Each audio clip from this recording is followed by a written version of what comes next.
Stone.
Hello, everyone. Welcome to the Grand Archive Gamer Shop Regionals from the Philippines.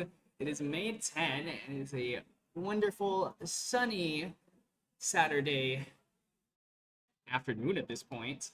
And we unfortunately had some difficulties with the audio last round, so there was no cast, but I am ready to give you the remaining 6 rounds today. We have got Carlos Cruz from a team at Truist Site versus, I want to say that's Dennis. Dennis of Team Caldereta. Or I guess at this point they're not Team Caldereta anymore, they are Team Keto Tactics, I think is their new name, of Gamershop. So Lo is on Luxem, his bread and butter. He is never going to stop playing this deck. Was decently well positioned during C and Nationals, but has unfortunately seen a little bit of difficulty with the emergence of the fractals again. So, and Philo as well is actually not the freest matchup in the world. So there's a lot of difficult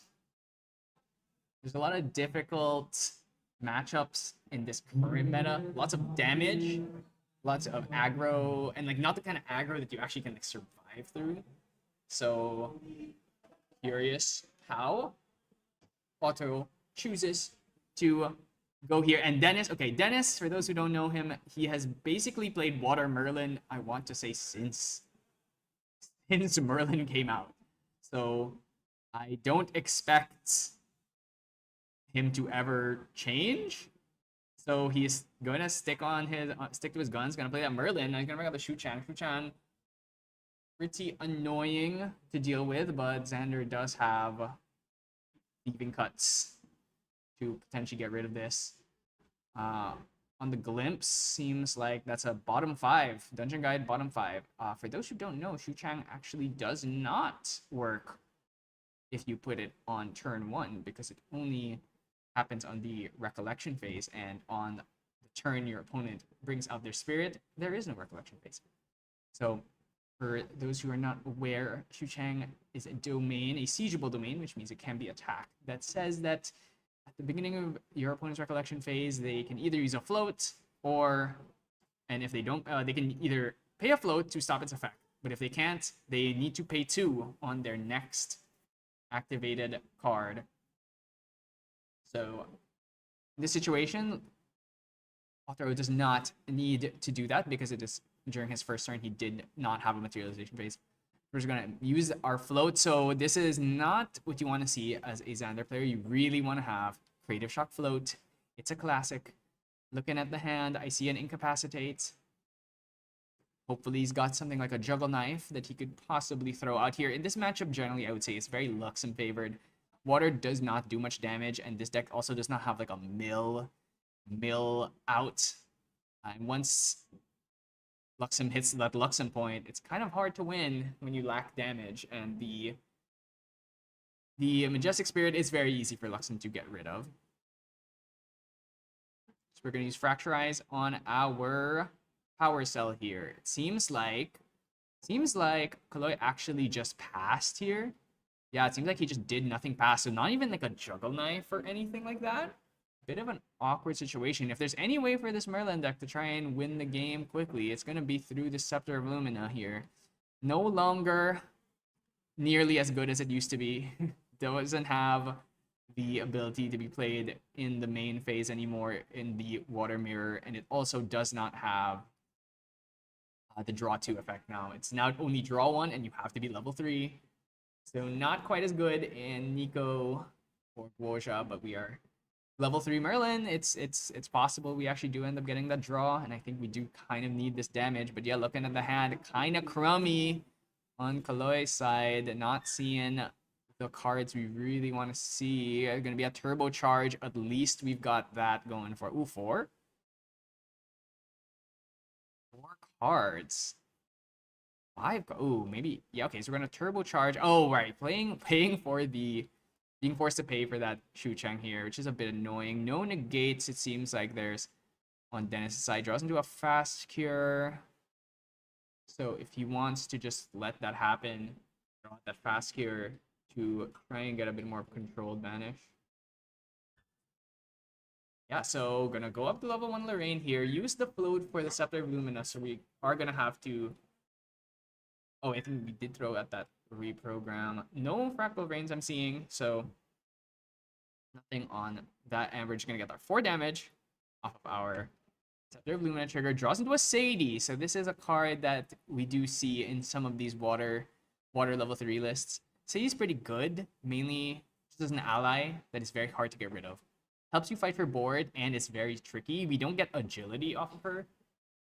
We also do get the prep counters, because that is not part of the class bonus of the Sadie Blood Harvester. So we can actually find ourselves in a situation where maybe we get to play a Slice and Dice or a Trapper. Actually, let me look at Dennis's list, since I do have it here. Are we playing Slice and Dice? I'm not seeing a Slice and Dice, so I don't think that is part of why we are playing Sadie. We are on... Oh, yeah, so it is Merlin. It is Water Merlin. I don't expect Dennis to ever get off the deck. But yeah, there's no real prep usage here. There's no trappers. And there's no Slice and Dice. So not gonna be using Sadie for that. Mainly just an ally that is very hard to get rid of. So Kaloy gonna go up to level 2 here. That is the Luxera's map. It's the Luxera's map custom card of Xander Death Executor. Really, really nice card that he's got going on here. And I know he has a few more of these Luxera's maps cards. I know because I gave them to him. Well, I lent them to him. We're gonna use Thunder Guy. We're gonna level up. Now the issue is because of that. Ooh, yeah, losing one of our Luxem cards here because we were forced to put so many cards down for that Shu Chang. But we are gonna hit level 3. We're level 3. We have 3 cards in hand. If you've ever seen a Luxem player, you know this is the most classic play in the Luxem playbook. Level up to 3, and then throw out your backup charger. Actually, we don't have backup charger anymore, but I believe Aloy is on Tengu. Yes, he is on the Portentous Tengu, which means we are probably going to use that to get some influence here, as well as a ton of cards for the Luxem reveal. I'm gonna take another 4 damage here. We're still sitting pretty at that high life total of, 10 damage taken, has another 21 to go through that Serene Fire Spirit. Ooh, returns the Sadie to hand. A bit unusual, I'd say, because the prep counters don't matter, but I guess just wanted to have more cards in hand for higher influence. Seems like no dungeon guide. So just gonna play out the Sadie again. Yeah, seems like that's all we got going for us. Sadie probably just gonna do 2 damage here. Ooh, we're actually gonna break, or we're gonna hit with the Sword of Seeking here. We're gonna take out the dungeon guide. Makes sense. You don't really want to be taking 1 damage every turn. But this is the situation you really don't want to be in. Luxem player is able to bring out their Portentous Tengu or their backup charger. They're gonna have an 8-card influence going to this level 3 with 8 cards in memory, which means how many Luxem cards are we gonna show? Tell me, Otaro, how are you feeling today? Are you blessed? I'm gonna say, knowing Kaloy's luck, he is an unskilled Luxem player who doesn't draw his Luxem cards. I'm gonna say just like maybe 3, and it's probably no Gleamings. I'm definitely gonna say that there's gonna be no Gleamings in this hand. Oh, never mind. I was wrong already. Wow. Okay, that's actually a lot of Luxem cards. Well, for Kaloy standards, that's a lot. By Bob standards, it's not a lot, but that's 1 Gleaming, a Sight, and Lightweaver Uncover. So it's not 3 Gleamings. It's not 3 Gleamings at least. But we do have Sight, which is good. We do get that Lightweaver's proc. Gonna start getting some damage in. Gonna take 2 damage. Probably send the Merlin's way. We cannot hit the Shu Chang with this, unfortunately.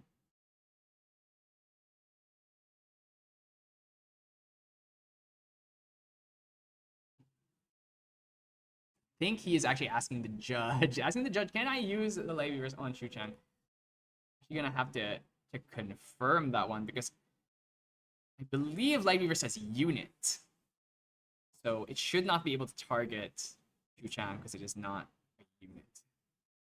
I might be wrong on that one actually. But as far as I know, that should not be able to target it. I think the only spell that can damage the Shu Chang is Demolition, specifically because it says that it can target it. Yeah, it says choose a unit, so it should not be able to do it. So we're just gonna clarify that. Judge is just making sure that's how it works. But as far as I am aware, it should not be able to do that. We are gonna get Sight and Uncover. Probably, I imagine not gonna use the Uncover just yet. Dennis seeing that Incapacitate, that is a foil Incapacitate from Ascent Kuala Lumpur. Beautiful card. The foiling on that is absolutely gorgeous. So we are getting, the players are getting confirmation of the judge ruling. You cannot hit that Shu Chang with the Light Weaver. So we're just going to go 2 to face. We're going to go up to 2 damage counters. Going to recollect, he has a ton of influence, got a Juggle Knife in hand. If we can find a Thieving Cut. But, ooh, Planted Explosive, not going to do it either. If we have an Excalibur as well, that would be fantastic. So when we do go up to level 3, if we try and play that Pendragon that Dennis had, we can Excalibur to break the Sword of Seeking so that he does not get the draw, but he's actually just going to go for a GCR here. I don't remember if he had a Dungeon Guide. I don't think he did. Well, you know, never mind. I should just shut my mouth sometimes. Draws the Dungeon Guide for turn, which is really, really good. Needs to find a way to get here. Those 2 tokens on the Merlin are not level counters. They're actually prep counters. So not on an even level counter turn, and we don't have a float to steal. Lloyd doesn't have anything to say about this. We are going to go up to Merlin to banish our 2, losing a Cerulean and the second Shu Chang. Now, are we going to play out this Pendragon? Now the question is, does Kaloy have an Excalibur? An Excalibur here would be very strong. I don't remember seeing it on a reveal, so unless it was in his hand or one of the cards he drew. Oh, he's putting cards down. That's telling me, okay, we're going to go for that Wisdom's Reprise. I think he might actually, if he finds Excalibur, I think he may choose to use a Luxem Sight in order to stop this Pendragon from getting that draw. Because if you can keep the Merlin down, then put yourself in a position where things actually do kind of work out for you. Oh, we did in fact forget about that Scepter of Luna trigger, so he's going to take another 4 here. Gonna bottom all 3, draws into, I did not get a decent enough glimpse of that, but do we have it? Oh, Excalibur. Juggle Knife. More chances we can draw an Excalibur off of this. And that's a Light Weavers. But can't be too upset about drawing Light Weavers here. So we are going to return. Now we're going to get our draw 2. Oh, he does have Trapper. Maybe I missed it when I was looking through the deck list. I didn't see a Trapper in there. Okay, you know what? It's there. But it's a 2-of, though. So we're going to swing for another 3 here. Probably just going to play out the Sadie again. Ooh, Jianwei could come out here. There are 2 humans on board. So this is Jianwei Glorybringer. Very interesting card. We saw Enki play this in C Nationals. Kind of the first person to, I think, use this in a big event to any success.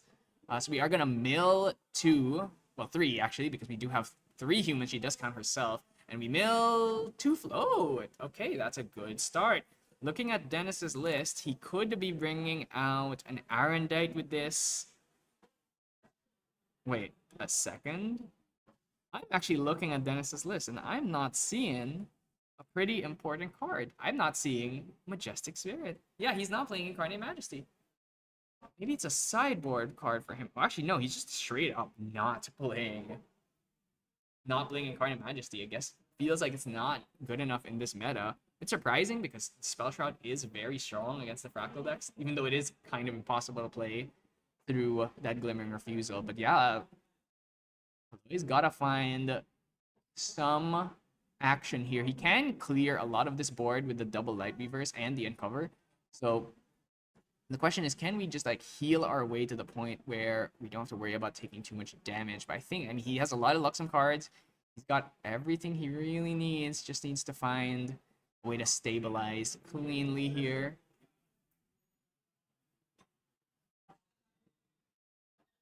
I'm gonna take a read of that Dianwei here. So Dianwei does give you all of your allies +1 if you have met her Deluge condition, which I actually think Dennis hasn't. I think it's a Deluge 4 card. We're gonna QSG with a... Wonder what that is. Is it a map? Gonna probably play a fast speed card here. Ooh. Okay, so in response to the Shushang, we are, or rather not, no, after the Shushang, in order to eat up the Shushang here, we're gonna play the Planet Explosive prepared here on, I imagine, a Pendragon. Ooh, actually just gonna swing race. So yeah, so Otro might actually be able to kill him right now. Very possible. There's 2 Lightweavers. He has 1, 2, 3, 4, 5, 6, 7, 8 influence. 9 influence after the draw here, unless he has another Gleaming. Oh my god, is that 3? Wait, is that 4? No, that's 3 plus a sight. Oh my god. Okay, so he's gonna take... It's gonna be 6 damage. So this is an influence of 1, 2, 3, 4, 5, 6, 7, 8. 8 influence. Draw per turn would put him at 9. So he actually cannot play both Lightweavers, but what he can do is uncover and then play 1. And I think that would be enough. Gonna do a crisp 6 damage to face, most likely, where this is going to be going. 6 damage puts Dennis up to 13. And then we could play Uncover the Plot, revealing them again, which would do another 4. Puts Dennis up to 17. And then we play the Lightweavers. With that, I think that would be, so it would be 2 in memory from the Uncover plus another 4. So 6. So do 6 damage. So 6 plus another 4, so that's 10. I think it might be a little bit off. So yeah, so we're choosing to clear the board here. And then 1-1 the Dianwei. So I don't think Kaloy has it yet, unless losing the Striking Illuminance there actually would have been enough, I think, with the Striking Illuminance. But we're sitting pretty, you know. We've got we're very healthy. Still have the Serene. Potential out to any big damage. Oh, maybe has found the way to lethal here if he's going to play the Juggle Knife. Might have drawn something nasty like a Striking Illuminance. See, I see him with 4 cards left in hand. Uncover is the pick here. We're going to reveal double sight, double Lightweavers. I imagine this is all gonna go. Could maybe choose to kill the Dungeon Guide if he wants. Just wants to make sure that he's very far away from dying. He's actually gonna clear the Dungeon Guide. He just wants to kill everything on field. He's found himself in the spot where I don't think Dennis can really kill him anymore with double sight. So very understandable for him to take the slow and measured approach. Fortunately for Kaloy, doesn't play many allies, so that Eventide Spear is unlikely to be live. Gonna bring out the Safeguard Amulet. That'll stop us from dying for a turn, maybe. At least one set of reveals. But yeah, looking at Dennis's hand, there's not much going on. There's another Dianwei, but not gonna be too useful with no allies on field. He's might just gonna either play out the Sadie again. Sadie also notably pretty easy for Luxem to deal with because you have to return her every turn. Means you're just gonna be hands down all the time. And every turn you're gonna have to play another Sadie over and over again. The Luxem healing is gonna be out of control very soon. At Kaloy's Grave, no float, so you can't pay for Shushang, but I wonder if he has a fast speed card that maybe he wants to throw out to eat up that Shushang. I don't think there is a card with a 4-card hand. I don't think it's possible, but there's really no rush. 3 Lightweavers, 2 sights means we can just sit here and chill until Dennis really just has no way of winning. Definitely think in this position, Luxem player very advantaged. We're probably gonna play out Sadie and just swing for 2. Yeah, that's all he can really do. Might choose to bring out an Insignia here. Or a map. Oh, wow. So that's not... That is not a map under that Quicksilver Grail. So that's probably a Nullifying Lantern then. Maybe he was worried about Cruxite, which is why he chose to do this. So he's gonna... In response to the Shushang here, he's going to play a Creative Shock. We have a float that we can throw. Throws a float, so we could, if we would like, yes, we will pay for the Shushang using that float. And now we are going to reveal. We're going to pay 2, bring that Sadie back to our hand before the inevitable Luxem reveals. And we are showing same 3 Lightweavers, 2 sites. This game is basically a done deal. We do have the Fracture Ice to stop that map, but at this point, Aloy has everything he really needs as a fast gear here, so we can pay for a Shushang again next turn if we so please, but I imagine he's just gonna eat it. Aloy has no reason to do anything. He can just sit here and let the triple Lightweaver do 6 damage every turn, and Dennis has no real action past that. Gonna bring out Sword of Seeking here. No Pendragon in the hand means it's gonna be tough. Not sure what he might get out of this. I don't believe he is on the... Yeah, so he's on Cruxite and Pendragon. Very small Crux package here, so no Incarnate Majesty, no Majestic Spirit, and also no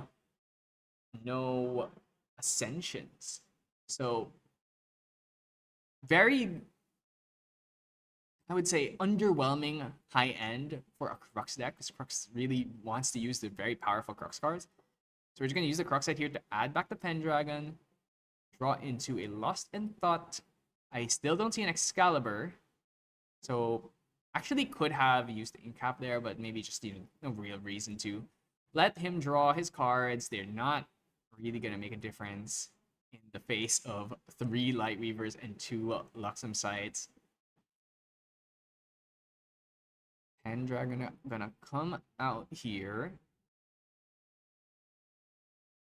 If Dennis chooses to commit that Safeguard Amulet next turn, I'm gonna play out the Imbued Fractal Rain. If he does choose to commit that Safeguard Amulet to stop the 6 damage ping, Aloy can just do nothing past the turn and then just double Lightweavers. I think that should be enough, especially if this map sticks to the end of the turn. We are going to put another Lightweavers in there. We're going to bring out the Korhazi's Insignia. We're going to immediately tap it. We're going to put down 3 Lightweavers. Get our prep counter. Is Dennis got anything? That map should be woken up. We're going to use our last remaining cards in order to pop that Scepter of Lumina. Triple Lightweavers. 6 damage. That is all going to face, I imagine.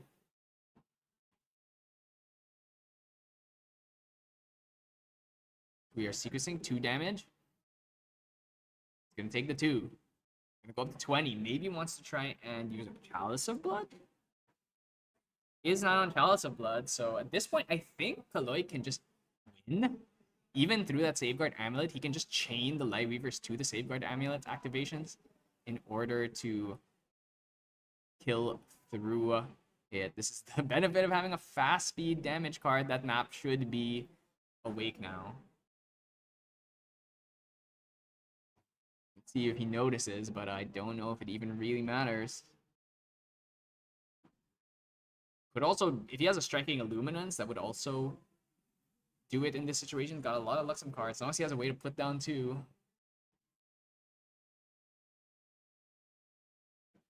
Just making sure. He's trying to count everything out here. This situation, I think you just... Ooh, actually just going to pass it back. We're going to go out. I think we're going to bring an Irondight out here. We're going to lose a Frostbind. I think Aloy maybe playing a little bit too passively there. Oh, there we go. There's the level. There's Lightweavers number 1. Lightweavers number 2. Even through Safeguard Amulet, this is more than enough. This is going to do He's gonna do 16 damage. Both of these still does 4. 4 each. You're still dead.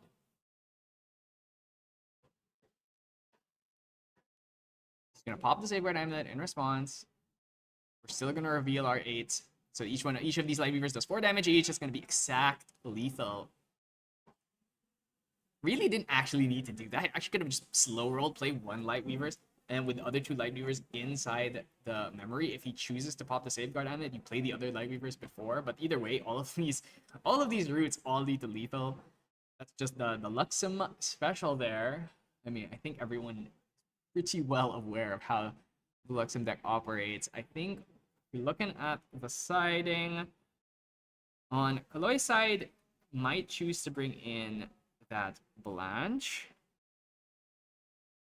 but I don't think he is really actually aware of what Dennis is doing. Did not get to see the Cone of Frost unless it was imbued. So without the Cone of Frost, without the knowledge of it, I can see him maybe not choosing to put the Blanche in. Reduce to Ash to break Sword of Seeking could be a choice. Resolute, Terrafing are both decent choices as well. Mercenary Blade could come in depending on what he wants to throw out. On Dennis's side, I'm not seeing much. He's got Staggering Strike. His Coronation Ceremony, not particularly good against Luxem, considering the amount of non-targeting effects they have. Nullifying Lantern, not doing much either. So yeah, I mean, Blanche is like the best thing you got, and even then, Blanche is not particularly effective against the Luxem decks because of how much non-targeting, how much extra pings. It's very easy for Luxem to get through a Blanche, so definitely would say that Luxem is favored in this matchup in particular, especially without a card like Incarnate Majesty to give us that strong high end, or even an Ascension, maybe a Rainbow Ascension could be a way of trying to banish the Luxem cards. But of course, you also have the potential of just giving extra reveals, which is kind of why Merlin struggles against Luxem, especially once Incapacitate has been added to the game. Before, Merlin was one of the tougher matchups, but with Incapacitate, it's definitely skewed more towards the Luxem side. I did see the Blanches put into the deck, so Blanche is going to be the choice here, but the problem with Blanche, yeah, it's just like Luxem doesn't really struggle to get rid of her. The two life on the Blanche is just enough for our Light Weavers to get rid of her, but it will protect some of your allies on the board at least. Maybe you can just keep a Sadie or a Pendragon there for a little bit longer so that you don't have to worry so much. Get some extra damage in, help you push for lethal. We'll see. Kalei did have the best start there, actually. They did have the Creative Shock float. So, not even particularly a high roll. I guess the high roll was hitting the Light Weaver so early when he did. That game could have definitely gone Dennis's way if he didn't find those Light Weavers in those sites. But that's Luxem in a nutshell. If they don't find their Luxem cards, the deck doesn't work. But the whole deck is designed to find Luxem cards. So, can't exactly say it's lucky for their deck to work the way it's supposed to. I imagine Dennis is going to choose to go first here. You always want to go first. It's Grand Archive. There's no deck that chooses to go second anymore, especially with Icebound Slam. Gonzo from the meta. It's gonna go first here. He's gonna bring out that Water Spirit. Draw up to 7. Hopefully he can find a decent start, maybe with a Fractal of Rain. Blanche in the hand. Sideboard cards already coming in. Fractal of Rain has been found. Extricating Touches as well. Very good against Luxem. We're going to bring out Fractal of Rain. It is imbued, so we are going to get that turn-by-turn mill. Let's see if Dennis can find the lucky floating cards. We're going to pay 3, and then boom, Shushang. Very annoying start here. Got the Fractal of Rain, and then we also have the Shushang in order to give a little bit of an obstacle in the face of the Luxem player. Of course, doesn't have to worry about that for this first turn because we are skipping the materialization. Bottom 6. Bottom 6 is scary because we could very easily draw into a bunch of Luxem cards here. I'm seeing Turbocharge. I'm seeing Fast Cure. Hopefully he has found a Creative Shock. If that was bottom 6, that tells me there was no Dungeon Guide, no Creative Shock, no float either.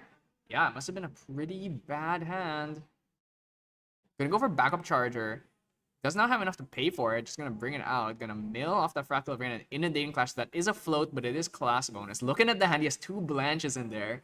So the sideboard cards are coming in a bit too early. I'd say you definitely don't want to see your sideboard Blanche this soon. But we're just gonna pop that Backup Charger. There wasn't really any other good play to make. We're just gonna go Backup Charger and then pass. Most likely, might try and go for Extricating. Extricating is a bit too soon, I'd say. Once again, Otaro does not find Creative Shock float. He's just not him. He's not Bob. Wonder if he has like a Juggle Knife that he could choose to play here. Don't think we can pop the Shushang at least. So it seems like Shushang gonna let it go and just gonna pass it back. Might go for a backup charger here. Dennis, with a bit of a slower start, doesn't have any allies that he has to contend with. This is probably gonna go into a Scepter of Lumina. Try and get that extra 12 damage in. Fractal of Rain gonna mill. Ooh, Dennis very fortunate here with the float mills on that Fractal of Rain. You don't always see someone so lucky to hit. Tapping the 2. Are we just gonna play out this Blanche here? Might actually just play Blanche. I wouldn't be too surprised if that's his choice. Yeah, but he's just gonna pass it back. I mean, there's no reason for you to commit here. So we're gonna go. Ooh, so that is a Exploit Vulnerability. Gonna draw us a card. But more importantly, it is an Assassin action, which means if we level up to Xander 2, we can use that exploit to return it to our hand with the Xander effect. But we're actually just gonna go Backup Charger first. We wanna set up the grave with that Assassin action so we don't have to do it now. We're gonna let the Shushang go most likely and then play for the Turbocharge. Draws the Creative Shock. Pretty good to have that now. You can use it later on once you've already hit your Luxem. But yeah, Turbocharge is probably going to be the pick here. Or actually just going to pass it back. That actually is very justifiable. Doesn't want to have to pay into the Shushang, so it probably would rather play that Turbocharge at a later juncture. So we're probably just gonna go pass it out and then play the Creative Shock on the end phase here. Gonna take 4 damage from Scepter of Lumina. We're gonna go the Rain, Wandering Warrior, bring out that Sword of Seeking. We're gonna mill. This time we have not milled a float. So we do have a lot of float though, so we are set up. That's 2 float. We can level up to 2 next turn. If we mill another one, we can hit that magic Merlin even level counter early off of the Dungeon Guide. We actually choose to hit Yanwei. Gonna be the play here. Only gonna mill 1, and it's not a float. Gonna take 2 damage here. Gonna just play out that Creative Shock dump. I think there's probably a reprogram and a Fast Gear in hand as well. Seeing some yellow. I think that's a sight. Reprogram gonna hit the graveyard, and then Fast Gear. Fast Cure gonna be played out. Gonna level up. So not gonna get the heal here, but we're just doing this to get a controlled banish up into that Xander Deft Executor. Gonna banish R2. Get our crack counter. Add back this exploit vulnerability. Are we actually gonna play the exploit? Sometimes you don't play it because you don't want to have a risk drawing into a Luxem card that you're gonna be forced to put down. Depends on how many cards in your memory and hand are you willing to just toss away to a Dungeon Guide here. I actually don't even know if he's found the Dungeon Guide yet. I don't think I've seen a gander of it. So in response to Shushang, we're going to play the exploit here. So now Shushang effect is going to be live. Draw for turn. Do we have... Oh, Drew Dungeon Guide. I don't know if that was the only Dungeon Guide in his hand, but he's going to have to pay 5 for this one. It doesn't feel good to have to pay 5 for a Dungeon Guide because as a Luxem player, you have a lot of Luxem cards you want to keep. You might be forced to throw some of your really important stuff in there. But maybe he's got based on what I'm seeing, his hand looks kind of gray, so I think might not be too beat up about this. Also holding up, I think that's 4, which means I think we will be able to play that turbocharge right here. Gonna lose 1, an Excal, and a planted explosive. Definitely fine with that. 4 cards in hand. Are we gonna play turbocharge? You do risk getting thrown into a frostbind here, so might choose to just do nothing, bring out the Tengu instead for a safer line. Then next turn we can play out that turbocharge. Giving it a think if he wants to commit here. I see a striking illuminance. I see some yellow. I think there's some uncovers, whatnot in there. So Dennis is gonna throw out the 2 cards here. Gonna level up to 2. No float as of this moment, but he could choose to fracturize his Sword of Seeking. If he wants, he could also choose to just mill a float. And that is exactly what he does. You know, when you're good, you're good. We're going to be able to level up to 3 here. Dungeon Guide. And on the stack, we can eat that float. Give us 1 level counter so that when we level up to 3 next turn, we will be on that even level counter turn. So we can start getting some draws.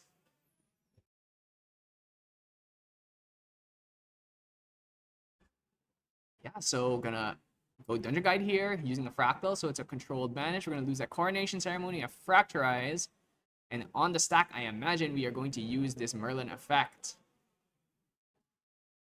to eat that reprogram in our memory, get our even level counter. Oh, actually, seems like he wants to keep the float. That's a bit surprising to me.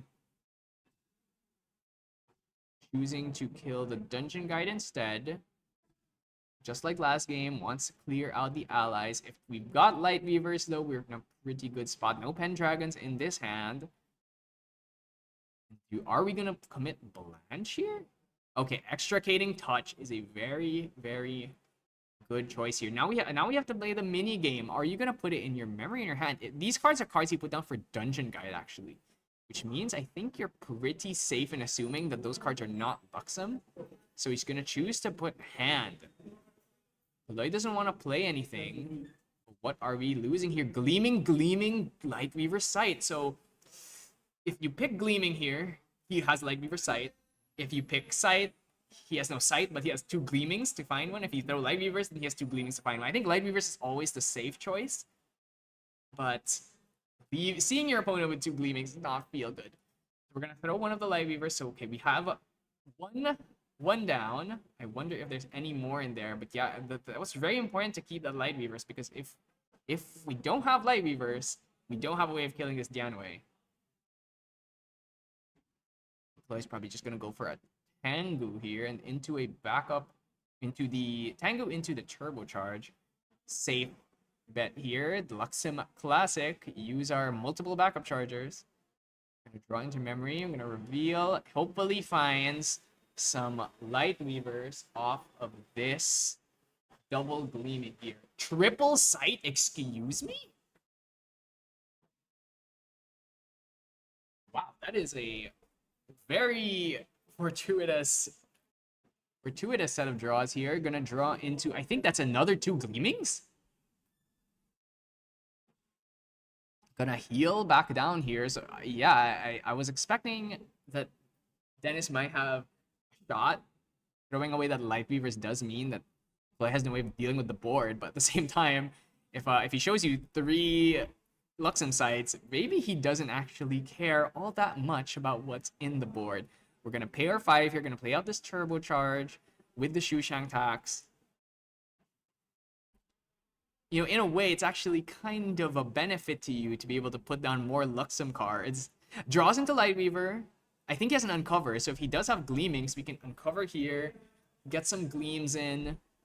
but might just choose to do nothing here. He's just gonna pass it back. There's no reason to rush. We have three sites. Dennis does not have any way of stopping healing, so he's gonna have to try and end the game rather quickly here. So we're gonna get our draw. Your draw, looking for Pendragons. Doesn't find a Pendragon, but finds a Paladin.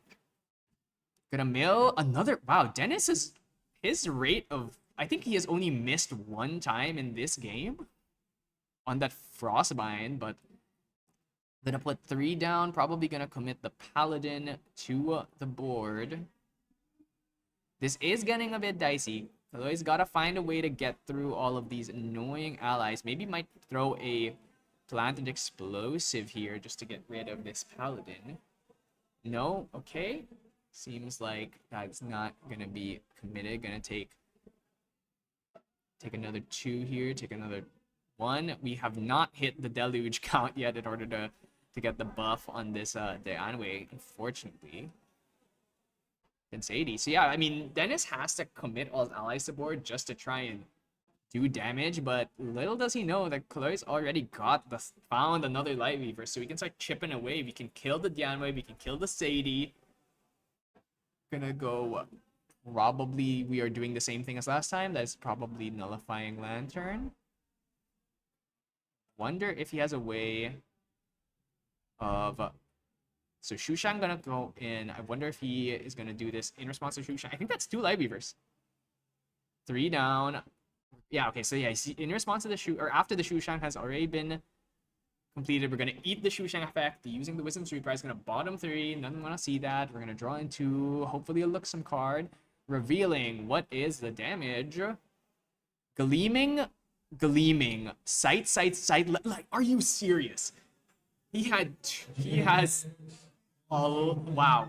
He has drawn all 4 Gleamings. This is actually I would say a Bob game. If you're gonna hit 4 Gleaming Cuts, that's pretty spectacular. Draws another turbocharge, which you don't want. Oh my god, that's the 3rd. Okay, so we found all Light Weavers already, so this game should be over.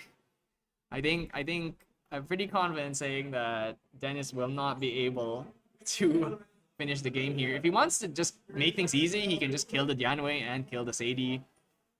Make his life easy.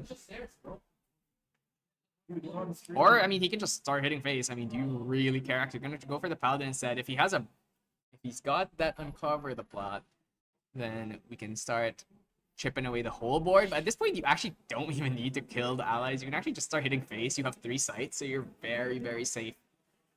Thieving Cut is great here. We can throw that Thieving Cut, kill one of these allies, draw another card, then we can throw it on cover after, kill the board, heal some more, do some more damage, and then at that point, I think it's basically curtains.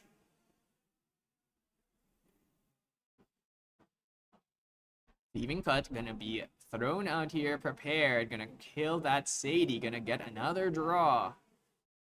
If we have Uncover, Juggle Knives, more Filter. As long as we have that Uncover, we can clear the rest of this board, but it might not have it yet. It seems like he does not have it on the cover. So we are just gonna pass it back. Dennis is gonna materialize Safeguard Amulet just like last time, but let's see how much that ends up mattering against the 3 Light Weavers, 3 sites.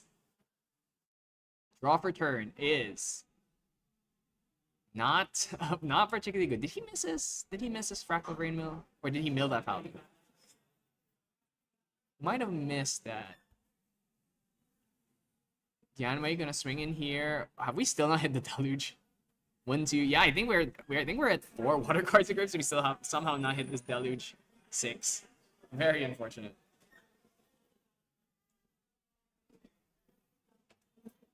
Moving up here to the end phase. I wonder.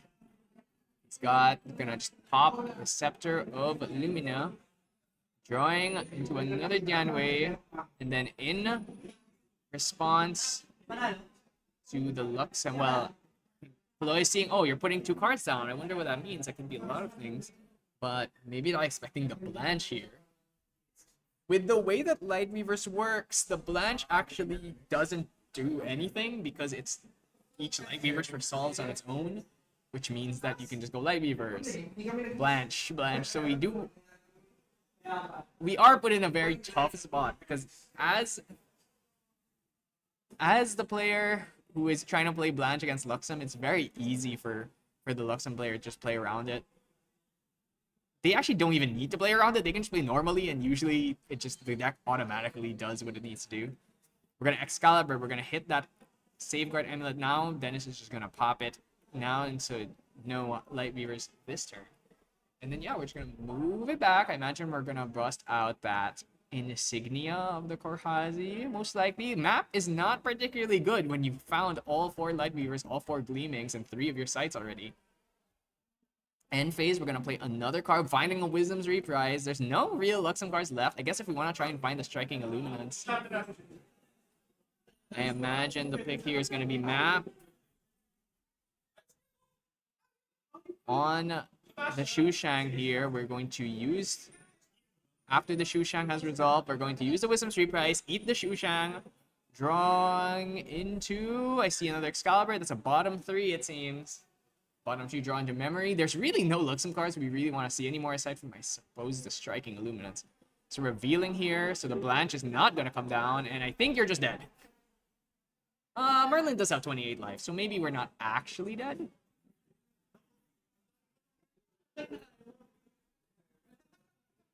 Gonna heal back down to 0 here. Is damage all going to face, or are we even going to bother committing anything? Put him up to 8. Has a Thieving Cut in hand as well, so we can go. Based on the amount of cards, I don't know if he can do like Thieving Cut into Light Weavers. Like, oh, he draws Striking Illuminance. That should be enough to finish this up. Yeah, so Striking Illuminance. He has to count. Make sure you need to have, I believe, 13 cards to pull off this combo. But if you want to go striking into Light Weavers, but might just go striking into Light Weavers. I'm not sure if that's enough though. Depends on how many Luxem cards there are. There's at least 6 since it's 3 Light Weavers, 3 sites. Oh, actually, he doesn't have a prep counter. He doesn't have enough to play Striking Illuminance here because he's been using his prep counters on these Thieving Cuts. So yeah, so he's actually just gonna throw out a regular 4, gonna do some damage, gonna draw some cards. Do we have enough to play double Light Weavers? He needs to have another 10 cards in hand if he wants to play the double Light Weavers here. He's making sure. I think he has enough. This is gonna be Light Weavers for, instead of the usual 8, it's gonna be for 10 each, so 20 damage, which is more than enough to seal this game out. Yeah, that's more than enough. If he has a Juggle Knife, if he can make this even bigger. Could even throw out like a Striking, I think. No, I don't think it's enough. There we go. 4/4, 2 cards left in hand. And that's going to be 20 damage plus an extra 2 pings from the 1 Light Weavers in the memory.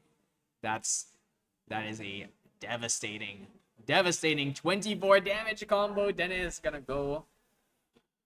Unfortunately, Water Merlin is just not cut out for the Luxem matchup. This is a very, very, very difficult game to try and win.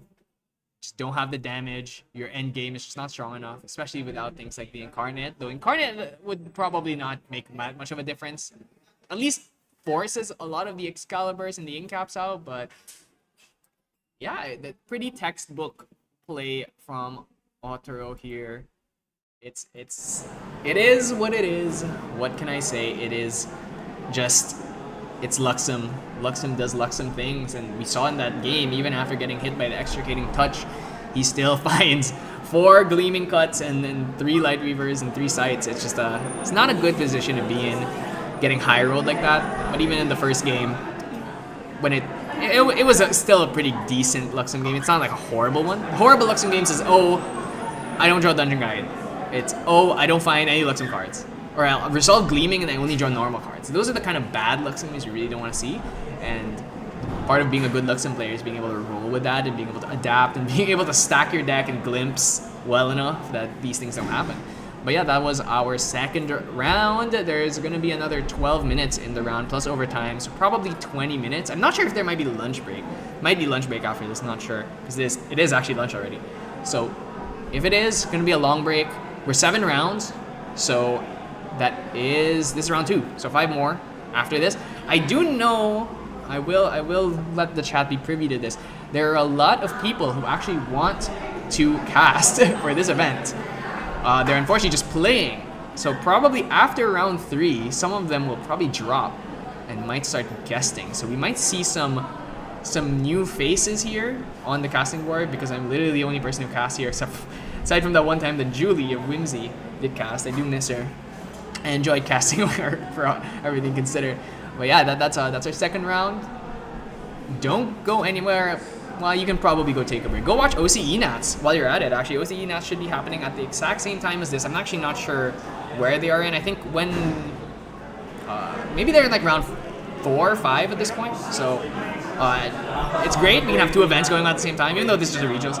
But we can have 2 events. So maybe if there's downtime in one, you can hop onto the other stream and see what's going on there.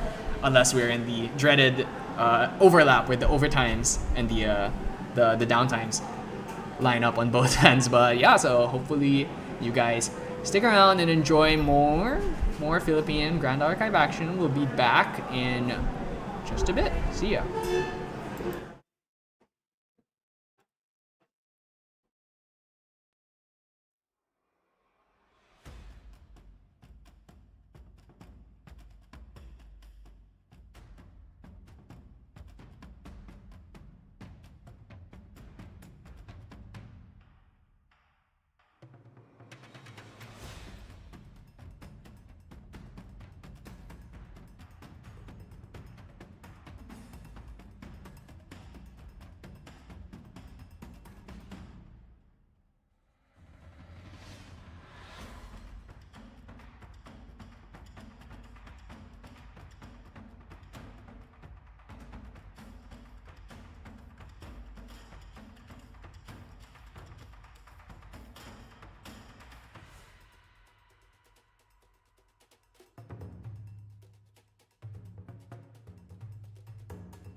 Hello everyone, welcome back. It is round 3. We're watching the Gamer Shop Philippine Regionals for the what are we at? The HBN set. This is our last regionals before MRC Alter comes out.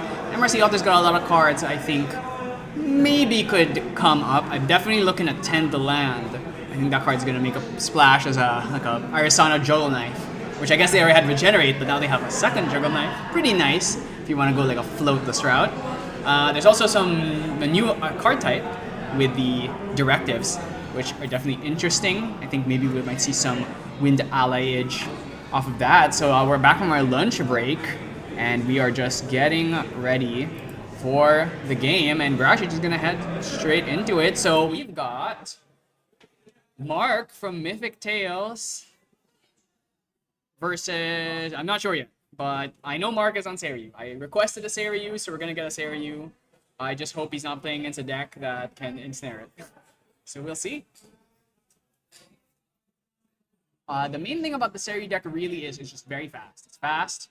It does a lot of things that are hard to deal with if you're not equipped for it, and not every deck is equipped to deal with it. Really, you need to have either effect damage, evasive damage, ways of getting past the Seiryu, or to remove the Seiryu, which is mostly in wind. Or if you're playing Fractalus, you just kill them with your Burst Asunder, you just kill them. But these Seiryu decks, they play a lot of defensive cards, Veiling Breezes, they can play... a lot of them play Innervate, Veiling Breeze, Innervate, even like Fated Keepsakes, Precise Destinies. There's lots of options for them to keep themselves alive from big burst effect damage. And it's just once the Seiryu's out, as long as they can hold it as a taunt, attack-focused decks can't really get past it. But if they're holding it for a taunt, that also means they're not swinging. So they're not progressing their game plan, but that's kind of the balance you have to find. So I saw these Seiryu decks play the Kite Shield. Yeah, I'm not sure what Mark is up against here. Seems like I'm seeing wind cards, I'm seeing Scatter Essence. It looks like a Wind Allies deck, but it might be Tristan. We will see. Tristan is one of the decks that's very well equipped to deal with it, because Ensnaring Fumes is a card that Seiryu cannot avoid. Unlike with a lot of the targeted effects like Dream Fairy, these have the Gorgia level 2 effect to give not spell shot, to negate a targeted effect. So a card like Ensnaring or Ravaging Tempest that can remove a Seiryu without giving any real opportunity to play around it, those are the ones you really want to see. Mark's gonna, I think, won the dice roll here, so we are... Okay, no, actually lost the dice roll, so let's see what we have got going on. Okay, oh! So it is Fire. Fire. I wonder which flavor of aggro we're seeing today. Actually, with the Merlin sleeves, are we maybe... Is that Merlin? Okay, never mind. That's not Merlin. I thought it was Merlin for a second, but... Oh, no, it's Alien. Alright, so with this Fire, I mean, Philo is a very obvious choice. It could be... I think he might have drawn an extra card there. Might have drawn an extra card, and they have to like reshuffle the deck. Yeah, okay, so we're going to reshuffle the deck, and we're going to draw up. I think he drew 8 cards instead. Yeah, so Fire, seeing that it's a Fire deck, it could definitely be... It could be Philo, or it could be Fiza, it could be Gorgia, Suzaku. Lots of things. Could be Polcock. I don't really expect that. I think Philo is probably the safe bet. And if we're talking Philo versus Seiryu, you kind of just have to hold the Seiryu as a taunt. And you just have to find a way to get around the early game pressure of like Arthur Red Hairs. Ooh, okay, I see a Courier, so this has got to be... Oh, wait. Okay, I see Karazi Courier, but I also see some Warrior cards that maybe would tell me that this is a... Maybe this is a Philo deck that's also happens to be playing Karazi Courier. I mean, it's not the worst choice. It's got a lot of potential. It is class bonus, though, for that discard effect. So maybe just playing it as a stealth unit can be a bit annoying to get rid of, together with like the Xiao Chaos. Oh, but there we do have the out to a stealth unit with that Trained Hawk. So I wonder if we're going to see that come out here. A lot of these Seiryu decks have been on these animal and ally packages just to have more game when they do get ensnared or what have you. Trained Hawk would be a nice Nice shout here, but we do have to worry about fast speed pings. Ooh, Guan Yu as well is really nice. Guan Yu gonna do a lot to make these ally decks have a hard time. Maybe just gonna hard play her actually, because not a lot of humans in the deck. So probably not gonna get that Guan Yu effect. Maybe a windmill engineer if you happen to find one, but I do not see one. Yeah, so I am getting the deck list here, so hopefully I can figure out what the heck is going on the other side. Yeah, I think okay, he's just gonna pass it back. Not gonna bother playing out the Guan Yu now. But the cake here, very strong, because we've already seen the Trained Hawk. Trained Hawk is really, really good with a buff counter because it becomes a 3/3 with Vigor, basically making it impossible to deal with, especially for a deck like Fire, where most of the allies are kind of weenies. Okay, so I see QSG with something that's probably Xander. It's probably a Poison Dagger under that. Sparklight, just throwing a Sparklight. Interesting. Gonna take a 2 damage here. Maybe wants to have a low influence for some reason, possibly Rococo. Draws another Sparklight. Gonna throw one here. Not sure if we've got a lot of firepower. We see the Blazing Throw. We're gonna play out a Cutthroat. This ally does do a lot of damage. A 2/1, and with a class bonus becoming a 3/1. But we are not on Assassin yet, so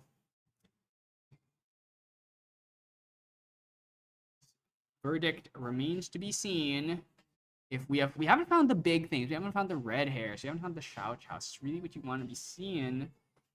Gonna banish our 1 here, gonna throw out that Winds of Destiny, and then we are also going to show our material deck, bring out that Azurite Fatestone, and then probably play out this Trained Hawk and take out this Korhazi Courier.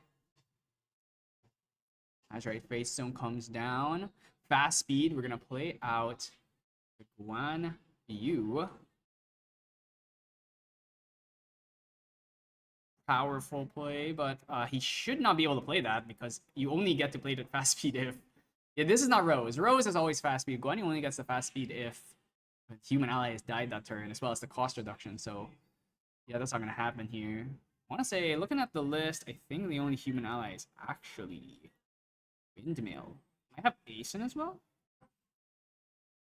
Yeah, Asen Windmill. Everything else is an animal. So, Guan Yu not going to be coming out for her, I guess, alternative discounted cost. Most likely only going to be forced to be hard played. But hard played Guan Yu is not bad either.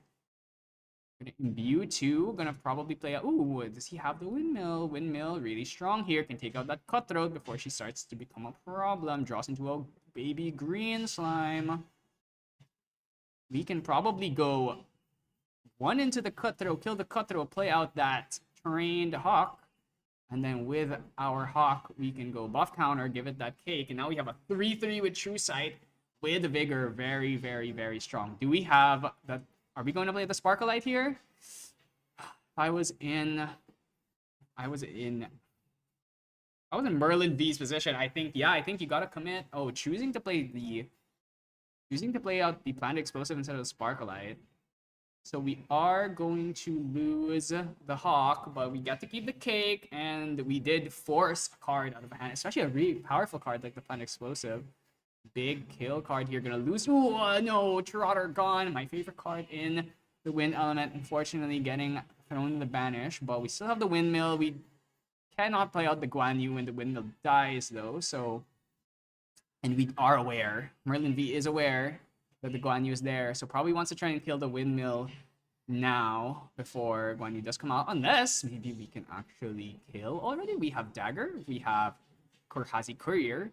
With Mark at 5 life, it is very risky. The Poison Dagger would bring us to a pretty fat... That's a currently 4 damage potential already on the board on its own. Not seeing too much though. We have that Fang of Dragon's Breath in the hand. Pretty unusual choice. I'm wondering what he usually puts that on. Not a card you usually see in these Fire Xander lists. Maybe wants to put it on the Assassin's Ripper for a big rending. Actually, I'm not even sure if Fang of Dragon's Breath can be used on any weapon or if it's only on polearms. I think it can be used on any weapon, but oh no, it's a polearm weapon. So I wonder if he's got maybe he has a Huaji in this list. So we're gonna go Korhazi Courier, gonna hit here, and then we can use the Korhazi Courier on hit effect. Even if it is on a different unit, we still do get to use that on hit. Yeah, I really hope that Merlin V is aware that he cannot use the Fang of Dragon's Breath on daggers. Actually, also notably, he went to Tristan instead of Xander. So we're gonna pop the dagger now. Means we're probably gonna be trying. Might be some miscommunication here on what was being targeted. So we're still gonna hit the windmill, it seems. Dagger going to be used here on champion. So we get our draw and then discard. If we discard a fire card, we do get extra damage. Gonna throw away the Sparkle Light, gonna take another 2-1 increase from the Poison Dagger effect. But yeah, see, look at the hand. It's like a lot of Fang of Dragon's Breath. There's a Blazing Throw with no weapon on field. We can bring out, okay, Planted Prepared here, gonna be another 5, and then we go Blazing Throw for another 5. We can bring out the Mercenary Blade, or not the Mercenary Blade, the Verucan Soul Knife, excuse me. Verucan Soul Knife gonna come out here, and then Blazing Throw for another 5, but that is 1 off. Actually, you know, if he just swung with the Korhazi Courier at face, he would have been able to kill here.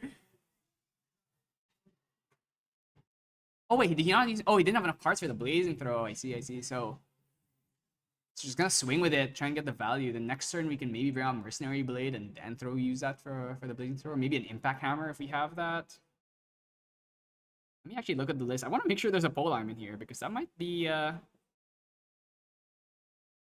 Yeah, I don't see a polearm, so I think he might have put in that the Fang of Dragon's Breath, thinking he could be used on any weapon. So definitely wanna inform the judges to make sure to be clear about that one. So we are very low. We're gonna level up to Borgia here. Chosen Disciple. We are at 5 because we did get 1 earlier, 2 here. I think we're trying to clarify how many quest counters should be on Gorgia at this point. We were initially at 1 in the previous turn because we did get the end phase banish. We're going to banish 2 here. Going to put us at 3. And then we're probably going to, on enter, choose to gain. I don't see the dungeon guide or a beseech. Oh, actually, yeah, not seeing a dungeon guide. So I think this might be. This is a really tough situation. If as long as we kill the courier, though, we might be just right outside of that range. The Blazing Throw here would do 4 damage. If we also have to bring out a weapon. Impact Hammer, Blazing Throw. That's, I mean, it's casual 6 damage, but that's not enough yet. And if Mark has literally anything, a Veiling Breeze here in hand would do it as well. Gonna banish that. Great. An Arcane card. You really want to see those Arcane cards getting thrown into the bench. Oh, draws to an Innervate as well as that Stifling Trap. So if it's a Rococo that we're worried about. Oh, there is a polearm there. I just missed that.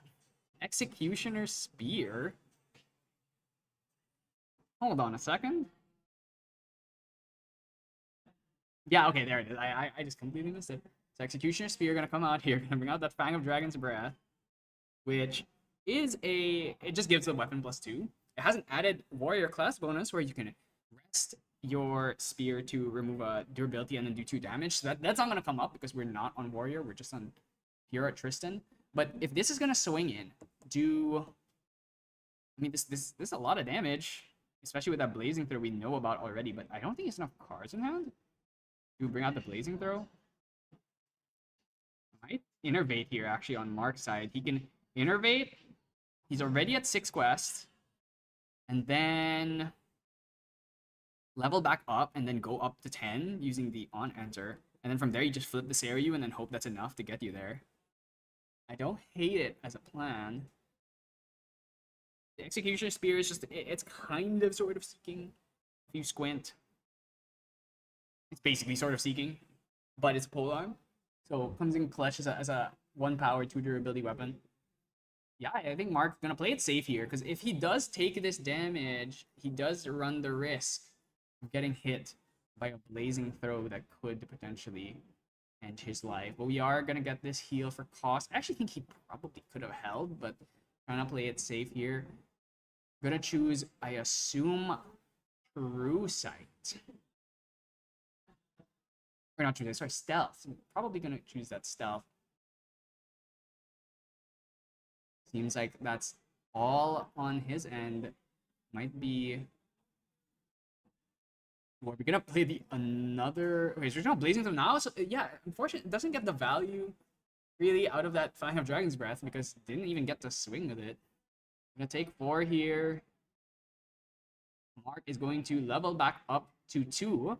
From 2, he's gonna banish 2 cards. Gonna put him up to 8 quest counters. He uses Gouache level 2's on enter effect to gain another 2 quest counters, and now he's at 10, which means we can bust out that Seiryu now as a taunt. We're probably not gonna swing with it. We don't want to risk just dying, but yeah, so we're gonna flip the Seiryu now.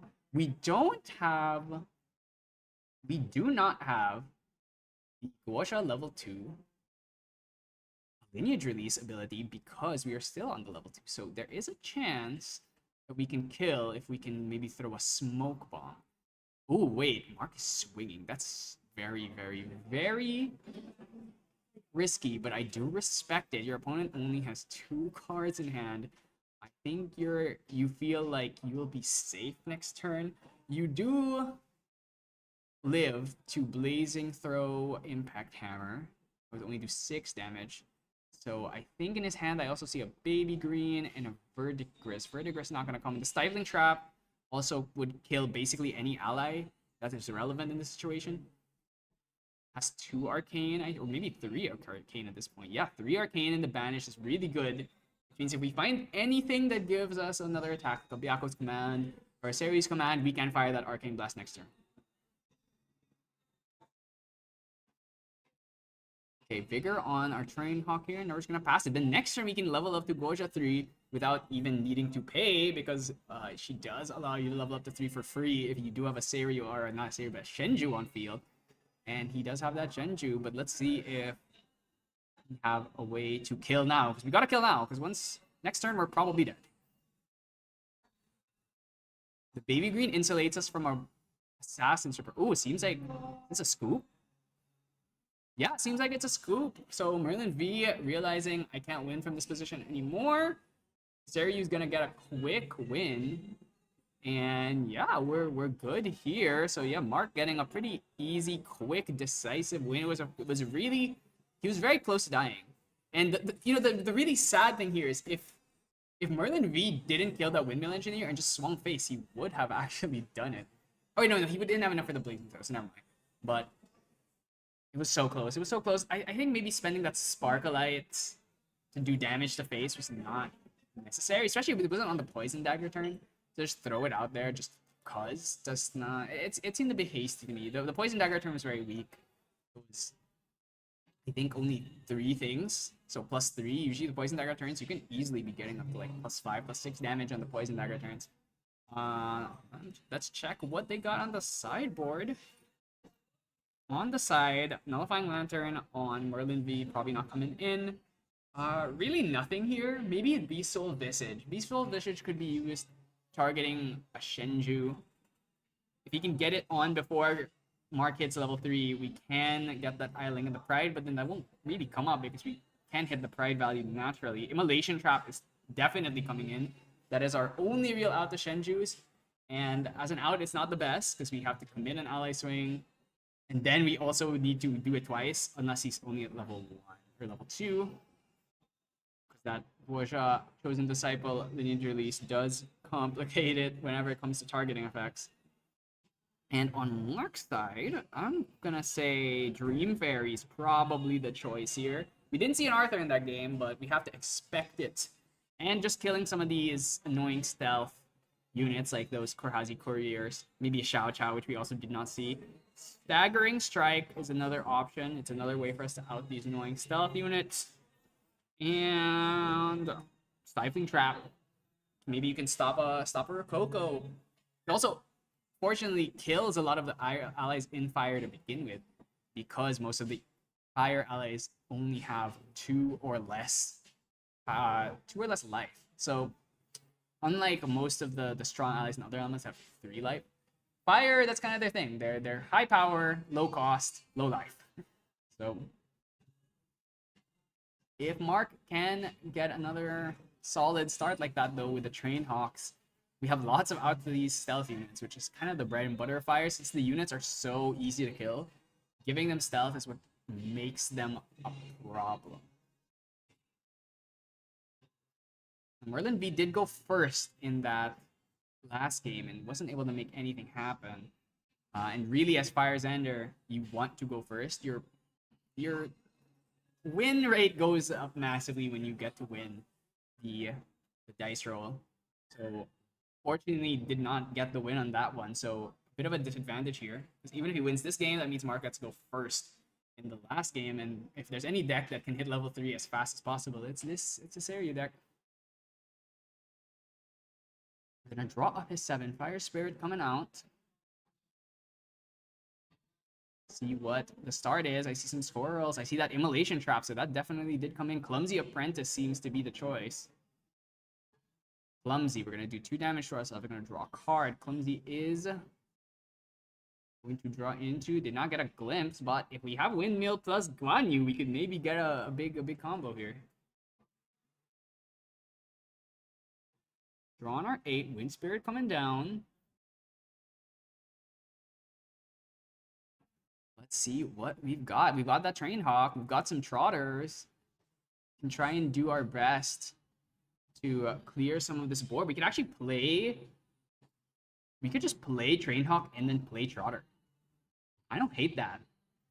Gives you an ally that's very annoying, but then we might run into the same problem as last time where we get hit by a fast ping, a Sparklight, maybe another planted explosive. Ooh, just gonna play Besiege Fate, so never mind. We opened the good cards this time. We're gonna get the Besiege Fate Stone, which does let us level, and so lucky hits an Arcane card too. Wow. Mark running on all cylinders. You're gonna show his material deck. I feel like nothing has probably changed. Also, last card in hand, Fairy Whispers, means that at the end phase, we're gonna banish a card from our memory, draw a card, and then with that card, we now have enough to pay for that Fairy Whispers. That's really what makes this Seiryu deck so strong, aside from the strength of Seiryu in general. It's the ability to get an extra card every turn, essentially, from the effect of that Azurite Fate Stones. In the early game, you have so much resources, and you're able to just turbo level really quickly. Yeah, so we're just gonna head to end phase, and then probably gonna try and throw this Fairy Whispers at the end of V's turn. See if he can make some offense. We at least don't have any allies. We're not clearing.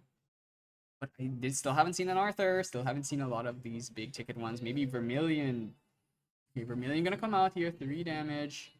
And seems like it was unimbued. Yeah, so no, not imbued. So we're not gonna get a draw. Doesn't want to give Mark any more resources. I think, is that another Besiege Fate Stone in hand? We might see the super fast level up here. Actually, one of the things about the Seiryu deck is that you can actually really use this Besiege Fate Stone. I'm quite a big fan of flipping it into a Panda. You do usually want, either it's like you materialize something and you just put 4 down, play it, because it does get a cost reduction every time you materialize something. So if you have Besieges, if other Besieges, if you have... Ooh, this is good. This is good. We've got the Trained Hawks to deal with this exact situation, but let's see if Merlin V's got another fast speed ping to get rid of that bird, or it takes out our courier. Next turn, we get to level up. Now we have 2 allies to swing with, and the Courier on her own with that Poison Dagger will do 4. And that Clumsy is also gonna do another 2. So we're gonna lose our Trotter and lose another Arcane card. So we got a lot of Arcane. 2 is the magic number. When you have 2 Arcane cards, you get to go generate Empower off of a Series command. So very good. If you have Series command and you just happen to banish 2 Arcane, you can immediately go Series command, swing, generate an Arcane Blast, empower twice, and throw the Arcane Blast. And against a deck like this, who is sitting at level 0, 15 HP, that literally just kills them. The question is, do you have enough cards to do all that? So we're still getting our glimpses. All in response to the on-enter. We're gonna draw into a Windmill Engineer. Really good here. We can use this to get rid of that Clumsy Apprentice. And then seems like, I wonder if Mark's maybe considering drawing here. Drawing is not bad. If you draw here, then you might have enough resources to play a lot of stuff this turn. But you gotta be worried. I didn't see a Dungeon Guide again. I think he had a second Besiege Face Stone. A second Besiege Face Stone would be... He did choose to draw a card here, so he's gonna be at 1, 2, 3, 4, 5, 6 cards influence at the end of this turn. Or at the start of this turn, rather. So draws into an Innervate. That's really nice. Innervate, especially with the Azurite Fate Stone, is very likely to be able to be played even on a smaller influence. Might choose to go Windmill, hold the Innervate, but also try and flip the Besieged Fate Stone here if he so pleases. I think it's probably going to be Trained Hawk. Trained Hawk, if it dies, you just banish something. Ooh, actually, no, maybe it wasn't Trained Hawk. Putting 3 down, though, definitely telegraphs either Trained Hawk or Trotter here. Probably not going to be...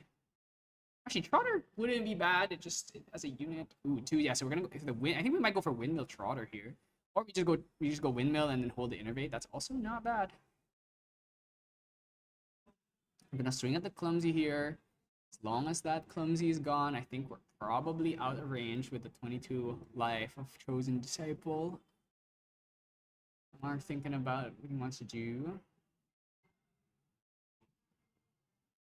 Probably... Oh, I do see a Sparkle Light in hand, so we definitely have an out if Mark tries to buff something with the Trotter. Wind Trotter is a really, really strong card in this deck just because you do hit level 2 very, very early. Not the hardest thing in the world. We're gonna go for that Clumsy, we're gonna let it go, and I think Mark Trotter is gonna pass it back. We're gonna get our Banish at the end phase here, and then hopefully we hit something pretty good. Only 3 quest counters though, because we did take the draw, so we are gonna hit that Seiryu a little bit slower. Probably have to hard level to 3, and then also get the +3 here. Losing the Besieged Fate Stone, not the worst thing in the world. You probably weren't gonna play that anyway. 6 cost is a bit tough to hold for. Might actually innervate back down to 1 and then level back up to 2. And then from there we'll get our Seiryu, which maybe this game actually ends kind of fast. If Merlin V is not able to put enough pressure here, Tristan gonna come out. Is the choice Agility or Prep Counter?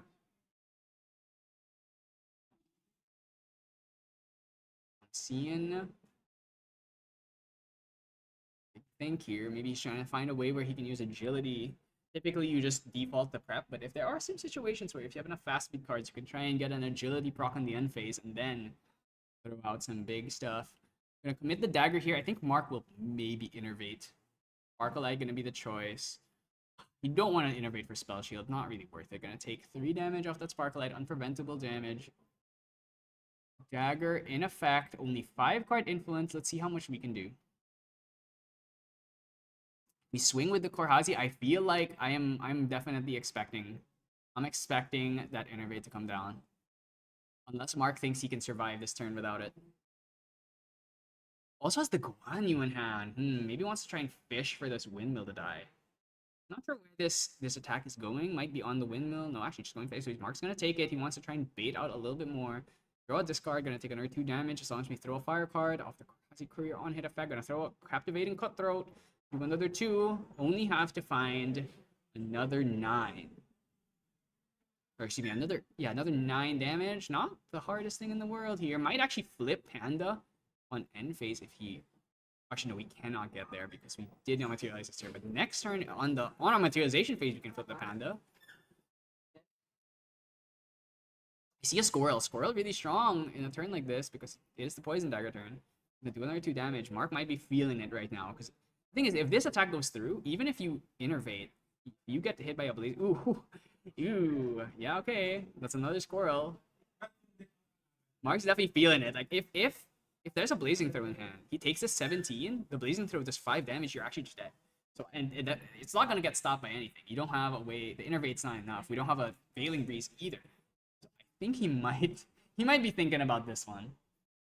He probably has to innervate here if he's worried about the potential of a blazing throw.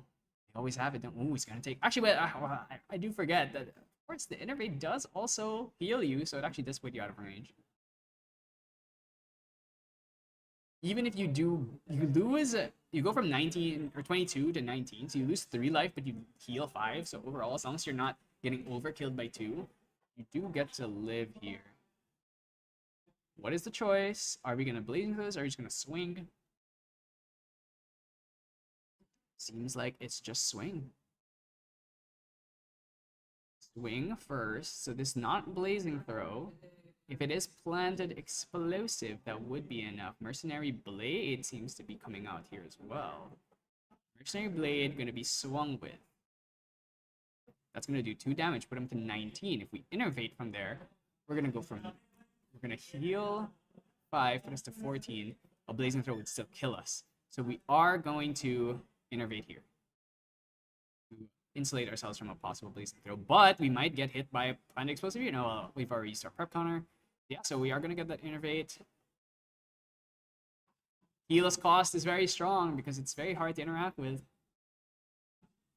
Once the card has been thrown on field, you already get the heal. Even if the rest of the effect does not happen. Mercenary Blade not going to get banished because it does not actually connect and doesn't lose the durability.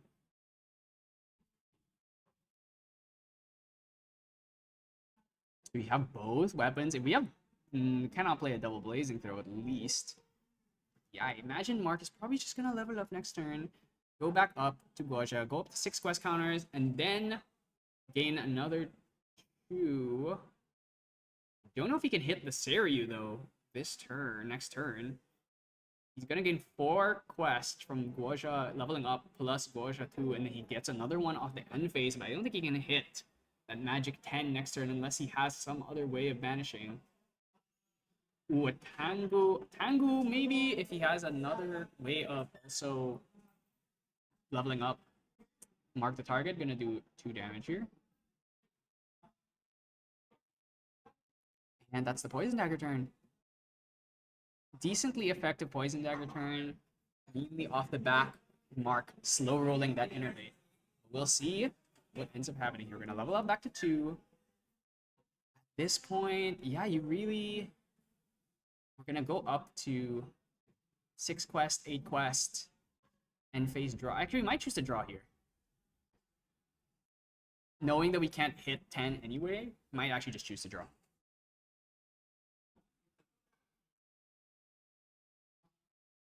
Now to think about, not many allies to work with. Might actually choose Windmill, can slam into a squirrel. To play the Train Hawk unless it's been... Oh no, the Train Hawk has been banished, so... Windmill kills a squirrel, but that's still another... The Courier swing plus a squirrel swing. That's already 3 damage on board. Finding another 5 should be very easy for a deck like this. Dream Fairy could come in, takes out the Courier. So we can remove the Courier, get rid of a squirrel. And now as long as we don't die here, I think we're in a decent spot. We've taken out the entire board, but there's 2 weapons. Blazing Throw is a very big concern. And Face Trigger, choosing to skip it because he wants to hard level next turn. We're going to do this. I imagine we should have maybe just chosen to draw instead, though.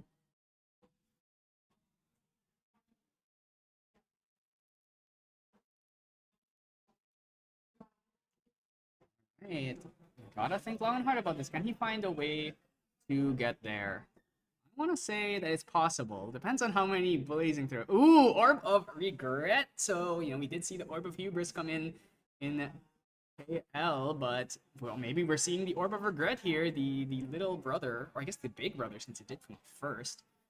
Worse effect overall, but the fact that it costs 0 does make a pretty big difference. Mark, I'm like, oh, I haven't seen this card in a while. Orb of Regret gonna come in here, probably looking for what? I'm definitely thinking Blazing Throw. A double Blazing Throw here, 8 damage would be exactly enough.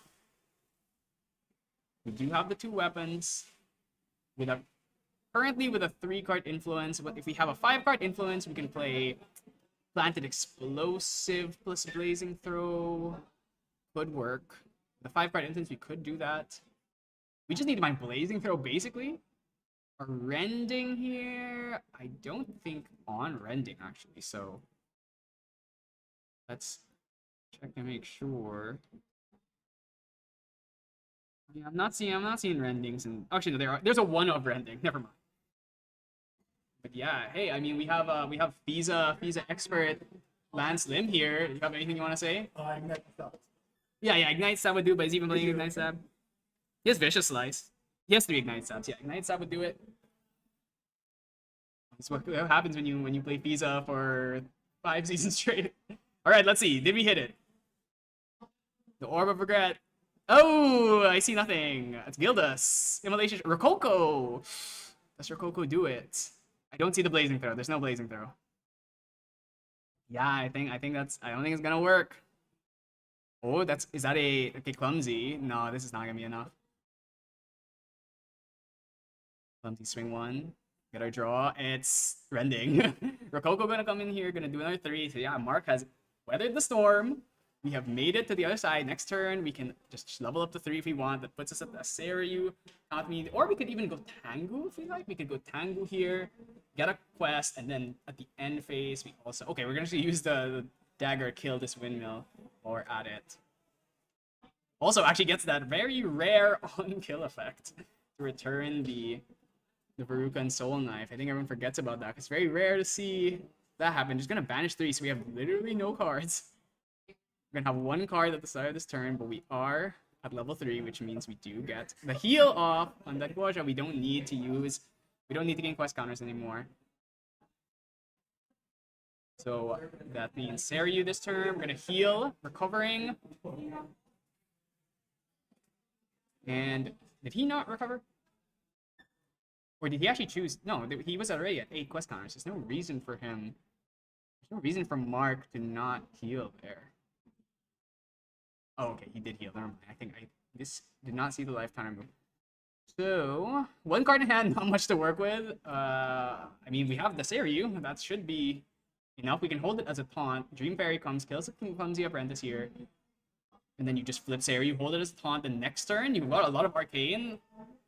Make 1 Arcane Blast if you can find a Byakos command. Probably going to bring out Reliquary, I imagine, if ever. Taking a longer than to think with the 1 card in hand, but we probably just kill that Clumsy here. Coco Clumsy, either way, they're all both 1/1s. Still a lot of ways for Merlin V to get here, but it's gonna have to be through effect damage because that Seiryu is most assuredly gonna be left as a taunt.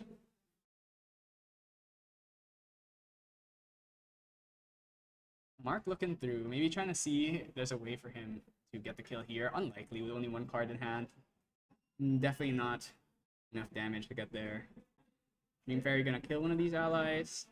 Rococo is the choice. And probably just gonna pass it back. Flip your Seiryu in order to get taunt. We do need to do this on the materialization phase though. Because if we just swing with the Mercenary Blade, we can get a swing in, but I think with 10 life left and a huge taunt, we can get there.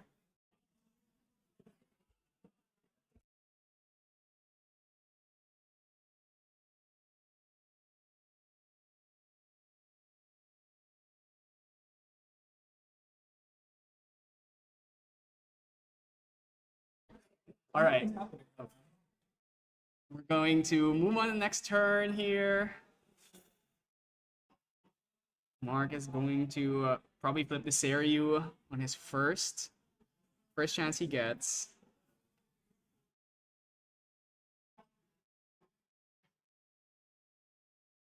I'm going to be taking some time to think here, trying to see if he can find a line.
Okay, sorry, there's a bit of audio issues here, but we are back. So QSG coming in here, probably going to try and get rid of the save with the immolation trap, but the problem is really the fact that that does target. So we will be able to use the Guasha Chosen Disciple to stop that. What would be under this QSG, I wonder? Might be the smoke bomb. Nothing in the memory though to stop that. Looking at the list, could be a random channeling stone. Both, maybe an executioner spear actually. I could see that. A lot of weapons actually. So if this is just a weapon, then actually is he even playing smoke bomb? Not even on. Oh no, yeah, he's on smoke bomb. So I think that's probably smoke bomb. So I guess you get put in a catch-22 here. You use the immolation trap, fiend out the negate from Guasha lineage release, but then you get the smoke bomb, but then you don't have enough cards in hand to really do anything with that opportunity. So I'm thinking this might still be heavily marked. So we're just gonna take another 2 damage. We are actually so close to getting killed by an Arcane Blast. If we go Reliquary next turn, draw an extra card. Actually, are we gonna draw it? Yeah, so we should have lower influence here. So we just find a series command. I think the game is over. We did banish one of them. I'm not sure if another one's been banished. There's 2 harness mana's also gone. Just gonna pass it back. Can't do anything. Safeguard Amulet. Mark's playing super safe. Doesn't even want to bring out the Reliquary. I mean, we got the fairy. We kill the clumsies. We've got a lot of life to give. We have Safeguard. We have a taunt. We're chill. This should be a done deal. And some miracle happens. Actually attacking the Awake one. Wow, imagine. What if you can mark the targeted? Even though there's only 1 card in hand. Mark the target on Mark Yang would be a way to go. That rending in hand, I wonder, probably going to try and find a way to try and bait out the Guoja lineage release so we can smoke bomb and then throw this rending. I feel like that's gotta be the only way, and even then, it's only gonna be 8 damage, still not enough to kill. We can try and bait out the Guoja with that immolation trap. It's possible, but oh wait, actually we already used that immolation trap, so yeah, there's really not much we can do. Wondering if Mark drew something defensive like a Veiling Breeze. It would have to be Veiling Breeze with only 2-card hand. Yeah, just Stonewall with the Seiryu. What are you gonna do? Big Dragon says no. Just a big wall.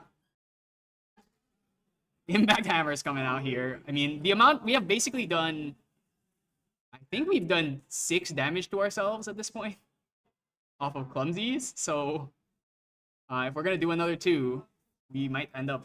The Broken Soul that comes back out after the first time that it has been used. Did get that on kill. We have a lot of weapons, but I don't see a Blazing Throw. Where are they? 3 weapons on field and not a single Blazing Throw to his name.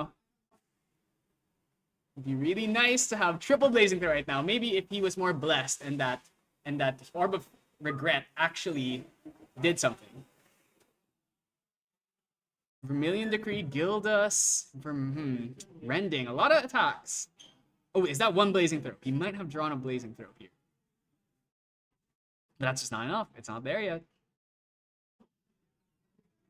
We would need at least 2. And even then, it's still only 8 damage. Very far away. Next turn, Mark gets to bring out the Reliquary. We still have the Safeguard as well. So any effect damage and any attack damage is basically null and void.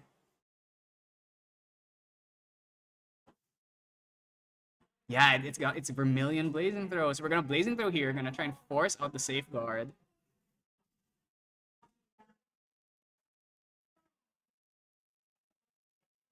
Blazing Throw gonna come out. We are going to sacrifice the Impact Hammer. Oh, we're gonna sacrifice that Mercenary Blade to that Blazing Throw.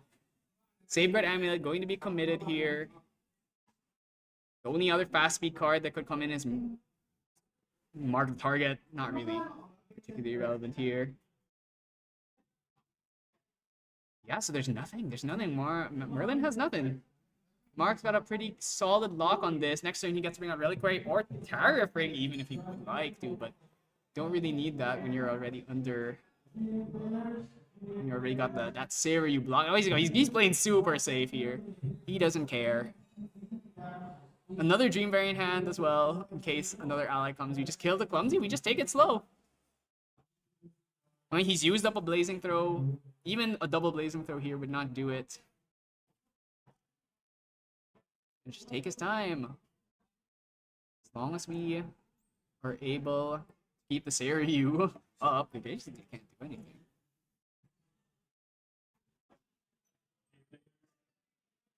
Now, what's gonna be the choice here? Oh, he has found the Seiryu's command. So this should be it, unless Merlin B has something here that could stop an attack. No, there's nothing. It's fire. He's got no interaction. That's it.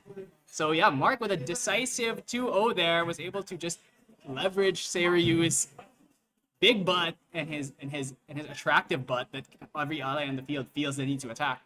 So yeah, that's pretty standard. That's what you'd expect. Fire Xander can definitely kill early, but if they see enough of their Beseeches, actually the Innervates is really what did it there. Both games are basically won off of an Innervates. So congratulations to Mark, currently 3-0, and I believe every single member of Mythic Tales is currently 3-0. So or maybe Conrad has lost, I don't know. But Lance and Mark are both 3-0.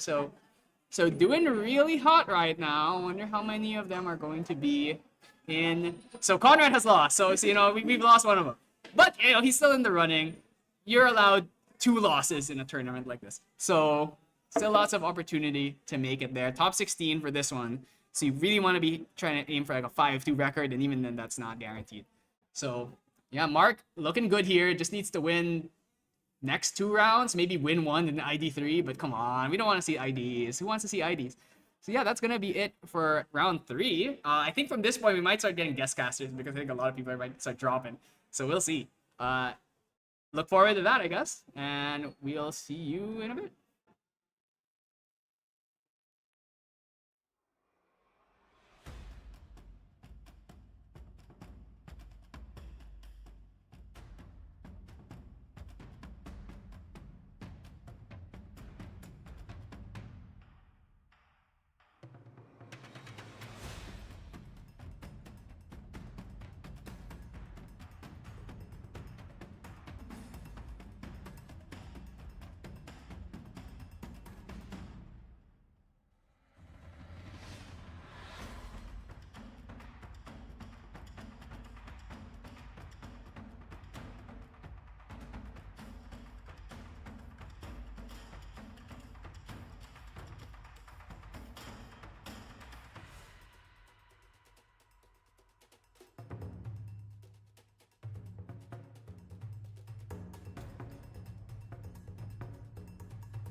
Hello, everyone. Welcome back to round 4 of the Grand Archive Gamer Shops Regional. Unfortunately, we have got a bit of a team kill going on. We have 2 members of TrueSight on the stream, Stephen Young as well as Carlo on stream.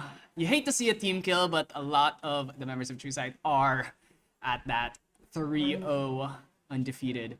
So it was bound to happen. So we've got a fun match here. It's Tristan versus Fire Seiryu Gosha. Well, Seiryu, sorry, Suzaku Gosha. And I'd say generally Tristan is favored here, but the thing about Fire aggro is that sometimes anything can happen. Sometimes they draw Arthur red hair and can't do anything about it. So looking like a lot of allies and Dream Fairies. So definitely Carlo has a lot of ability to contest the board here. Going to just drop a Broker, and then seems like that's it. Broker pass, holds a Veiling Reason and a Slice and Dice. Actually, Slice and Dice is a big threat in this matchup because Gosha does so much self damage that you can just suddenly kill them out of nowhere, even without an Assassin's Ripper. Looking at the hand, I'm not seeing much. I see the Xiao Xiao. Is there a red hair? Red hair would be very good in this situation. Xiao Xiao seems to be the play. Is there anything? Oh, I think he does have that red hair. Gonna swing to the face. I'm gonna play red hair and then try. Oh, and then try and kill the Broker before it gets the stealth from the prep counters. Shouldn't have any way of stopping this with only 1 card in hand. So I think it's a very apt play to make here. Tristan shouldn't have any way. Maybe unless they're playing. I do know Carlo plays, I believe, if maybe he's playing some of these weird defensive prep counter cards. Could maybe see some of those come out, or maybe even like a deflecting edge. So yeah, red hair. I mean, this is the start. We're gonna kill the Broker, and it's gonna go. We're gonna discard a Lava Plume, Fate Stone, draw into, I think that might have been a Blaze Bear.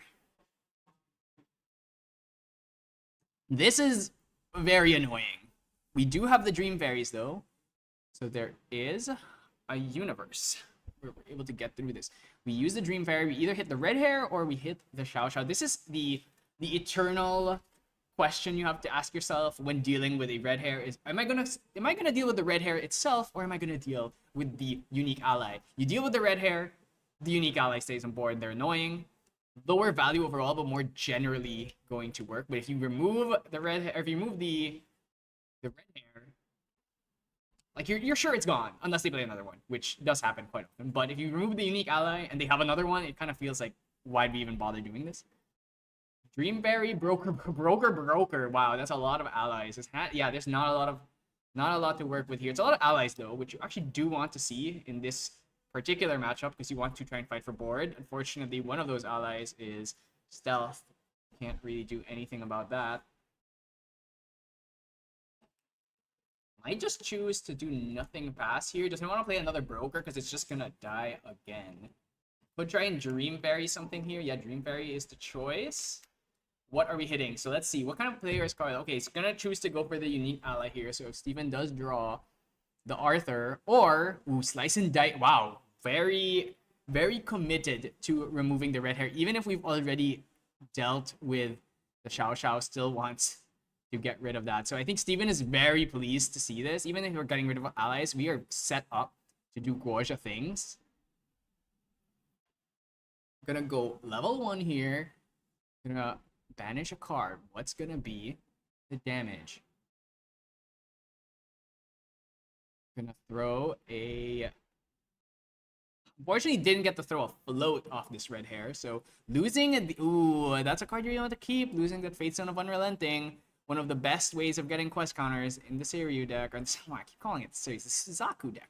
We're gonna get a glimpse of this. We see the Smoke Bomb. We see the Impact Hammer. Generally pretty normal stuff. Main deck Mirror, very critical. You can see Carlo putting it in the front. Main deck Mirror and main deck Viridian. So Stephen really wants to be tech for both wind and water.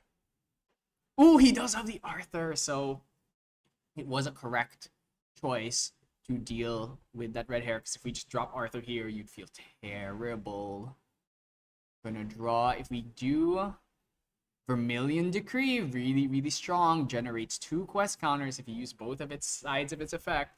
The damage ally and damage. So we can use this to get rid of the Dream Fairy if we so please. Losing the Fate Stone of Unrelenting is a bit unfortunate because it does slow down our ability to hit the correct quest count numbers early enough. We do have the Suzaku's Command, another very important card in the matchup. It is our main way of getting around Veiling Breeze without needing to commit to Mirror. So I'm gonna take a gander at the material deck, just make sure it's correct. Yeah, I'm not seeing too much action in here.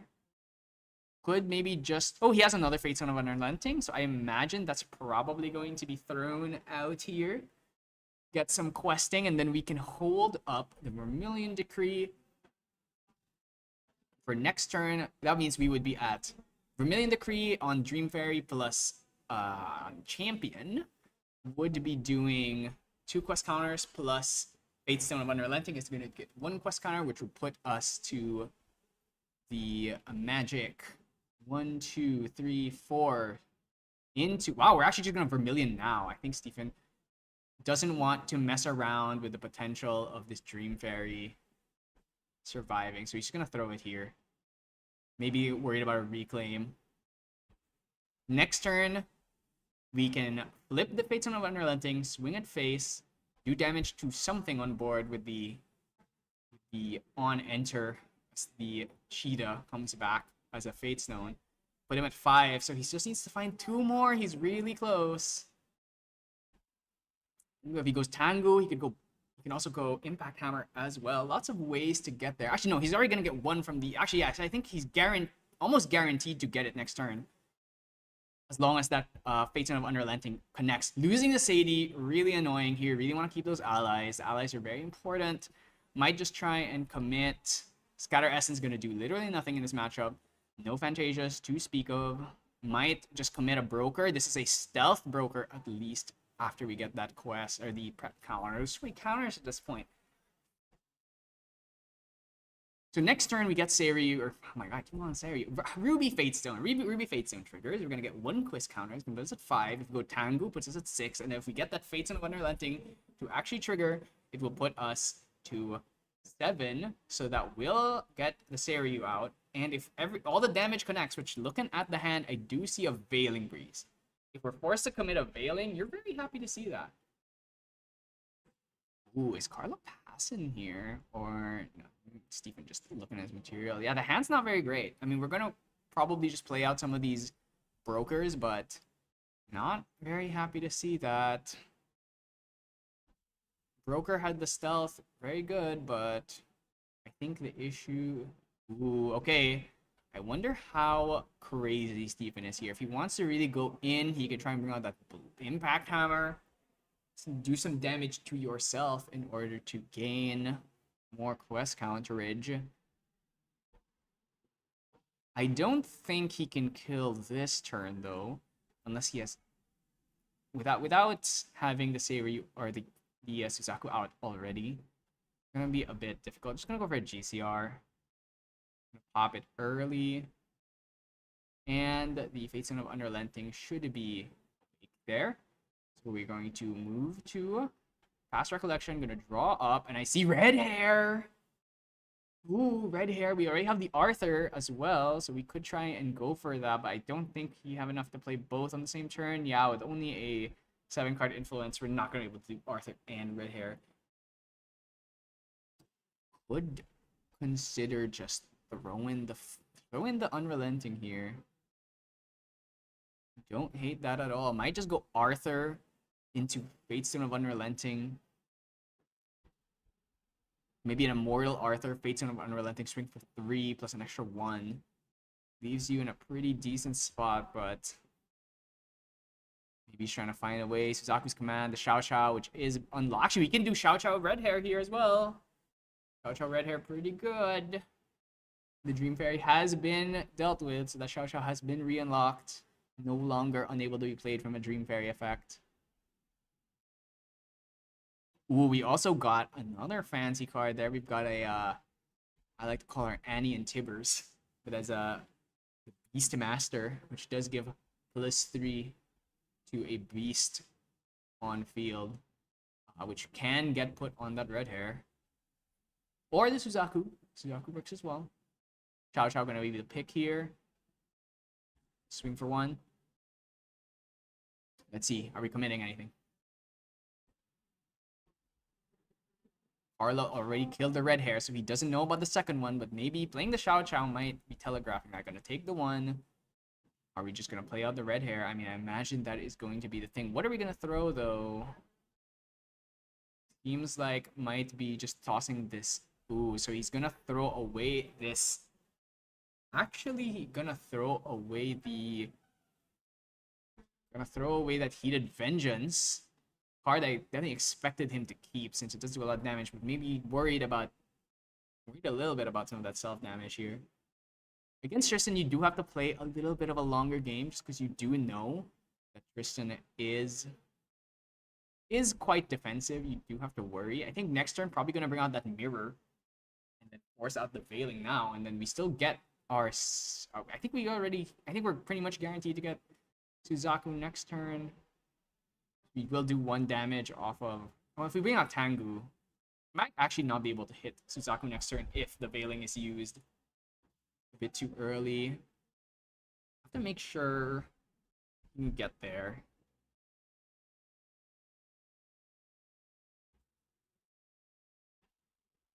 Gonna be trying to clean up the field here.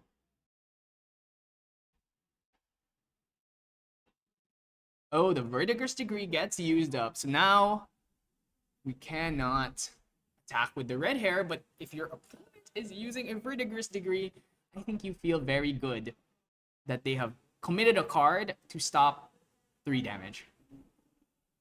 If you're in Steven's position here, you can actually just go for the Fates and Unrelenting. Actually choosing to slow roll the Fates and Unrelenting, maybe worried. I probably would have sent it there just because chances are it's gonna connect because they're not gonna play Vertigress and the Veiling Breeze in the same turn. Arlo very low on influence here. Also very few quest counters, which are the prep counters, very low. Unfortunately, did not find Surveil. The Sadie has been unfortunately banished. So those 2 brokers are gonna have to do all the work. You're gonna bring out a Terrafring, needs to try and survive. But without quest counter, why do I keep saying quest counter? It's been a while since I cast a Tristan game, but without any prep... Oh, that is prep gen right there. I wonder if we are going to see the Sadie. There's just no way to do it. With this small influence, we don't have a cheap ally to play out with the Sadie. I imagine when the new MRC Alter set releases, I'm very curious if we'll start seeing people play that new Outlook. The Windblast Outlook with a 2 cost to 1/3 is pretty good because it synergizes very well with Sadie. Lets you get the 3 damage breakpoint that you need in order to get the agility trigger without. So instead of having to just rely on Windmill Engineer, you at least have other cheap allies in the deck that also generates the prep counters as well as glimpsing. Ooh, gonna go for Impact Hammer here. I think wants to guarantee that the Suzaku is gonna get flipped this turn. With only 1 card in hand, the Terrafring is problematic. Mirror going to be played here when Carlo has no way of stopping it, considering there's no card. So this Veiling is basically dead for the rest of the game, unless he draws in multiples. Going to... Now we're in a sticky situation. I think if you're in Steven's spot, you don't really want to commit too much. The big issue is definitely the fact that this thing has stealth. Do we have a way of getting rid of it? I'm not seeing it. No True Sight available in this hand. No effect damage that could potentially kill this broker. And you must be worried if you're in Steven's position because with 6 damage counters, you are quite liable to getting hit by a big swing. Steven just gonna go in here, swing with the red hair. That is with a +3, so that's for 6. Choosing not to use the attack here. Ritty Smart. Not gonna throw away that Heated Vengeance because it could definitely come in very clutch. Stephen should probably choose to pop the mirror.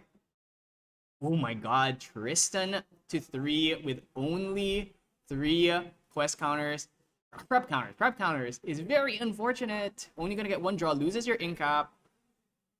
Only gonna draw 1 card, loses Sadie again, which means we're not gonna get any agility this turn, which is really the main way I could have seen us getting out of it. I think Carlo is really just hoping he finds Dungeon Guy and maybe hoping that that's gonna get him there. But with the mirror on field already, I'm not seeing it. I'm not seeing it. Even if we have the Slice and Dice here would only be doing 9. Wouldn't be enough.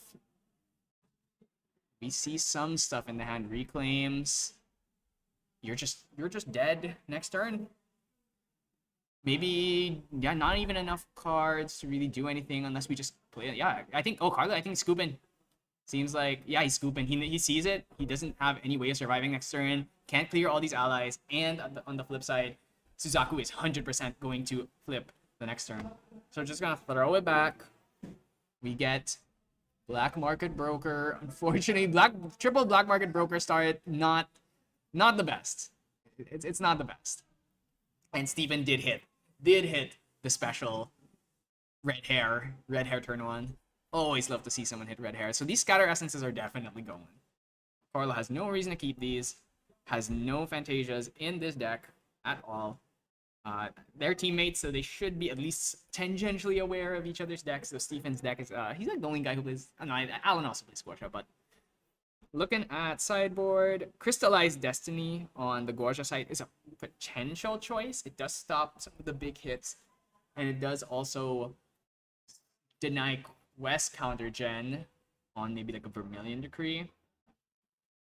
Extracted Incision also I expect to come in. It is a true sight attack that generates a prep counter on kill, so it's a good way for you to deal with Chow Chow, who is one of the very annoying allies you just don't have a lot of ways to get around. Arrow Trap is another option that could come in here. Gets rid of Arthurs, gets rid of red hairs at the cost of your prep counters. On Stephen's side, don't really see too much. Probably Crystallized Destiny comes in case he wants to try and stop a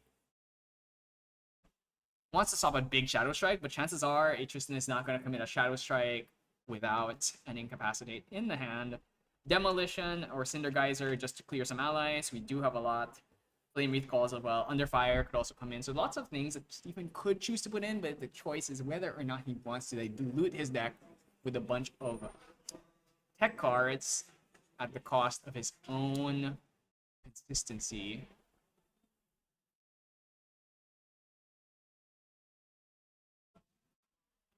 Looking at Stephen's list, pretty stock.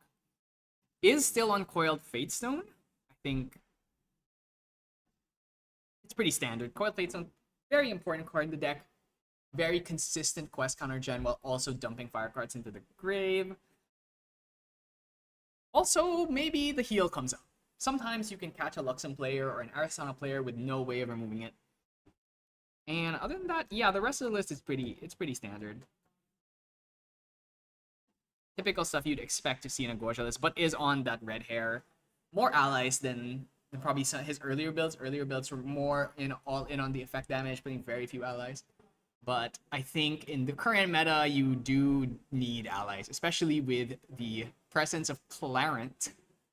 In this current meta, true effect damage decks can be a bit difficult. Even the Fractal decks need to try and rely a bit on the Balance Guild as Frostborn Beatdown to get there. I also, speaking of the Fractal decks, I've seen some people have been on Captivating Opulence, which is a card that initially people were playing and then over time started to get cut out from the deck. But it makes a lot of sense now with Clarent that they would be on it because it does really help with dealing with Clarent. You can try and bait the Clarent out, and then because it costs 2 to activate the ability, your opponent's going to be forced to put so many cards down, or maybe they just cannot play around it and they're just going to not be able to pop their Clarent anymore. So lots of reasons why you'd be happy to see a Captivating Opulence, but it is a Diao Time bonus, so something you will not be able to get true value out of until you hit level 1, which many of these Diaos do kind of tend to slow roll. Looking at the hand, I see it is the Shadow Strike in the hand. Tristan's one of these decks where I just feel like it's so clunky at times. Sometimes you just draw way too many of one side of the deck and don't draw the others. You draw Shadow Strike, but you don't draw Mastermind. You draw Mastermind, but you don't draw Shadow Strike. You draw level 3 cards, but you don't draw Dungeon Guy. This is just stuff that happens with Tristan. Gonna commit that Windmill, and we do have the Reclaim. So I think Carlo might actually just send the Reclaim out right now to not give a chance for a fast speed Ming. Gonna reset our life here. Yeah, okay, he's gonna at least try and goad Stephen to attack the Windmill.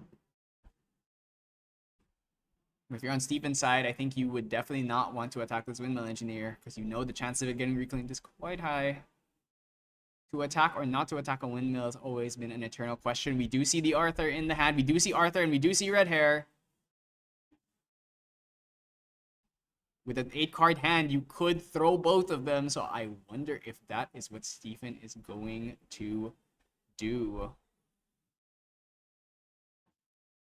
Not quite. Okay, Creative Shock is the choice here.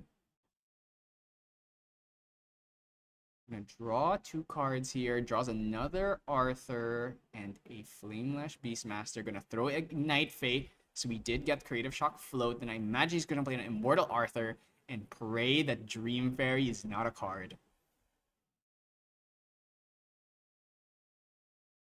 I definitely approve of this line. Trying to kill the Windmill here feels quite ineffective considering she's 100% getting reclaimed. Nothing on Carlo's side, no Stifling Trap.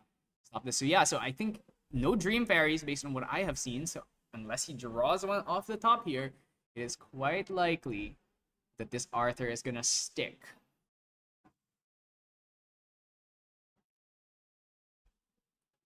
I wonder if Carlo wants to maybe slow roll the level instead. Haven't seen him commit the reclaim, so I'm not sure if we're still in end phase or not. If we still haven't moved to end phase, then yeah, I actually think he might be trying to slow roll here. Gonna sit at level 0 first. Being a Spirit is very risky when you play against fire.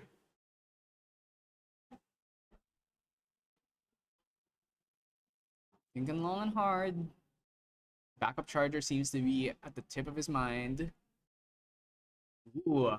Once again, I'd like to note that Carlo having a pretty weak prep counter start. No Surveils in this entire game. Surveil the Wind's a very important card in this matchup. We do have the Asen actually, so I imagine the Asen is going to be the pick here. Pretty good choice. Asen back the Windmill. Can't say that is a bad move. Main thing about Asen is if you hold it up for the intercept, that means that the Arthur actually cannot swing without dying if it is to face. If there's another ally on board, you can, but assuming we just go Asen pass, the Arthur actually cannot attack, which is... It's nasty. It's nasty is what I'll say. We also still get to hold up the reclaim here, so if the Asen does try and get killed, we still have the ability to play the reclaim to keep it alive, and then we can level up to Tristan Blade for higher next turn. We're gonna just level up the Goja 1. You're gonna use that Ignite Fate that we threw off of the Creative Shock. We're going to level up, get our Ruby Fate Stone out on field. Same material deck? Yes, same material deck. The Viridian Protective Trinket was not removed because I don't think Steven has a material deck card. Oh, he has Boots, which not doing much against Tristan. Not many spells that target that you need to get rid of. So we're both going to take 1 damage here, which is going to get Steven his first Quest counter. The problem here, gotta remember, the Arthur cannot swing. He does, he is going to die.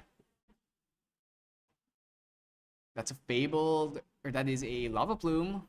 2 damage, pretty good. Wonder, maybe Stephen actually just commits Red Hair here, but you can't feel good about throwing Red Hair and then immediately... Actually, we can't even throw the Red Hair because Asen has 4 life. Not gonna be enough. We still have the reclaim as well, so most assuredly this Aeson is gonna live unless we can try and use this lava plume. That is a blazing throw in hand. Could deal with the Aeson if we had a weapon, but we don't. Dire Requiem is really, really strong here. We get to try and keep this Arthur alive. We're gonna summon 2 Dire Wolf tokens. By banishing a fire card, we are allowed to summon 2 instead of 1. Which both of these Dire Wolf tokens are... they're ephemeral allies, so losing them this turn doesn't feel too bad. Imagine we're just gonna throw them at the Aeson. Aeson gets reclaimed, perhaps, if Carla does not... Ooh! Beastmaster gonna come out here too. So so we're gonna throw this. This is gonna get reclaimed 100% of the time. Stephen does not have enough cards in hand to try and get rid of this Aeson, but the Aeson has been dealt with, and with Carla having a pretty big hand, but there's a lot of damage still. Gonna take another 3 into another 2. So yeah, Carla very low in life, no prep counters to his name, but he has a pretty big influence. The one saving grace in this situation, that one of Flamelash Beastmaster actually doing God's work here. We still have that red hair as well, so if this Arthur sticks the next turn, which I imagine is going to be Carlo's #1 priority, with a influence of this size, he should be able to play Windmill into Aeson, which would work. This juncture, Windmill Aeson really strong, gonna get us just the right position. Arthur gonna go down as well as the Beastmaster, so I think that's probably what's gonna happen unless Sadie shows up.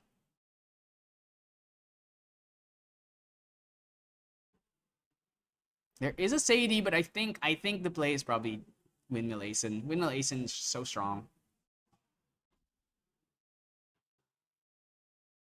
The big concern is if Stephen is on something like Smokeout, that is a 1-cost card that can potentially kill your Windmill Engineer. And looking at the list, I don't see it, so not on the Smokeout. Gonna choose to play Sadie instead, wants to try and get some agility triggers, as well as prep counter generation. Sadie gonna come down, might just swing at the Beastmaster, or maybe gonna play a Windmill and then try and get some agility that way. So we're gonna move in here, gonna kill the Beastmaster, so we're gonna let the Arthur live. Surprised about that one, was definitely expecting the Arthur to be tried to be dealt with here. I think Windmill Aeson would have been able to deal with the board, but it wouldn't give us prep counters, which is the main issue. We will get 1 prep counter from the Windwalker boots on the end phase, and then the ability to bring Sadie back would put us at 3, which would set us up nicely to level up to 2 on the turn following. Yeah, he's gonna pass it back. We're gonna let the Arthur live for another turn. We're gonna get the agility trigger, and then we're gonna get our boots trigger as well, putting us at 2 prep counters. What is Stephen gonna do? Carla has such a big hand, but playing pretty safe here. Impact Hammer. A bit early for that one. Maybe he smells it. Maybe there's no veilings and wants to just try and go for it. A Heated Vengeance here would hit for 7. The Arthur swing for 2 would make this a veiling. I think is going to be committed. Ooh, okay, so we're gonna use, I believe this is like Deflecting Edge, but it gives you, it's like it eats a prep counter and it gives you it prevents damage. I don't even remember its name, to be honest. Let me go check through his deck list. It is this? No, that's not Extracted Incision. This is a different card. I don't even know what this card. I remember the card, but I can't remember its name. But yeah, so we're gonna use a prep counter to. Oh wait, no, that was Arrow Trap. Never mind. Wait. Where is this art from? That's not Tristan starter deck Arrow Trap, and it's also not original Arrow Trap. Is this like is it an AMB Arrow Trap? Okay, I don't even. There's too many arts of Arrow Trap at this point, if that's true. another Arthur in hand though, so we can actually throw another Arthur in here. Does he have... Ooh, I see the Searing Truth. Well, actually, committing that there also does lower our prep count, so maybe we won't be able to level up as soon. 2 down. Gonna play Xiao Xiao. Xiao Xiao gonna come down, swing 1. Take 1 damage here. Is there anything? Blazing Throw, Heated Vengeance. Does he even have the Heated Vengeance? I wonder why we chose to bring out the Impact Hammer here. We're not planning on using him. Oh, maybe because he had the Blazing Throw. You swing here with Impact Hammer, it's very risky. You're playing against Tristan. The threat of Slice and Dice is looming. Carlo probably just going to bring out a defensive card here. A Tara for a Safeguard would be recommended, I'd say. Searing Truth could be used in response just to get some quest counters before it comes down, though. Usually, I'd say you bring out Safeguard against Gosha because it also two-way street stops quest counter gen, but choosing to bring out Tariff instead. Maybe worried about a potential red hair next turn. Recollect, his influence is huge. He can go for the Windmill Ace now. Still not a lot of prep counters though. Crystallized Destiny has been found. Very good in this deck, but it is a pretty expensive card.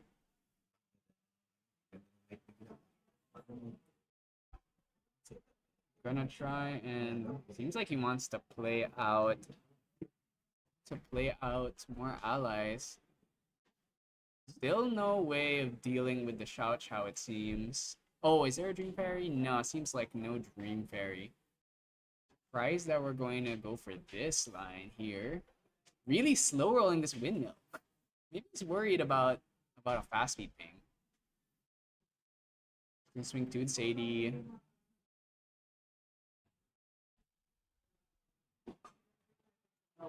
I mean, this is looking good. With the Tire Ring on field, I do think that it's pretty unlikely that Steven is able to find the kill here unless he can do all effect damage. Do I see a Veiling? I don't see a Veiling. So if there's a world, Searing Truth. Okay, if there's any universe where this is happening, is there an incap? No incap, no incap, no Veiling. If Steven's gonna find a way to win this game, he's gonna have to do it through the Tire Ring. So I wonder if he's got. I mean, only has to do 7 damage. It's actually very, very possible. Gonna bring out his own tariff, so okay, probably not yet there, but he's close. Should not be able to die next turn. Do this, we're both gonna take 1. Carlo should be at... unfortunately, they have moved the phone, but I think he is at 13. Draws that Heated Vengeance. No, that's a Vermilion Decree. Vermilion Decree is very strong right now. Blazing Throw, Vermilion Decree would do it. But is Steven worried? Yeah, actually, I wonder if he's respecting Carlo too much here. Crystallized Destiny does keep him alive though, so I can definitely see why you'd want to try and slow roll here. You brought your own Tire Ring out, you're probably safe next turn. Maybe you don't need to take any unnecessary risks.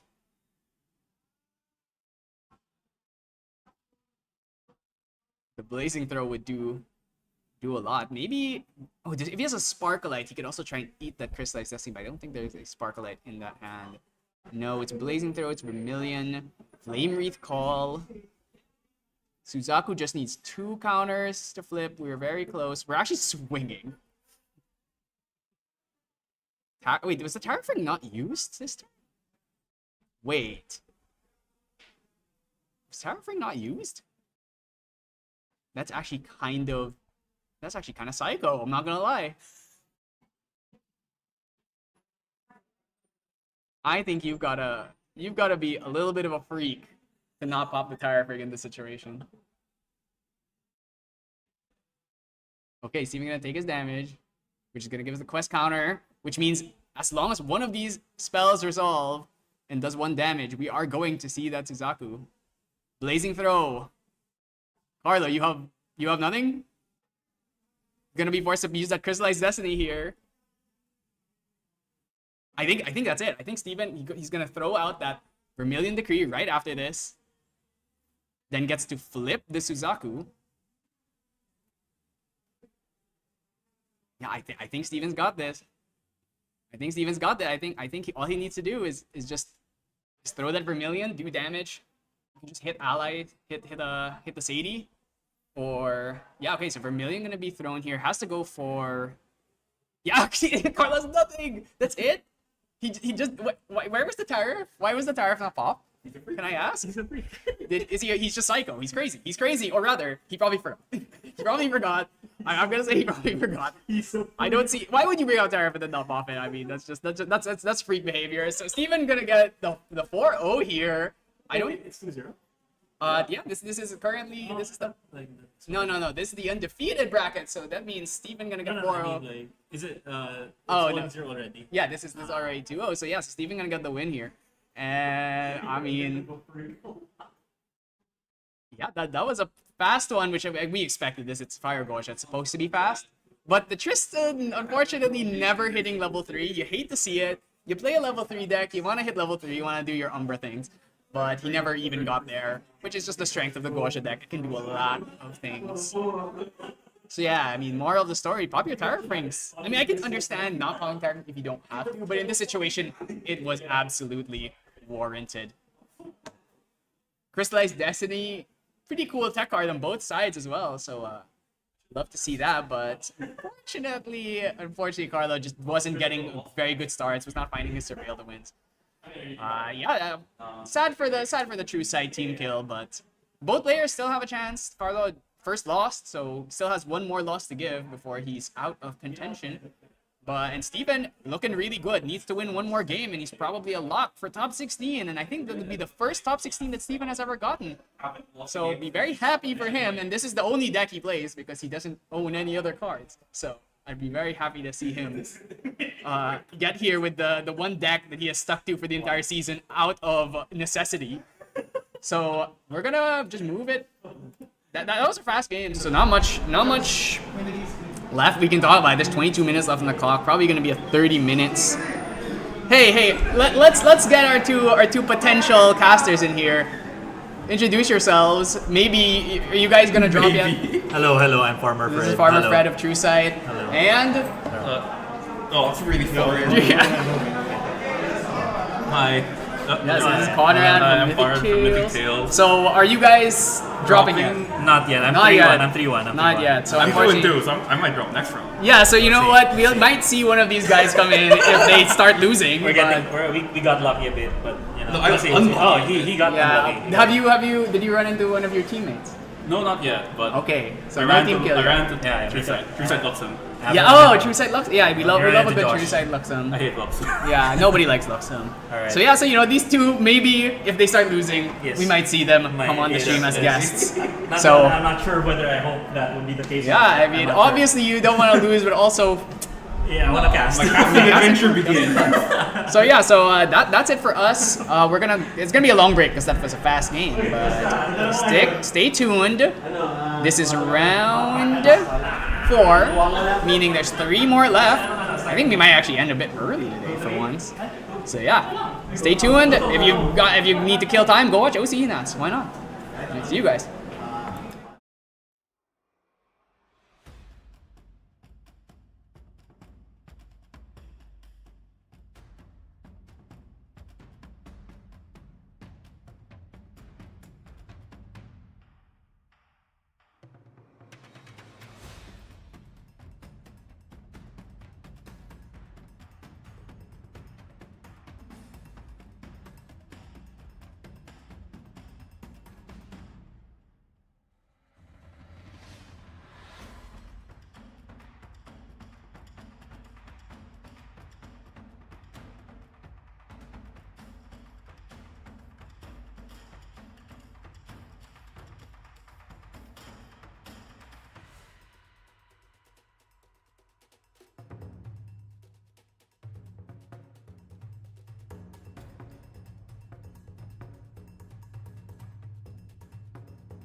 Hello, everyone. Welcome back to our 5th round of the Grand Archive Philippine Regionals, hosted by Gamershop over here in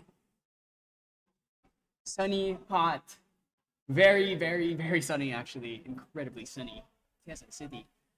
We've got our 5th round here. We are going to be having friend of the show, Snap Dancing, on the stream. I believe he is on Fire Lorraine. So we just saw a Fire aggro deck, but it was Fire Gosha. So this, I think, is our first Fire Lorraine of the day. We've seen Fire Xander, we've seen Fire Gosha, we've seen Fire Lorraine. Like the three primary Fire aggros you'll see. There's also the Slash and Burn, Cleric, Rebuke deck, and as well as Polcock. But these are really the main three are Gosha, Xander, and Lorraine. Of the three, I definitely think Xander and Lorraine are generally considered to be the better ones, but Lorraine obviously has seen a huge uptick in play since her fantastic showing in Ascent Kuala Lumpur, with Ruby Zillia getting all the way to the semifinals and really had a nail biter of a best of 3. And we now have Clarent, so the matchup into Fractals has only gotten better. Very hard for the Fractal deck to deal with a card like Clarent. Not sure what Snap is facing against here. Just wait for the deck list before I'm able to talk a little bit about the matchup. But if it is Fractal, I'd be curious to see Fractal versus Philo, because Philo, while she is pretty good now into Fractals because of Clarent, there's still very many ways to beat the deck. You can just throw your big haymaker spells like your Refractings and your Shimmerings with a bunch of Fantasias and stuff on the field. You can play things like Captivating Opulence. Lots of ways. So we're going to be, Braille here on Fractal Diachan. So we are actually seeing the finals of Kuala Lumpur reimagined with the Clarent reimagined. Now let's see how this ends up going. Dice roll does matter a bit. I want to check if Braille is on some of the tech cards we're seeing. Nope, I'm not seeing it. The main new tech card I've been seeing a lot of is that Captivating Opulence, making it very hard to pay for Fractals. We're gonna go in Water Spirit here. It's wow, 0 Fractal start is absolutely not what you want to see. That is disastrous. I'm seeing a loss and thought. Oh, there's an unstable. He didn't play it.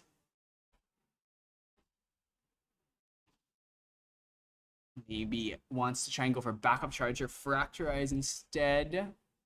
But let's see what Snap's got going on. Opens up. I see the Arthur, the big man himself. Do we have the Haunts to take full advantage of this?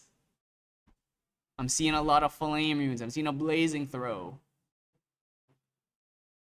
Are we given this immortality? I think maybe you just don't even bother. Okay, he's taking the slow road, going for that. Gonna put down that. Oh my god, he has it. He has it. It's the classic. Is this getting negated? Negation coming out. Frostbind gonna stop that Force from hitting the field. That would have been pretty disastrous here. I actually wonder if you try and slow roll this, but I think at the same time, when you see 0 Fractals in the opening hand, makes you think, oh, the Glimmering Refusals are no issue. But the Frostbinds coming in clutch. I did see 2 Frostbinds in Braille's hand, so definitely makes sense why you'd want to try and take it slow. Gonna go for the backup charger here. I do think there's the Fracturize, so we're just gonna immediately pop it, and then we get to Fracturize it on the either on Snap's turn or on Braille's turn. He can choose to Fracturize if he wants to do more, but usually you Fracturize on the end phase of your opponent's turn. I see the second Frostbind is in there. I wonder if we have another red hair. I don't think they have that. Oh my god. Oh no, that's not even unstable. That's a disenchant. Oh my god, he still has 0 Fractals. He's gonna be able to Fracturize this, which is what he's gonna do. And that's it. Is there a Paladin? No, we have a Glimmering Refusal. So we at least can negate for 1. We also have the Frostbind. So we have 2 negates, but they're very payable, is what I'll say. They're not the Glimmering Refusal for 10 kind of situations we're very used to seeing in the Fractal matchup. No Paladin, no Guild. This is an atrocious start. Maybe some of the worst starts I've ever seen from a Fractal deck to open literally no Fractals. But we are going to make our own Fractal here. The Fracturize on the Power Cell. Common play, but yeah, you see, it's a float. It's float, float, float, and negates. There's nothing else in this hand. No action at all. Now, if we draw into another red hair, you know you're in time for pain. I also saw there was a Hasty Messenger in Chris's hand, so we get to dig deep through the deck to start looking for our money cards. I also see the Flame Runes in there. Flame Runes really, really good here. I imagine if there's no red hair, we just go for that Hasty, and we just start dumping. Arthur gonna swing for 2. Gonna get that buff effect on everything. Don't have to worry about him dying. Only one Fractal means a Refracting or a Shimmering would not do it. The Hasty gonna come down here. Probably gonna throw a Float. It seems like Flame Rune might be the only choice. That is class bonus. Gonna get our draw, but we still... Oh my god, he drew into red hair. Now, is Chris gonna commit to the red hair here? He has enough to pay for 1 Frostbind, but he does not have enough to pay for Frostbind plus a Glimmering, which we do have not enough to play both of them. So I think Chris is more than safe enough to throw out that red hair. Very safe, unlikely to get negated in any way. I'd say you just send it here. If he's gonna keep negating, he's not doing anything else. Notably also, Influence of 6 to an Influence of 6 means the Faskir here is live. We get to throw another Flame Rune, which means we do have 2 float, but they are both class bonus. We're gonna Faskir here. So it's Influence of 4 to an Influence of 5 to a... No, it's an Influence of 6 to Influence of 6. So this is actually not gonna heal. Then he's gonna Lost in Thought. There we go. So Lost in Thought for... Actually, yeah, he has to Lost in Thought for nothing here because he's not gonna get the heal if he chooses to draw here. So he has a lot of float and nothing to use it with. He can level up or bring out a Scepter of Fascination, but not really doing too much. Gonna take a fat 4 here, and Chris is gonna throw another floating memory card into the grave with the second Flame Rune Swordsman. This is a fantastic start and an atrocious start on Brile's side. So oh my god, he's gonna go for Diao-Chan 1 here. I actually don't agree with this. Going for Diao-Chan 1 here means we're not drawing anything. I think the Scepter of Fascination probably would have been better because we need to find something. If we're just gonna sit here and do nothing, I don't see how we ever get anywhere. A Paladin would be great. It draws another float. It's another Fracturize. That's awful. It's probably gonna commit this Lost in Thought just to try and draw. Could also throw another Fast Cure on the stack to try and get some extra healing. Lost in Thought for 2. You definitely want to throw that Fast Cure here before you get locked out of it. We're gonna draw. Maybe we can try and draw into a Paladin, please. We've drawn to Zhang Zhao. Unfortunately, not particularly good when there is not many Fractals on field. We can at least try to heal. Just gonna pass it back. This is dangerous. When you see an Arthur stick for this long and there's a red hair and a Hasty, you know we're just going to keep digging through the deck. It's going to get really dicey. We're going to go for a level 1 here. No float that we can use. Those are class bonus on the Flame Rune Swordsman. Going to banish. Oh, Hone by Fire. Probably wanted to keep that, but not going to be too hard to find another. I'm actually surprised we're not going for the... I actually think maybe in this situation, you actually probably want to go for the Forge Light because you're in such a commanding position. Maybe the extra pressure, but it is a lot of damage. I see a Cinder Geyser in hand. We're gonna throw a Creative Shock. Oh, draws into another Hone, so that's great. Creative Shock not particularly good in this situation. Oh, actually, he didn't swing with Arthur. I see. So I think a little bit of a missequence there. We're probably better to swing with the Arthur first. Gonna try and play for a Fast Cure again. Fast Cure number 2. Influence of 6 to an Influence of 6. Probably gonna throw this. Probably gonna throw another Fracturize? Fracturize on a Sword of Seeking? Alright, he's gonna play that Cinder Geyser. Now I'm gonna throw that Cinder Geyser to try and lower his influence. I mean, at this point in time, actually, it's still equalized. You're free to wait. And their guys are gonna get thrown here. 3 damage. Gonna Frostbind this, but now it has 5 influence to 4 or 5 to 5, so that means we're not gonna get the heal. So I think in this situation you're fine. And Snap Spot gonna take that, and then we're gonna take another 2. But yeah, this is looking kind of doomed. I think I'm allowed to say that this is maybe an unwinnable game state at this point.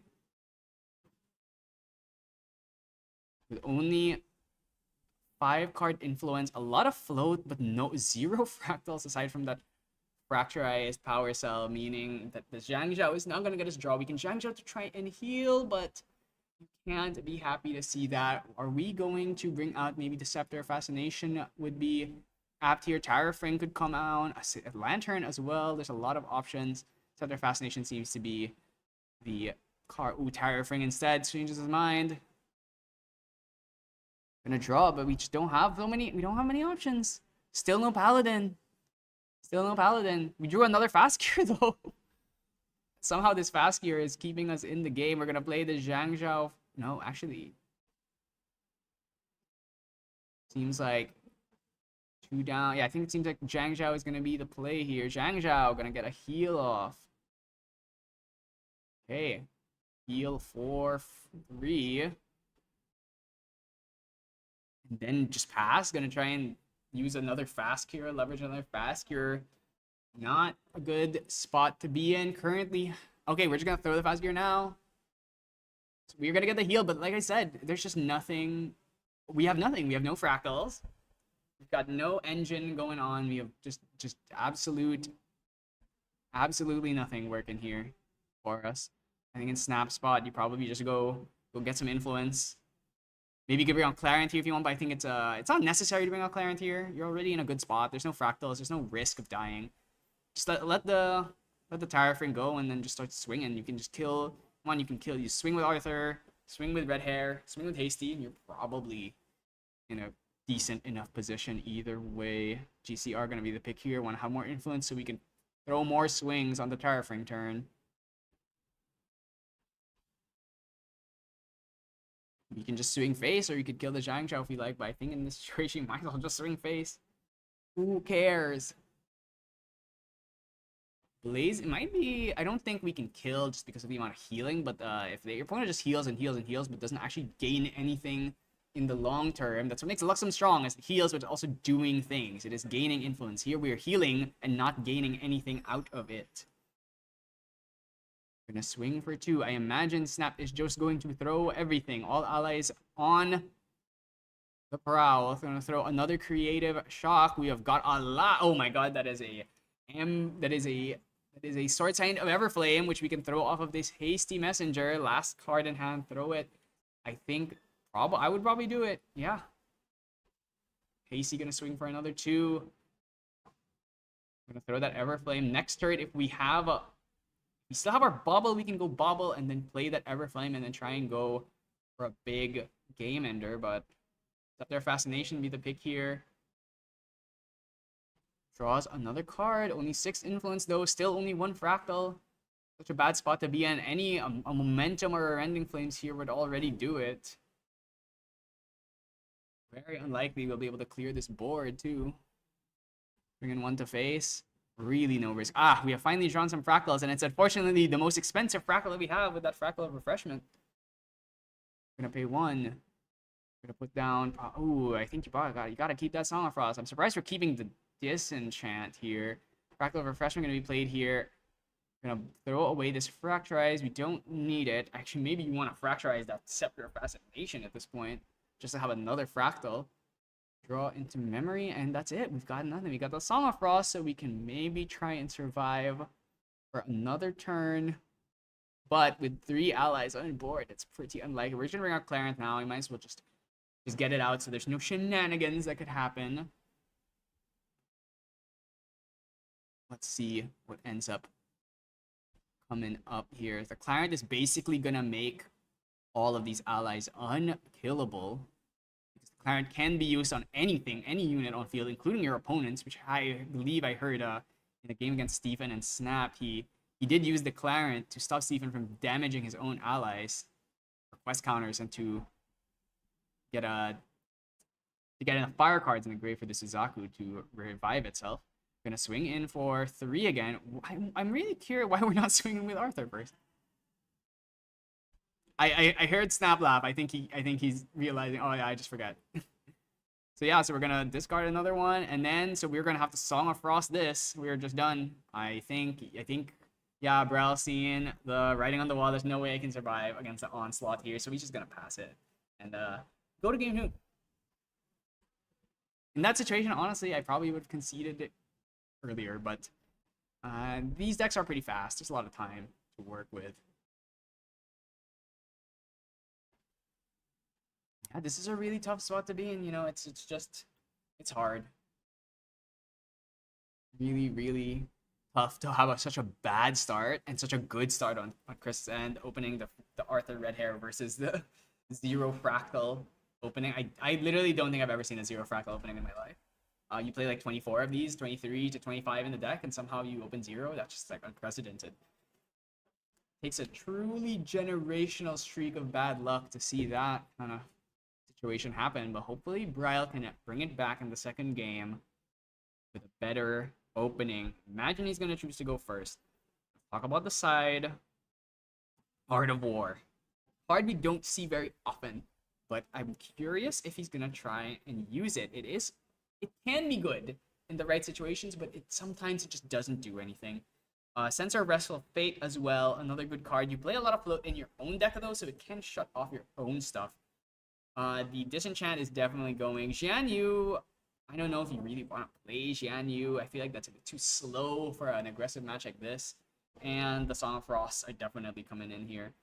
And on Chris's end, he does have Blanche. So Blanche plus the Clarent basically makes the board unkillable unless they're able to establish Paladins and Gilduses. Other than that, you could consider Nullifying Mirror, I suppose. Oh, actually, no. Yeah, no, I really don't see anything else here. Blanche is probably the only thing.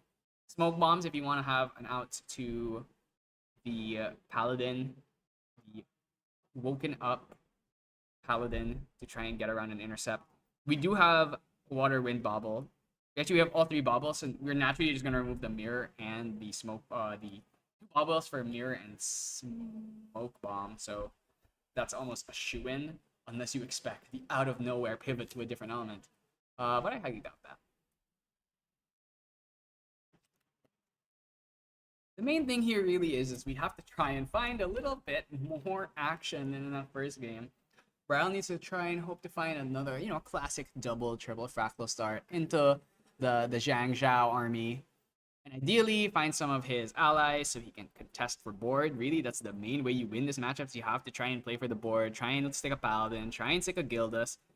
Only on 1 Gildas. I wonder if this list is based on the list of Hachiko, who is the winner of Ascent Kuala Lumpur just a few weeks ago. I believe he was also only on 1 Gildas. So there's a chance that this list is directly taken off of that. Other than that, there's a Turbocharge in here. That's unusual. Turbocharge not a particularly good card in Fractal because you're usually fracturizing the power cell. It's not often that you actually get to turbocharge a power cell. So a bit of an odd choice, I'd say. And that, yeah, it looks quite standard. Just the lower guild discount, which is personal preference. Alright, we're gonna shuffle up here. I imagine Braille is gonna choose to go first, as you typically do in the Grand Archive. Both players getting ready to see what happens in this one. Get his Water Spirit out and gonna draw 7. Hopefully the hand is better than last time. I'm already seeing more fractals in the last game, so I think if you're on Braille's side, you're happy to see that. That's 3 Fractal of Rains. Maybe considering imbuing one of these. Curious if he chooses to imbue here. You don't typically choose to imbue. Yeah, looking like no imbue here. So, oh my god, we have 4 Fractals, but Yeah, we can actually do it. We can do fractal, fractal, fractal. We cannot play all. We should play the unstable here. Yeah, that's right. So we're gonna play the unstable fractal here. It does come in rested, so you might as well play it now in this turn, so it's not gonna bother you in a future turn. Now I'm gonna bring on his fire spirit. Gonna draw up to 7 and draw for turn as well. Let's see if he can open Arthur Redhair. In this situation, there's no negate, so you don't have to worry about the same thing happening as last game. I did see a Xiao Xiao, but is there the horse? Red hair coming down. It's definitely going to be at least red hair Xiao Xiao, but if we get Arthur red hair again, I don't know. I don't know if Braille can survive that, considering I didn't see a Zhang Zhao in that opening hand. The hand is Fractal of Rain, Burst Asunder, Fast Cure, Xiao Xiao. So it's not Arthur at least, but Xiao Xiao is just as annoying. We're gonna swing one on our horse here, discarding a Hasty Messenger hitting the bin. Xiao Xiao gonna swing for 1, and I think that's probably gonna be the whole turn.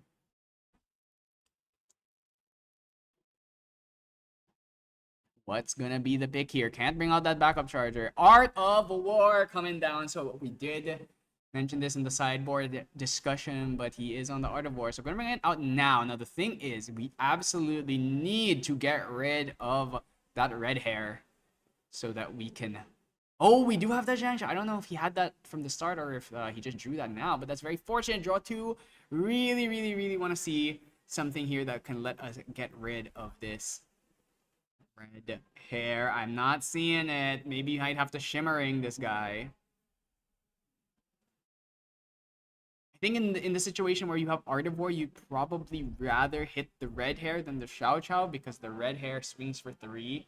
So if it's not under Art of War, if Chris plays an Arthur, he can just play another one. But if you kill the red hair, even if he has another one, that red hair will be able to swing that turn. So I think that would be probably the more efficient line here. Gonna pay 2/2, probably thinking about how many fractals he can commit to the field while still being able to. Yeah, so we're gonna shimmer. We're just gonna kill this red hair now. Nothing to say about that one. I'm just gonna pass it. Not even gonna commit another fractal. Wants to hold that Song of Frost. Yeah, tough situation to be in. But this is a much better start. That Art of War is definitely going to pay its dividends in the rest of this game, considering there's only 2 allies on board at the start. Well, there was only 2, and now there's only 1. Red hair getting swiftly taken care of. But we definitely need to start finding our stuff. Oh yeah, so the Zhang Zhao cannot swing here because of the Art of War. So we're just going to take that little bit of point damage back. What is Snap going to try and do here? He does play Reduced to Ash, so very possible that we can get rid of this Art of War as long as we can find it.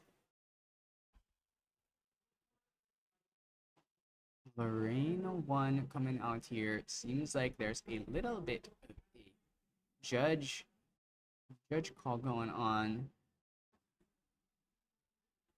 We're gonna ask him to pay. It's gonna be Flaming Swordsman. Not too beat up about that. Not the worst card to lose. Gonna bring out our Sword of Seeking again this time. Can we find that Reduced to Ash? Try and get rid of this Art of War before it starts doing a little bit too much goalkeeping.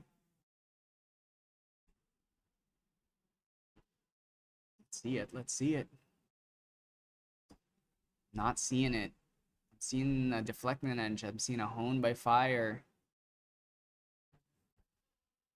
I'm actually not even really seeing much allies in this hand to begin with. One thing about the Fire Lorraine is it actually doesn't need to use allies to win the game. It has the very, very powerful attack cards in the form of Rending and Fiery Momentum, which we actually just saw Fire Momentum in the hand. Not a lot of Fire cards in grid yet, though. So, ooh, seems like he's just gonna pass it back. That's pretty unfortunate, it seems. Now, can Braille take advantage of this? Gotta hope that he can start finding some of these. Oh, Vermilion Decree gonna come out. 3 damage. Are we choosing? Okay, we're gonna choose to kill the Zhang Xiao and then do 3 damage. Seeing this situation, might try to consider drawing, but you really don't want to give your opponent more draws if you can help it. Fire Momentum, Blazing Bowman being the cards in the grip here. 2 more in hand. Don't know what they are.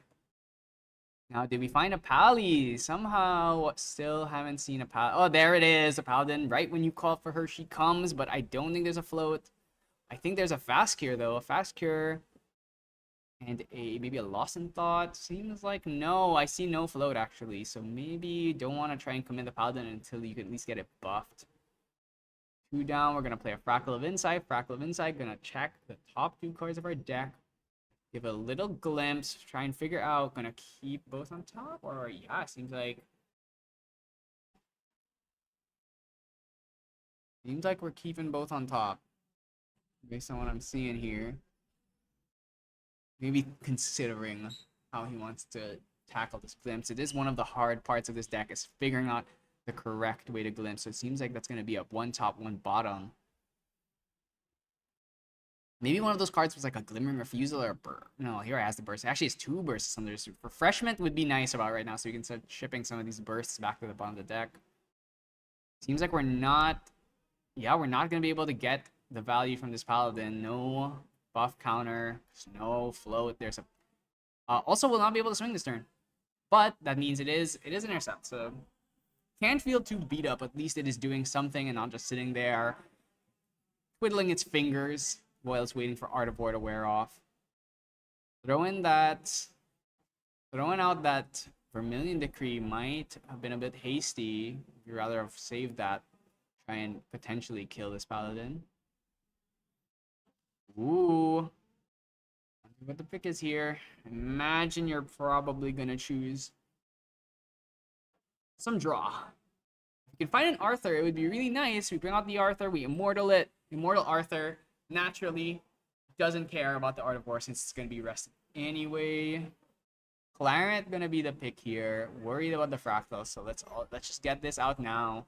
Also insulates our allies from potential shimmerings and whatnot. Alright, hopefully Snap finds something here, or at least maybe he can try and throw the attack cards to get there. Actually, very possible for him to kill with an unexpected rending. A rending flames here would actually do 8 damage, which would kill Bryle right on the spot. But there is a Paladin, so we do need. Oh, I see the Arthur. Ooh, Arthur could come down here. Arthur would be really strong. We could actually kill the Paladin if we play the Arthur. We can play the Arthur, comes in rested, swing with Lorraine, do 1 damage, and then swing with Xiao Xiao for another 2. Because of that Arthur effect. Now, I believe Xiao Xiao cannot be retaliated against, which would mean that Paladin actually does nothing. But that is assuming that Bryle has nothing to say about that, and I believe he's at least got a Song of Frost. A lot to consider here. It's a complex turn.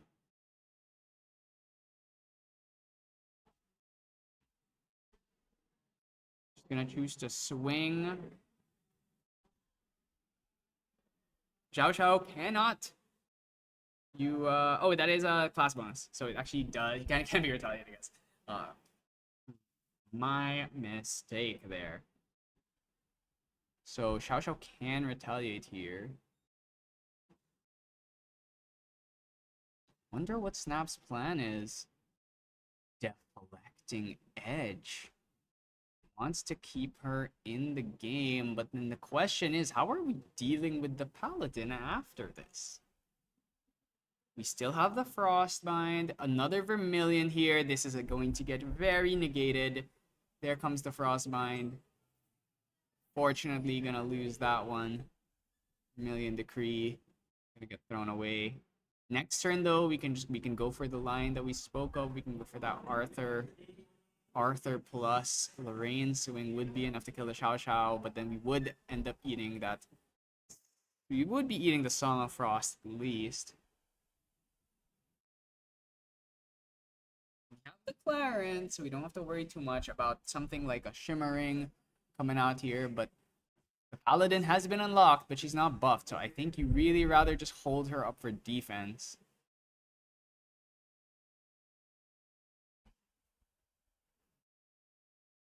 We're going Lantern coming out here. Smart play. Don't want to let these rendings start coming out. Might as well hit that Lantern now. Now we have two things that need to get Burst Asunder. There comes the Gildas. I wonder if that is gonna be the card we try and commit now. Gonna bring out a Fractal of Snow first. Just a 2-cost Fractal with a sometimes relevant effect, but not relevant at this juncture.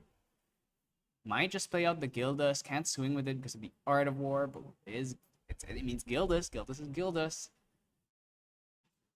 Might choose to commit another Fractal here. Might just play the other Rain. But no, he's actually going to play the Gildas. We really want to get this Gildas on field already just so that the Art of War on it already starts ticking away. So I think in this situation, I might have actually just committed that Fractal of Rain here. Probably wants to hold that Song of Frost at least because you do potentially die to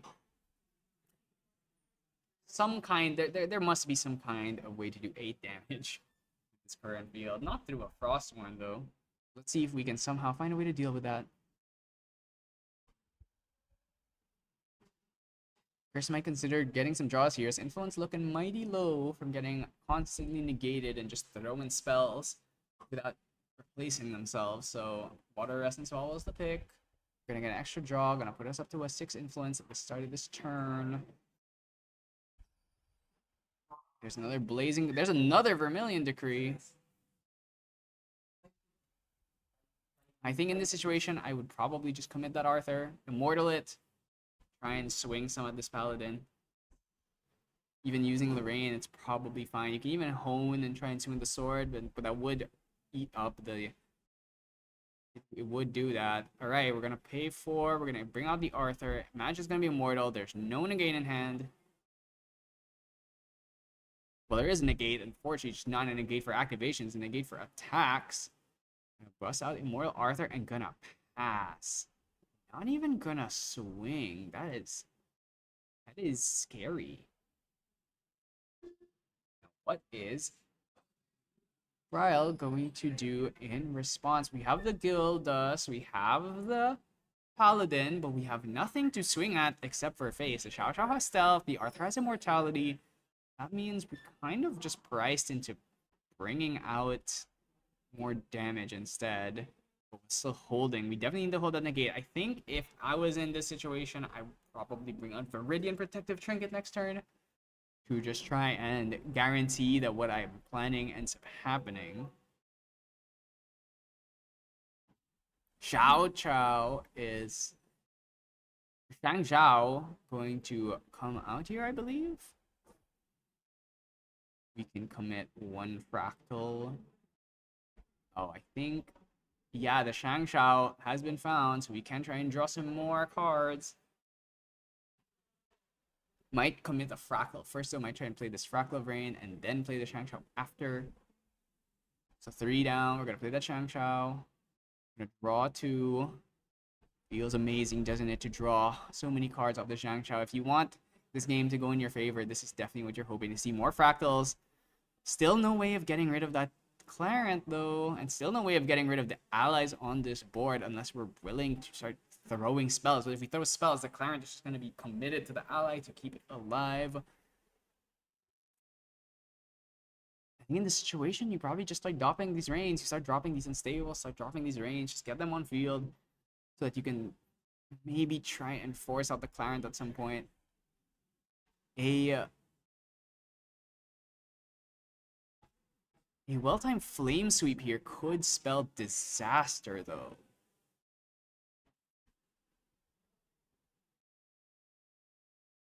If we see Bryle go hands down, I would definitely be afraid of a potential Flame Sweep here.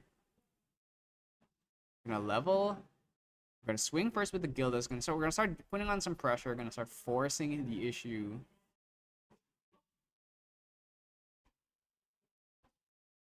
And we're gonna just see some more swings. No, right? The Shang Xiao cannot attack with the Art of War, so it's just Paladin. I'm gonna hold up the Paladin for an intercept once again. What are we gonna do? Actually, did he not hold up the Song of Frost? Chose instead to hold on to this. Not sure. I think he did keep this Song of Frost. I don't see why you wouldn't. Arthur now awake. We can, instead of trying to kill the Paladin, we probably try and hit the Gildas here. Get her off the field. And hopefully, if we have more allies in hand, we can try and hit the Paladin. Now that we have given another target for this Arthur to swing, we can still swing and still get that buff. That's actually why the buff Frostborn is so important. Oh my god. Are we leveling up? That's actually insane. Ooh. Seems like draw. Oh no, it's a. Oh my god. We're going to use this on the Paladin. Is he gonna try and go for it now? It's very possible. Only has to do 7 damage. Arthur swing alone does 2 here. Into a Shangshao, swing for another 2. We just need to find 3 damage. A Blazing Throw. Any attack card honed by fire on this Sword of Seeking would do it. But there is that Song of... Is that an unstable fractal? Did he put his Song of Frost down? Or did he not have Song of Frost at all to begin with? Lorraine gonna swing with Clarent, actually. And then we are going to... Nope, Hone by Fire in... I think that's it. There's nothing. He's got nothing. Yeah, that's it. I mean... Much better start here, but unfortunately, even just for Braille, did not find the refracting missiles, did not find the shimmerings, just had no way of getting over this Clarent as well, so couldn't just like throw the burst, and had no real good way of getting rid of these allies. The stealth allies are just such a pain to deal with, and then the Immortal Arthur coming in. Chris just got so much damage in those early turns from the early Arthur red hair. That wasn't Arthur red hair, but the Xiao Xiao red hair just forced so much commitment to get rid of them, and then was able to get through in the end. I think in this situation, instead of the Lantern, even if you level up, a Rending would kill you here, but it's just tough beans. Fortunately, this is like I said, a difficult matchup because of that Clarent doing a lot of work. Even if it didn't technically do anything, Clarent is just... It's a very scary card. You could have seen, like, currently with the amount of fractals we have, 1, 2, 3, 4, 5, 6, 7, we could have just thrown Burst Asunder for 16. And it would have killed. But we couldn't commit it because of that Clarent. And even if we did draw into Refractings and Shimmerings, we could use them to try and keep some allies alive. Though Clarent only blocks 2. So with the amount of fractals, we would be able to kill over it. Even if we double Clarent, because Clarent is not a once per turn card. It doesn't require you to rest it to use its effect. You just have to remove a durability counter. Yeah, that's a really nasty turn of events for Braille. Fortunate for our Fractal player here. Or maybe it's not unfortunate if you hate the Fractal deck like so many people do. But maybe people will start hating Philo again.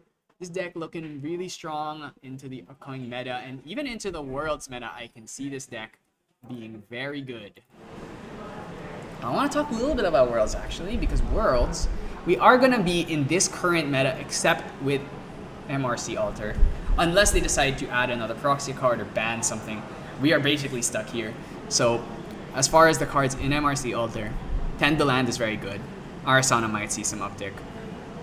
I do see some more potential for aggro wind allies, some second wind, some power cell shenanigans with some of the attack directives. But other than that, I don't think the Guardian cards are really going to make too much of a splash. I mean, jury's still out on that, but this might be the meta. This might be Fractals, Philos, the Xanders, the Seryus, the Genbus. It might be just KL meta, but with Philo being even more common.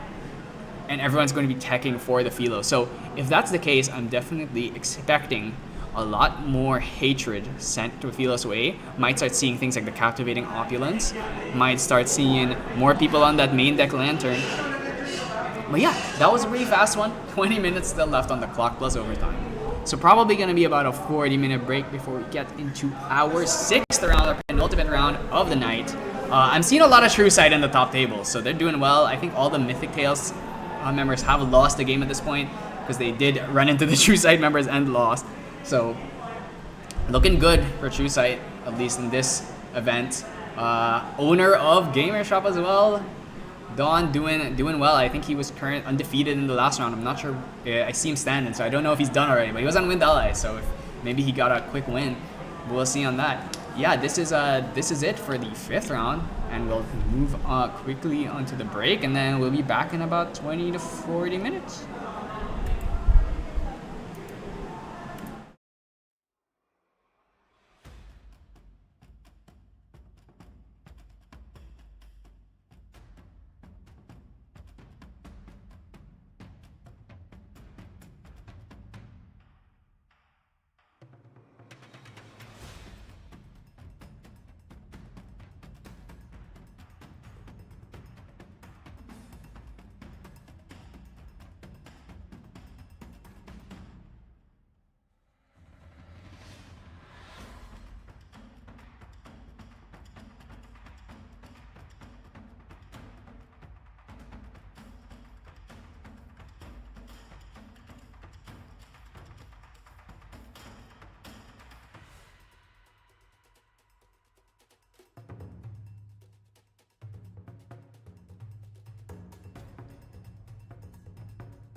Hello everyone and welcome to the penultimate round of the Gamer Shop Regionals here in the Philippines, and we've got our special guest who decided to just drop because what were you gonna play against? I was gonna play against the Genbu.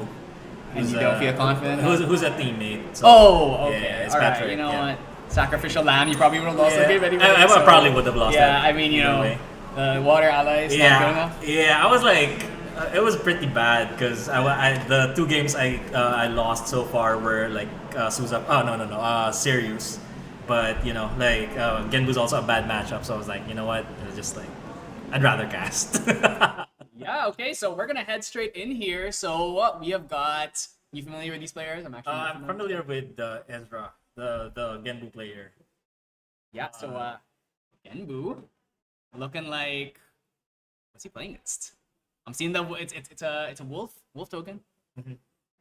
It's hard to see. Oh yeah, you see an opening Frost Warrant. You know, you don't usually see that. Okay, a buff Frost Warrant. Yes. Yeah, this is a pretty standard line, but he's on Genbu, yes, so that means this is not at least a zero fractal start like we saw earlier on stream.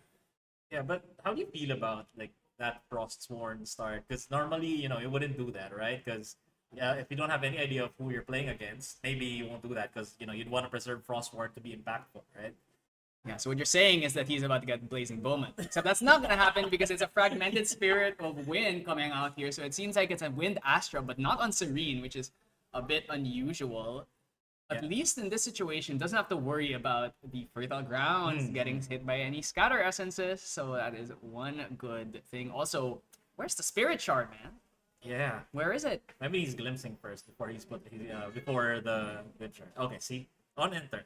I think it was an on enter. Right? Yes. And I did see it. Fertile Grounds was in there. Yeah. It's pretty unusual to see fragmented nowadays because of all the fractal hate moving around, you know?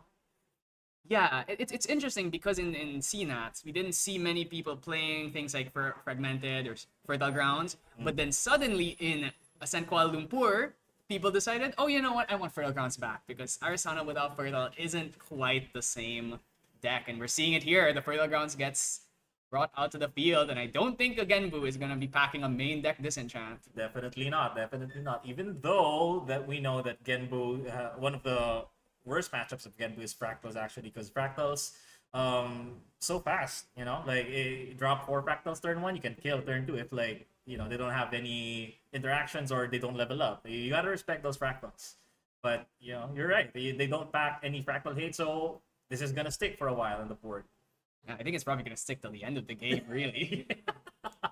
Yeah. Don't think I have the deck list yet, so I can't see if he is back in the main deck Disenchants. But I mean, I saw earlier. I think I saw it was in the previous round actually. Right, I saw main deck Disenchant from a Fractal. Main deck Disenchant. Okay, that's for a mirror. So like you're assuming if you bring a Disenchant in main board, you're assuming a lot of Fractals or like Fractal rated Genbus, probably Arisanas as well could hit that.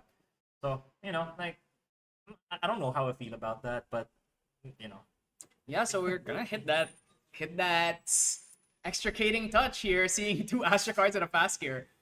One silver lining here is since there's now only 2 cards in hand, that does mean that we cannot play the fast gear, which means that whatever is in this memory is at risk. I don't know if he maybe put that dungeon guide down there, but he's willing to throw it. He's just gonna go for it. Let's see what the banish is. Do you think it's gonna be something good?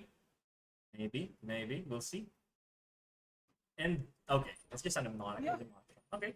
Not Right. the worst, not the worst. I mean, if you're not gonna play the mnemonic charm on turn 1, you're not gonna play it on turn 2, right? So Yeah, true. So, how do you feel about the backup charger being the first materialization for the Genbu player, not straight up going to Genbu? I think it's fine. You ideally want to try and use your float, but clearly not opening a lot of the millers here. No Tidestone Bovines, no Frackle of Rains. So it is pretty tough. You probably actually want to go for Genbu early just so you have some milling, and it will probably take longer in this game for Genbu to flip. But I can understand why maybe just wants to try and dig for those better consistent mill gen cards. We're gonna bring out Polaris early here. Fracturize, do you really care about your Polaris getting Fracturized? I think in this matchup, Not particularly. you can manage, but since Yeah. it is possible for them to hit level 3 and getting that 25 life, especially if they also get the recover from the Ao-Chan Heaven Scion's effect, it's pretty hard. You might actually end up running out of damage, especially if you're not packing like a Lunar Conduit or something. Right. Okay. Got a fast here. I think influence, yeah, looking like a lower influence there, so I think this is gonna stick. Let's see, maybe this Polaris is not long for this world. Usually in the water mirror, you're okay with losing the Polaris as long as refracting for one. Okay, for the level up. Yeah, so no one seemed like lost in thought or anything. So we're gonna have to go up to Genbu here eventually. So let's just go now. Let's start getting that Sapphire Fate Stone out so we can start milling something. Looking at the material, you see anything weird? Nothing out of ordinary, but he carries the mainboard boots. Yeah, mainboard boots. It really depends. If you expect to see Fractals, mainboard boots make sense. But I think most people cite it because there's no other deck in this current format. I guess aside from Astra. Right. So a bit fortunate there that he actually has a mainboard boots Yeah. for the rare Astra player out there. That's one layer of protection against the Astra, against the Cosmic Balls that would go his way later. Yeah, and Astra doesn't usually pack any way of destroying the Regalia. They don't play Meteor Strikes in main. Usually they also don't have anything like a mirror or even like a horse that Right. they can Yeah, drop. they don't usually carry that. That would be too inefficient with the Astra's curve. And usually they don't get that much cards, right? So Yeah. they don't have enough influence to play that. Or if they do play it, it's gonna get like it's a negate bait, you know? Yeah, but actually seeing a card here that we haven't seen in a while, which is the Guan Yu. It's a card that we were seeing the Astros play, I want to say last set, but in this set, not really. I yeah. think the amount of ally players is not so high that you have to be packing like a main board Guan Yu, but there are some people who still choose to be on that. This could be coming back though with like Clarent. Clarent being really an effective way to stop fractals and actually slow down spell-based decks, right? Yeah, Clarent really a big boon here, mostly with the Fire Lorraines, but you can play it in Wind Allies, you can play it in Water Allies. Actually, very curious here if I'm curious if we're gonna see a Prima Materia. There is a one of Prima Materia in this deck. So I wonder if that might interesting. come out. We do actually we have 4 herbs with different names. So it is actually possible. But what is the likeliness of of him drawing a Prima Materia 1 out of 60? Well, at this point, it doesn't matter because he's actually choosing to pop that level herb so that he can get the Fragmented Spirit off earlier. Yeah, there is no Prima Materia in hand. And there's also no Dungeon Guide, Yeah. which is level 3 players' worst nightmares to not draw your Dungeon Guides. Yeah, quite unfortunate. But like seeing this Genbu players really taking his sweet time, you know? He's just chilling there, just having that Frost War, not really doing much.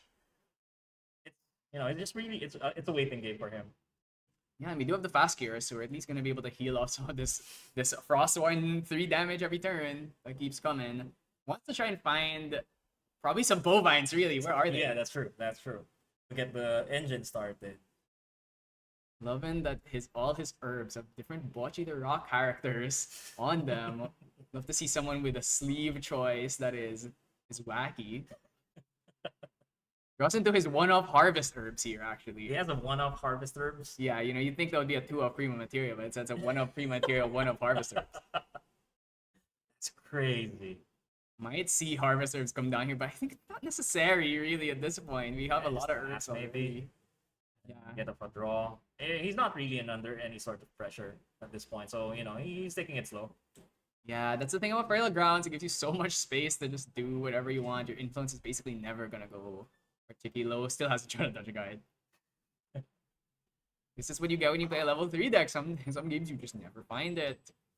Bro, Another another refracting. thing, another refracting thing. Yeah, the 1 damage, it adds up, doesn't it? Does it? I don't know. I'm not sure about. I'm not sure about that, Chief. Well, maybe it does. Sometimes it does. It definitely comes up. It but comes up, but maybe in this matchup, I don't know about that. we're not on Serene, which means the amount of healing we have total is not as high. We still do have the regenerates and the fast gears and the 3 visits, so we have lots of healing. So these 1 damage things maybe not gonna be super Yeah. relevant. Yeah. Oh, he has Prima Materia. Oh, he has it. Yeah, he has it. Why? But- Oh but- my god, why, but why are you popping our Yeah, herbs then? he's- You don't he's want at the his premium herbs. material? He's at his herbs. Is he gonna get up another heal up this past year? Looking kind of hard to That's equalize five. this. Yes, 5 five. to, I think it's like 5 to 8. That's not happening. Oh, he's already healed 8. You know. Yeah, Fast Fear is a pretty good card. You know, it's been here since FTC, and it's been doing its work. Yes. And for the level Level 2 two. Goja so early, we have so few quest counters at this point. How many does he have? Is that 2? The dice is hard to read, Yeah, but he I think milled twice. Right. So that's probably 2. So he's gonna go up to another to 4 here, so very far off from hitting the flip yet. And doesn't have any of his his mill cards. Not even like a conniving plans, no bovines. Oh, it's looking. This water deck's looking real dry right now. I think I see a pelagic at hand too, which you love to see someone draw a pelagic fate stone. Wow. Oh, actually choosing to draw Okay. instead of quest, which means Yeah. we're definitely not hitting Genbu But, any look, time. it's a second counter. It's a second counter. Yeah, that's our second one because the first we leveled up, we milled one, and then we leveled up here and we chose not to get 2 quest counters. So now we're at 2 quest counters. We're not flipping Genbu anytime soon. It's gonna take a while. He's really desperate. He wants to just draw and like find literally anything that does something. Yeah. Paladin gonna swing for another 3 here. I mean, does it matter? We have so much healing. Oh, he's popping it real early. Is he contemplating on doing so? He's actually gonna pop it. What do you consider? Maybe. Is that too early? I think it's fine on a. I feel like you could have waited for 6. Right. Yeah. He definitely could afford it. I also think that there is a world where you maybe try and threaten the Genbu Right. with a with a big pot. like a 10 damage Primo or Polaris. What? Ooh, yeah. So the Polaris is popping here, so might as well just get yeah, the yeah, mill yeah. here. We can get another quest counter. Mm-hmm. Mm-hmm. Can we actually hit a float though?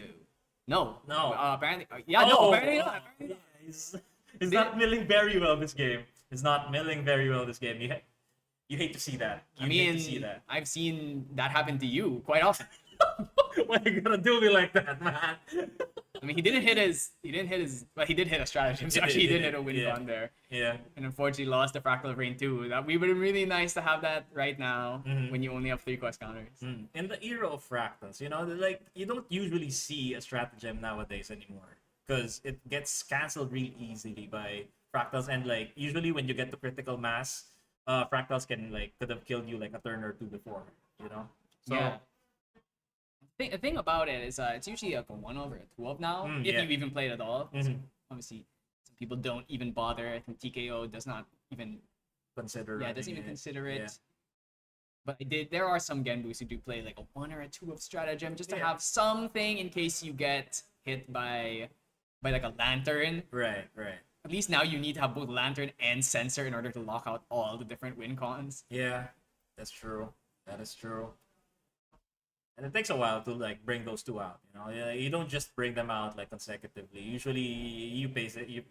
You time it when like you feel like there's something coming. You don't usually like just bust it out of the blue. Okay, I mean, I wonder if we are ever getting this premium material off. If he wants to try and go for a pouch to try and farm some herbs, we could get there, but they're also not getting your fertile grounds value on the extra draws unless you are willing to start eating these herbs. Wow, so just gonna go for a really passive game here. Just gonna start passing. He could actually just hard play the premium material, honestly, in this situation. Yeah. Good. I don't hate that. I mean, if you're gonna eat your herbs, you definitely cannot ever brew this. Over the Gangu, that's a quest counter. All right, we're at 4. We're halfway there. Well, now we're we're gonna be at halfway 5. there. Oh, Are you happy to see a ball get milled? Because on one hand, it's what's 1 less ball, but also on the other hand, that's 1 less ball. yeah. It Yeah. means the scaling starts getting up way faster. Like, you have a total of 8 points, right? So I'm not sure if it was for 4 or for 5. I think it's for 4. Yeah, I so think it was for 4. that should be more than enough to get there, but we'll see. I want to see if he's on Does the lunar conduit? Yeah, is he on conduit? Not seeing it. No lunar conduit. He does have lantern mirror. No sensor in the side. He also doesn't. Oh, have he has it on the side. He has Lunar Condor in the side, so I guess when he's playing against the oh, also play on the Ravaging Tempest, really important card in this matchup. It's one of the few ways we can get rid of Genbu. Basically assured, as long as it doesn't get negated, which oftentimes it does. But you gotta prepare for that, you know. Like you gotta set it up. It's not very difficult to cast. Like 5 cost if you're level 3, and then you have those level herbs and probably Monex. So it's not very hard to cast with Arizona. Hold on a second. What are we playing this Mustang out for? Does he think that maybe that he could hit the Fertile Grounds with this? Not an item. It's not an item. That's not gonna work. Which, if his opponent is nasty, he might say, "Hey, you." Okay, we're gonna Okay, yeah, hitting the herb. we're gonna Okay, hit an herb. You that's know, an item. yes. Is it an item? Is it, Is it an item? is it an item? I might be. I actually don't know. I think it is, but let's see. Let's just throw in a random herb, like a silver shine. I want to say it's an item, but let's just make sure, just to be absolutely sure. But It is an item. yeah, it's an Okay, item. So, alright. I mean, if you're Mustanging a herb, I think you're not really too upset about that one. Yeah, he got rid of the value of the Fertile Grounds by destroying that one of herb. Did he though? Because that means Did he? next turn he just goes pouch. That's true. And we still get Frail Grounds value. Still haven't brought out that Astroscope. Would you but go pouch first before going for Cosmic Astroscope? Hell yeah, I would. Hell yeah, I would. Bring out that pouch. You need to get that Frail Grounds value. Let's draw a million cards. You know what? Just play the Premium Materia. Why not? All right, what's the hit here? It's a 5. It's a good herb to have. Probably my favorite herb to have is a 5 or a 6.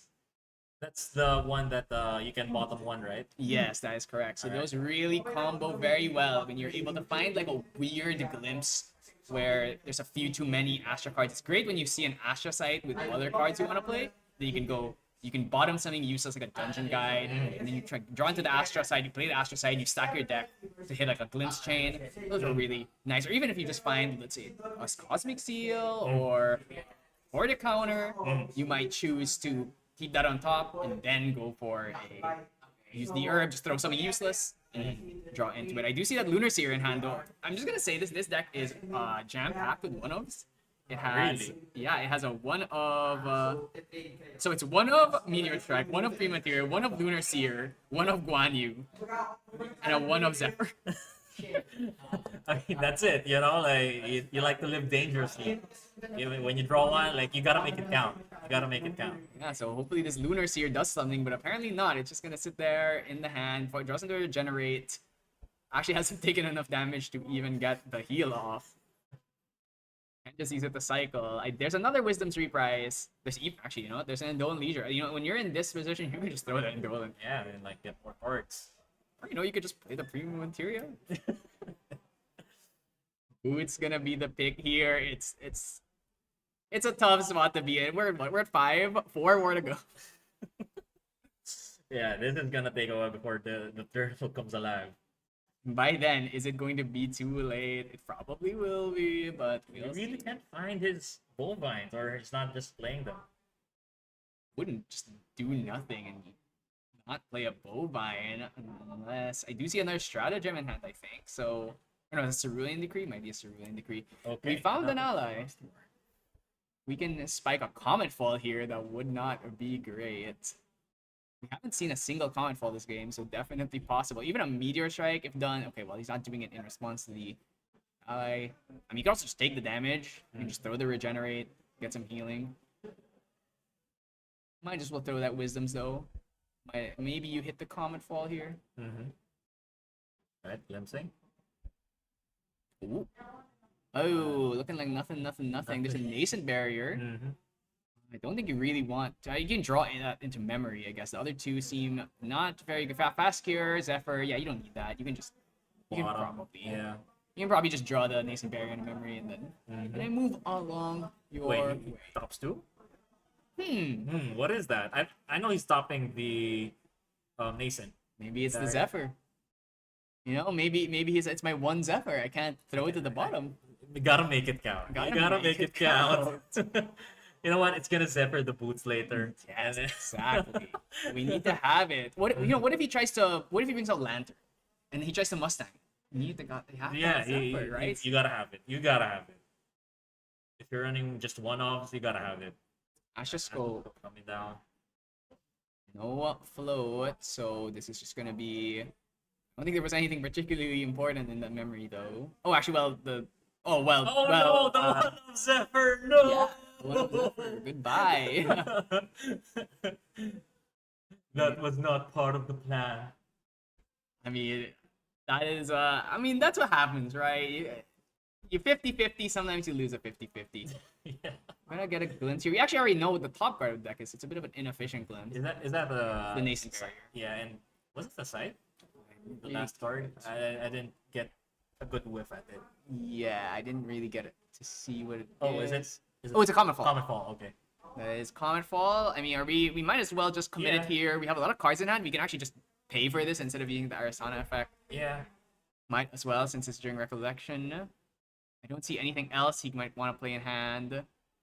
That right now, I really think we should probably just play this Lunar Seer though, so we can at least get some extra glimpsage. Mm-hmm. Thinking if he's gonna do something about it. Try and negate this. I don't think you feel great about it, but also really have to worry about potential seals. Oh, gonna pop boots here because he's gonna not have an animal on field. He's gonna pop it now while the horse is still here. Very worried that he gets a cosmic bolt chain this turn. Okay. Primordial. Is there anything? Maybe like a porta counter. I don't think it's really necessary to negate this. Yeah. Gonna die anyway. Well, it's for cost, yeah. So the horse is Yeah. dead for sure. It's whether we want to stop the mill. Ooh, yeah, that's an Astral Seal. Are we really gonna Astral Seal this? Doesn't seem particularly worth it to me. It's lost. Yeah. Yeah. Okay.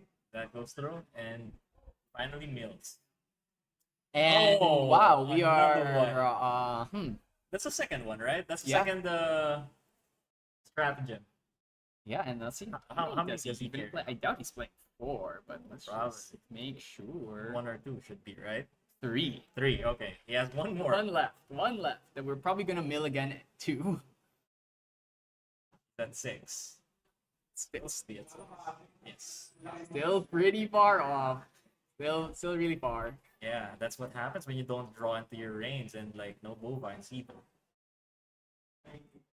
Getting dicey here. We also lost the boots already, so I think if we can hit 2 bolts here, we might just be dead. It's gonna be bolt for 8 into bolt for 10. You would be safe this turn, right? Because the boots is still in effect. Yeah, but you probably just play out all of your guys and you just start glimpsing on his turn. Yeah. Lunar Seer are gonna be thrown out here. It's a good card, but I think there's no reason for him to commit any glimpses now that the boots is live. So might as well just pass it, draw. Oh, just Comet Fall for third. Okay. Alright. Alright. Has a bolt in hand as well. So next turn, if he finds 1 bolt this cycle, then I think next turn we can it's gonna probably be just go for it. Probably. And Genbu's still not being out. Like, how many turns has it been? It has been rough. Know how often I see a game where Genbu hasn't flipped by like turn 6. It was just a little too slow, you know? Maybe he's not drawing his mills. No bovine. Haven't found a single Yeah. bovine this whole game. Alright. In response to the materialization of the safeguard. What's that? Meteor Strike. Strike. I wonder if you'd rather draw this instead of. No, you're just gonna play it. Play You it, know yeah. what? Who cares? Damage. This actually is gonna kill the Lunar Seer though, which is a bit unfortunate. This is the one. This is the thing about Lunar Seer. It does die to Meteor Strike. It does damage to everything. Comet Fall is the one that keeps Lunar Seer alive, even though Polaris would kill it. So Right. Quite Yeah. unfortunate, but you gotta deal some damage. I don't know. I think I'd rather have the Lunar Seer. I feel. sure. And especially because if I draw into that Meteor Strike in the next turn, I can then use it to pop the Safeguard Amulet on field, perhaps. Mills the 3 visits. That's so Wow. unlucky. You mill a Fractal Rain, they mill a 3 visits. What is this? How unfortunate. Okay, so I mean, I think honestly in this He did situation, it for free, right? Like the Meteor Strike, he did it for free. He star coded Arsana ability. yes, that should have been the Arsana. yes. I don't see any cost. So yes, that's our Arsana for the turret, but we have a lot of cards in hand. So So we can pay for another star call. I mean, the question is, do we even have another glimpse? I guess we do Three have the 3 visits, visits. three visits, Yeah, yeah, we we do. have I one, didn't know yeah. about that before though. should have the nascent. No, I actually think we bottomed the nascent berry earlier. So yeah, I think this 3 visits might be the only glimpse stuff. Fracturizing astroscope. I think you probably negate Seal, this. yeah, seal this. You definitely seal this. You deny a fracturize float as well as make all fracturizes for the rest of the game sealable. Mm-hmm. So this is not gonna be a free seal yet. I think I'd seal this. If he's going to commit more cards to try and stop this, it makes it easier for you to try and go for your big glimpse chain next turn. Might just be able to kill. Even through that safeguard. Yeah, you just go like safeguard, you pass turn, and then you start glimpsing on their turn when the safeguard has already been turned off. Oh, he's gonna. Oh, He let it go. That was quite unusual. maybe he's okay with that. Has the 3 visits. He already has 2 extra. Some more glimpses glimpses every and turn. then wow. I'm not actually seeing much. It's a Bolt, it's a Comet Fall, there's the Primo that's just been rotting there since the start of the game. I think you should have just played the Primo, you know? Yeah. Get some value out of it. Ooh, I wonder if we're just gonna go for it. Wait. A Quicksilver Is that- Grail? Yeah, I think that's a Quicksilver Grail. Main board Why Quicksilver would... Grail. Oh, I think that's for like fractals. Yeah, probably. I wonder. I think he should have Lantern in the main. So this is a QSG Lantern most assuredly. So if we do see a conniving plans or a fugue come down, so we're gonna Alright, visit now. Second visit, he didn't go through the first visit. Looks like junk. We're Okay, just gonna bottom alright. those. But of course, because of that, we're gonna draw a commons Cosmic Ball Trading. True. Always been happening. Actually, should have spent that 3 visits on the previous turn when he was still awake, so we can get extra visit Yeah. or at it. Gonna get our herb here as well. Fertile Grounds will double that, so now we have an extra draw on next turn. So much value. That's why Fertile Grounds is a busted card as long as nobody plays Fantasia removal. Mm-hmm. I wonder if we just start shipping the bolts. Maybe we just start hard playing though. Yeah, just bolt. Just bolt, bro. I mean, yeah, there's actually very little glimpsing in this hand when you look at it. I think you just play the bolts at this point. Probably Yeah. play the bolts, hold the Cosmic Seal. I don't think you're at really any risk of dying here. Genbu hasn't even flipped yet. Yeah, it's 7. Next turn would be 8. And I think he should have at least like some sort of mill in his hand, right? I mean, so far hasn't been much. Right? Was that a fugue? I think I saw a fugue. It's either a fugue or a stratagem. I couldn't see clearly. I do think that is a fugue, so we're just gonna play the bolt here. Are we Right. gonna commit Safeguard now? This is gonna be bolt for 8, I believe, because we milled 1 and we hit 1 earlier. It's either 8 or for 10. Mm-hmm. I think it's 8. Should be. I mean, that actually puts you 1 away from dying. Mm-hmm. Dungeon Guide for lethal, maybe. Classic. I don't see a Dungeon Guide, so unfortunately, no Dungeon Guide for lethal here. You probably commit the Safeguard here still, though. That doesn't mean the next bolt is gonna kill you. Mm-hmm. So you're gonna take 4 here, 17. You don't level up.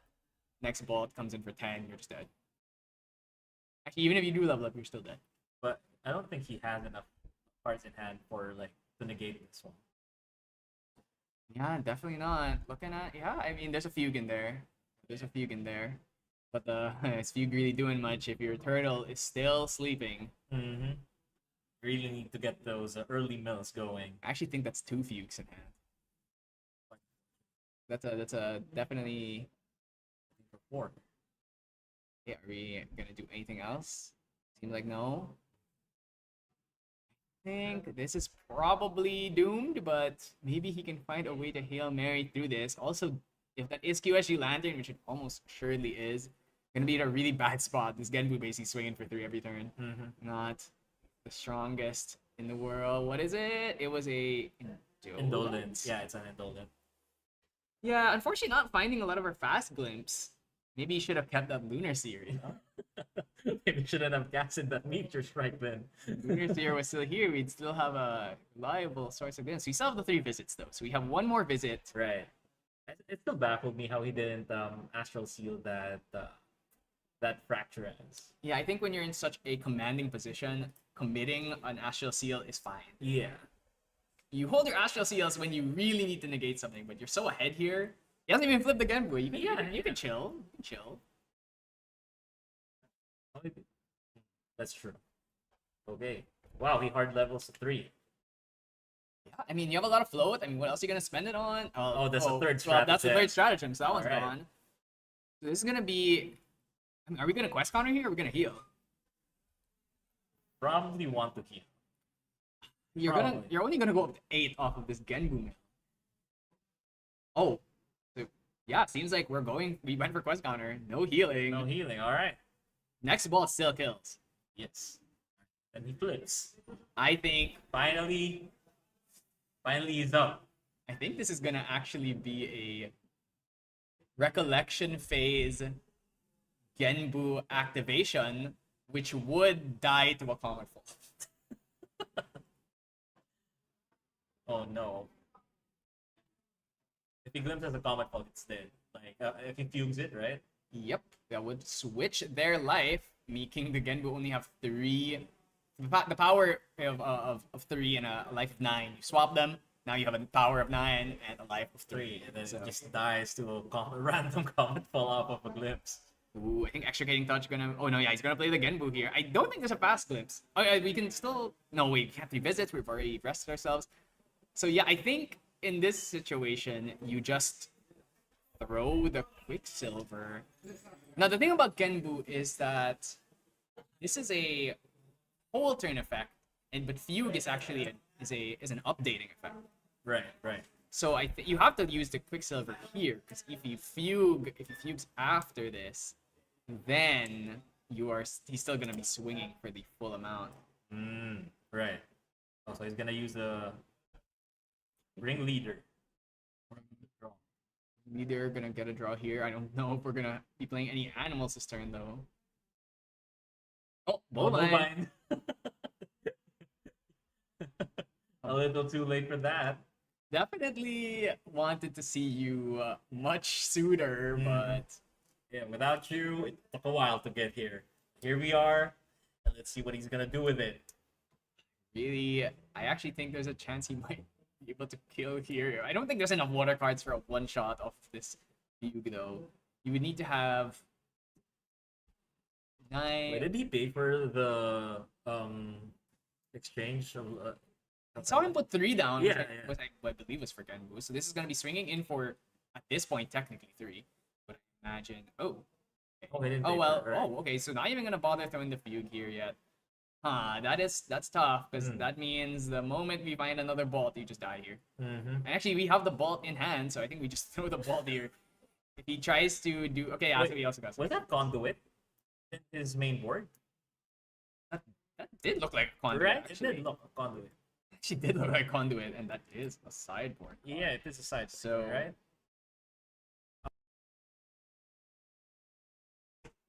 So yeah, I mean, we're gonna go have that checked on to make sure, because that would be a problem. This is a sideboard card. That would be, I think, grounds for some judge action. Yeah, just not great situation on the Genbu side here with such slow mills. We're really hoping to see maybe a little bit more in game 2, some faster stacking of those quest counters. So yeah, I think they're checking on the material deck to make sure that the conduit is not. Oh yeah, the conduit is there. So that is, I'm not sure what that's gonna be, but the judges are gonna deal with this. That is a sideboard card in the main, I believe. Looking at it, I think. What is actually missing? I don't see another material deck card in the side.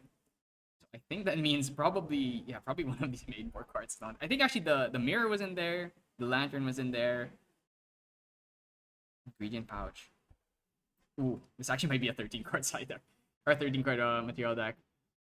So yeah, I think I'm not sure what the judge action for that's gonna be, but we'll keep you posted.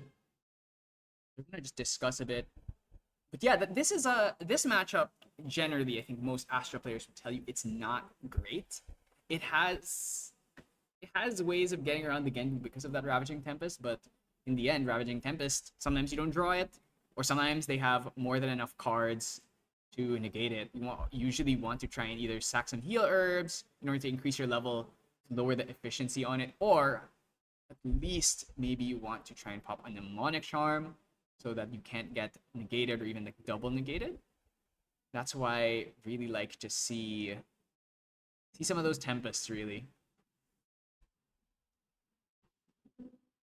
And I imagine in the siding here, that is definitely going to be the pick. We want to have Ravaging Tempest. There's only 2 of them though. No, there's 3. There's 3, so that's a lot that we can add. But who knows? Scatter Essence, it's a very iffy pick because there's only 2 Fractals in this deck with both the Polar Depths as well as Fractal of Rain. So do you put Scatter Essence when there's a chance that they don't even drop a Fractal? Which in the last game we saw, there wasn't a single Fractal played. So might consider instead, yeah, looking at this, looking like it was a 13 card material deck by accident. So I think we're gonna get an update on what the judges decide to do here. Fred was coming in. All right, Fred, tell us, what is the consensus? What did the judge decide to do about this? All right, the judges decided that they would treat the game 1 as a game loss for the Arisana player for was that exact improper deck or something? Yeah, proper deck. Yeah. Just error. I'm not sure. I'm not sure. So they're gonna award the first game to the Genbu player, and they're gonna have side selection for Arisana player. You've got to feel horrible about that in this situation. Definitely. You were basically in an unlosable game, and somehow the one universe, the one in a million universes where you lose, just whoops, I forgot to remove my leader conduit. You hate so that. bad. Hate to You see hate that. That's why I always make sure, always check your deck, always count everything. And this is just proper hygiene. We know the True Side members who are very, very fond of either losing their cards or not sideboarding. Or... You know who you are. You know who you are. So always just remember for the players out there in their homes watching this, always check your sideboard, your main board every after rounds, and like whenever after you play, you just check it because you might end up on the stream or having deck checked, and you might get that game loss, and it's like 1 game lost. Yeah, and actually, look at the time. 22 minutes left. And this game takes long. Like this matchup takes long. It does. And so, if you're on the side of the Genbu player, you must be very, very happy. Yeah, it's like, oh, I lost. They already like that was a scoop, right? Like they were like almost cleaning up because they knew where it was headed. So and then getting awarded a game loss after that, and then like for the Genbu player, I imagine it would be like, whoa, I gotta win. Yeah. Surprisingly, I didn't get my bull bites, I didn't get my rings, but I got to win. You must be pretty happy. It's like, I was expecting to have to try and rush to win a game 2 to try and draw this out, but suddenly I win. So That's all their Arizona players feel now. yeah. So looking at the side, what do you think about the Clockwork music box in the sideboard? All right, I think does he run? That's for the Genbu player, right? Yes. Does he run? Was that Corpse of Coda? No. No. What? Then what does he run? Song of Frost. Song of Frost. Okay. And Fugue. Fugue. Okay. I think that's a tad bit slow. You're already a slow deck, and I was thinking about that before. That's why I asked if he was playing Corpse of Coda.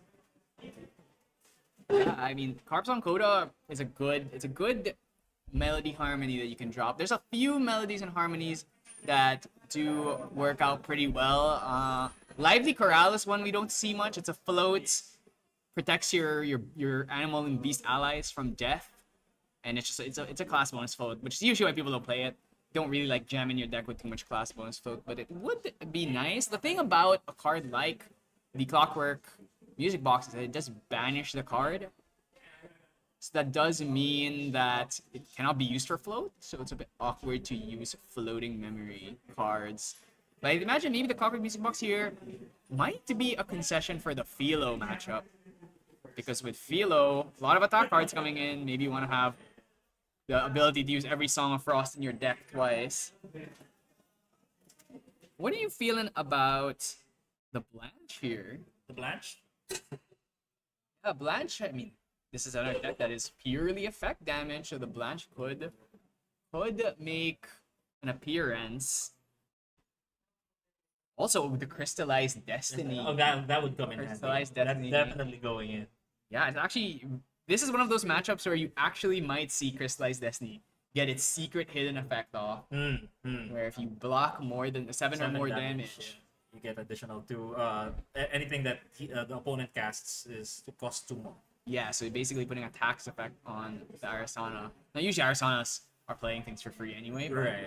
might come up. On the Arasana side, I want to say the Lunar Conduit is like a... Definitely going in now. I don't think you need the Nullifying Mirror, unless maybe you just want to try and stop some... Cleansing. Yeah, I mean, you wouldn't know about Cleansing. Some people definitely do play Cleansing. Also, potentially could stop Cerulean. Cerulean imbues. Right. But it's kind of hard to time it. Maybe you activate it like before you do something, so that when they imbue, they try to imbue, they won't be able to, and like they only get the negate, they won't get the draw off or something. Well, usually it's like, if you didn't pop it on your turn, you just pop it at the start of their turn. Your turn, yeah. Because you're not going to get any value out of it on, like, for the rest of the cycle anyways. You might as well pop it at the start of the turn, whether or not they imbue something or not. Right. It also stops Fractal Brain, so it could stay in, but we probably remove... I mean, not really a lot you can remove here. Everything here is pretty essential. I don't think you want to remove Necklace of Foresight either. No. The 2 of Ravaging Tempest have to come in. The problem is that 2 of... Are you really sure you're gonna find it, even with Yeah. all the glimpsing? And you might get milled. It might get milled. It's a real possibility. And if that gets milled, it's gonna get harder. But if the Genbu player doesn't draw his mills early, then it's gonna take 10,000 years before he gets that turtle again. Surely that won't happen too Surely, surely. We're gonna draw up here. That's a lot of blue or purple I'm seeing. So I imagine we're probably just gonna throw all these Astra cards to the bottom. Seems like we're gonna keep a Visit and a Mnemonic. Still no Ravaging Tempest in sight. Hope that we find more Mnemonics. Drew. Oh, I think that's Prima Materia. So I think we might have found Prima again for the second game in a row. It's gonna. Do you think it's gonna rot in his hand again? Might. It very well might.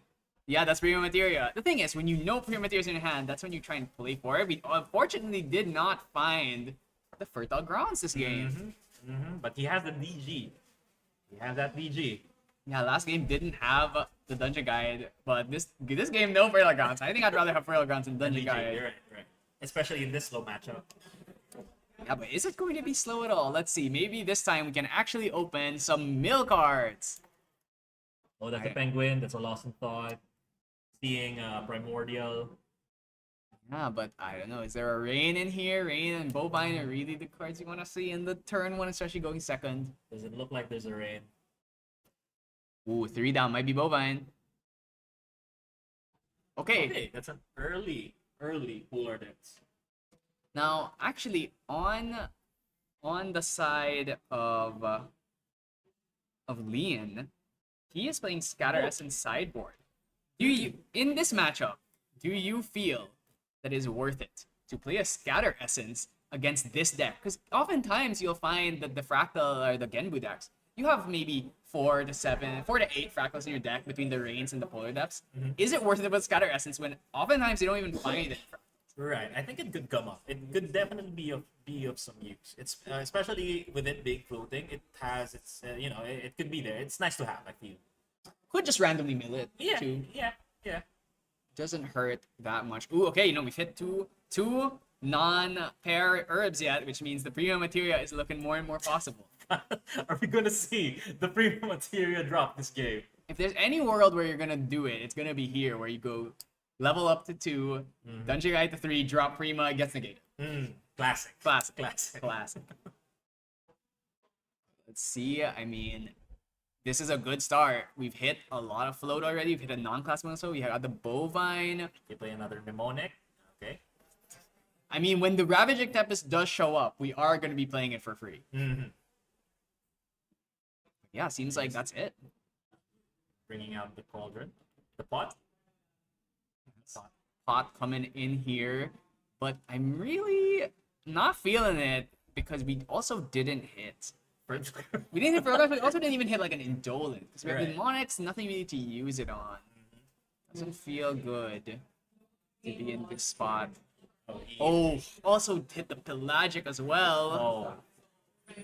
Which means next turn, you already know what's about to come. This Genbu is going to be very, very fast. Mm-hmm. Showing the same Imperial deck. Looking at... Oh, he Oh! the music The box. music box actually did come Interesting. in. Interesting. What was removed for that, actually? I think smoke Smoke- bombs? smoke, Yeah, yeah, smoke bombs don't need that. I mean, it is still a draw card in the end, but Yeah, but it needs to connect to somewhere, and it might get deleted during that sequence. So I think music box is okay. and you see that milled the Indolent Leisure off of the Genbu. So the luck has definitely swapped sides here. We're gonna get another mill. Oh, another double! one? Wow.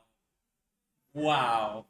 I mean, Wow, he's just gonna turbo the 3 now. He's just gonna turbo turtle. like I always say, regression to mean is a thing. You will get lucky. Eventually. I mean, I mean, he did get lucky earlier, right? Like, he got the game win. yeah, but that's out of his. He didn't have to do anything for that. This one, That's what luck is. well, I hear that some people say luck is a skill, and or actually, in Rain, Mewtwo, rain. so Oh. also got a rain now. So we have a rain. We have 2 Pelagics. That means every turn we're gonna mill 4. Mm-hmm.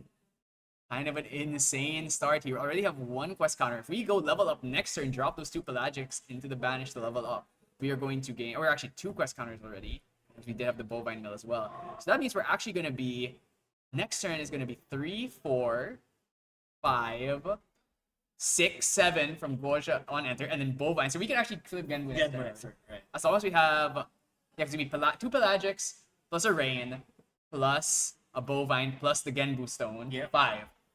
And then we just get 2 from Guaja 2. Actually, we get my draw, maybe, if we don't Right, feel yeah, like yeah. we are too pressed to flip Genbu immediately. Yeah, I think your draw would be okay. That's 3 floating every cards in the bin here. So you gotta feel good about that. Censor of Restful Fate, not a possibility because it's not in the sideboard. Oh no. This is why we play the Censor. Oh no. Censor is a very, very important card. Let's see what Quicksilver Grail gonna be the choice. What are we putting under this Lantern? I think Lantern is usually good against this deck, but when you're running into super early Genbu and a bunch of allies that swing every turn, it usually is not enough. Stops the Fugue, but Fugue isn't even really necessary to win a game like this. Yeah, and he has that polar depth with like 4 mills next turn and then probably more mills. You know more what mills. the worst part actually? What? If he Comet Falls these 2 Pelagics, they go back to the grave. And it just cycles back in. Yeah, might be able to bring out a Tide Holder Claymore off of that. Mm-hmm. Seems like he drew a Gentle Respite. Might chain it to this fast cure. So we get heal plus draw in the memory and controlled banish. Genbu has negates, could possibly have negates because he has 4 and like 2 fractals open. So this is pretty risky. It's risky, but as long as it's not Frostbind or Tidal Lock, I think you're fine. If it's Cerulean, you still get the card. Okay, well, it's Tidal It's Lock. Tidal Lock. Of course, it's Tidal Lock. Actually, in this situation, you target the Gentle Respite here. Yeah. So this feels pretty bad, yeah. You do get to choose any card on the stack. It's not like maybe like Yu-Gi-Oh! Where it's like, oh, you can only negate the thing that happened exactly right next to the stack. Here you can just negate whatever's there. Yeah. So going for the really like value line has put us in a situation where the Gentle is just gonna get banished here. This is why float sucks. Censor exists, the gates exist. This is why you just play Tend the Land instead, but unfortunately the card is not out yet. Explaining how Title Lock works here, is going to be able to get that Yeah, gentle that was a respite here. really risky play from the Arizona player. Wait, fast here? Oh, actually, oh, Huh. seems like, yeah. Oh choosing- wait, he won't get the draw because they have the same influence. Yeah, but you could have just. I guess in that sense, it doesn't make a difference. Yeah, because yeah. He just dislikes fast cure more Yeah. than gentle respite. Gonna go up to Goja 2 here. Double pelagic feels horrible. Oh, Yeah, so we're gonna bring out pelagic. This is gonna be 2 mils plus the Fractal of Rain. That's 3 plus the Genbu. That's 4. Puts us to 6. Then we can just go Goja. Get 2 more quest counters. Puts us at 8. Bovine swings for 1 mil. Yeah, this is looking like a done deal to me. You gotta take the draw, right? At this point you gotta take the draw. I think you definitely could go for the draw here. Depending on the contents of the hand, I could see it. You know, if we have the Fugue already, we might actually be able to just end it here. Yeah, but if he has a lantern underneath that. That is a lantern. We did see it. We did get a good look at that. So we are choosing the quest counters here. Wants to get the Genbu out even sooner. Yeah, so this is gonna be 4 mils in the recollection phase. Gonna put us to 8, and then the Bovine swings, puts us at 9. Genbu slip in this turn. You don't really have. Okay, well, that's not a float, but we've gotten lucky enough this whole game. What are we gonna get mill on the other side? Okay. Siege. The Siege being lost here. Not happy to see that, but we do already have the dungeon guides. I think we're probably fine. Frostborn. Of course. Of course, you mill the Frostborn. Another one. Logic. Oh, that's 8. That's already 8. Six. Yes, that's 6 plus 2. So we just need the Bovine here. Oh, Okay. Another another one. float. All right. I mean, when you mill this much, it's kind of impossible to get unlucky every single time. So You carry usually like around 20 to 25 floats. So milling like 4, you're bound to get like at least 2. You know, I think should be statistically. statistically speaking, should be, but sometimes you run into those players who are hated by God himself. That's me. Sometimes. Yeah, I mean, when you Icebound Slam mill 5 non-float That's true. and they're all That win is- con cards, that is that's true. Yep. yeah, I've seen it. Right.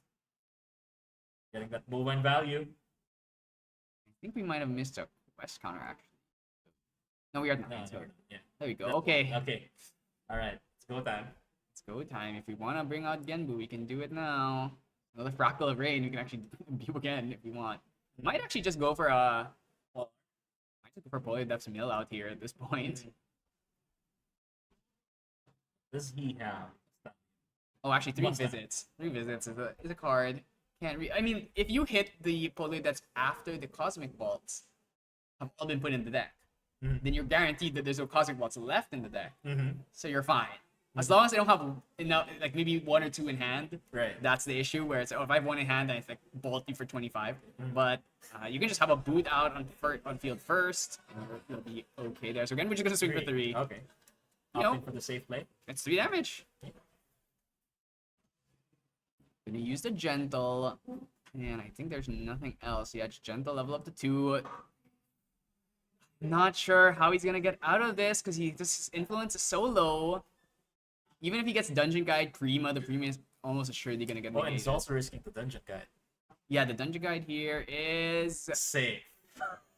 yeah, you know, no curse today, no curse today.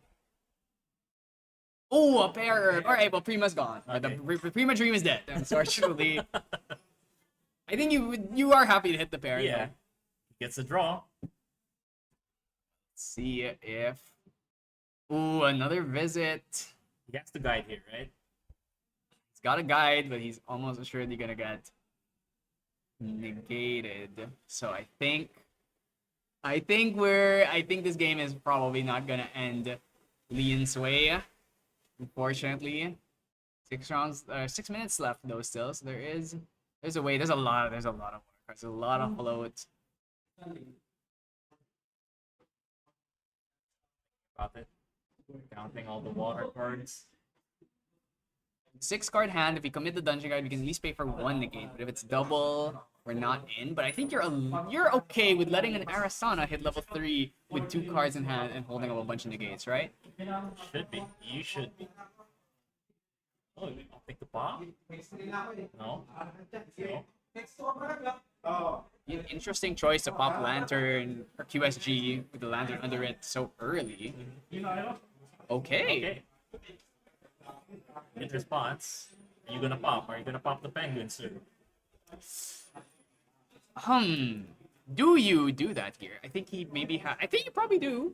You haven't found a stratagem yet, so if you do find a stratagem, it's likely you can fire it and just kill the Arasana right here and now. Maybe don't have to mess around with the Use it first. Be efficient. probably gonna try and use the either this Primordial or the Lost in Thought. Actually, Lost in you know what we can do? We can do Primordial into Lost in Thought after throwing probably the Torrent Strider into the grave. We're not gonna get the Torrent Strider effect when it's banished off Lost in Thought, but at this point, do you really care? Popping it. Anything in response? Why do you think he popped it so early? I'm actually not entirely sure why you pop the Lantern so proactively like that. So this is gonna be a mill. I think that's 10. That's 10. Yeah, so that's gonna be mill 10. Probably gonna mill himself. Yes. Yes.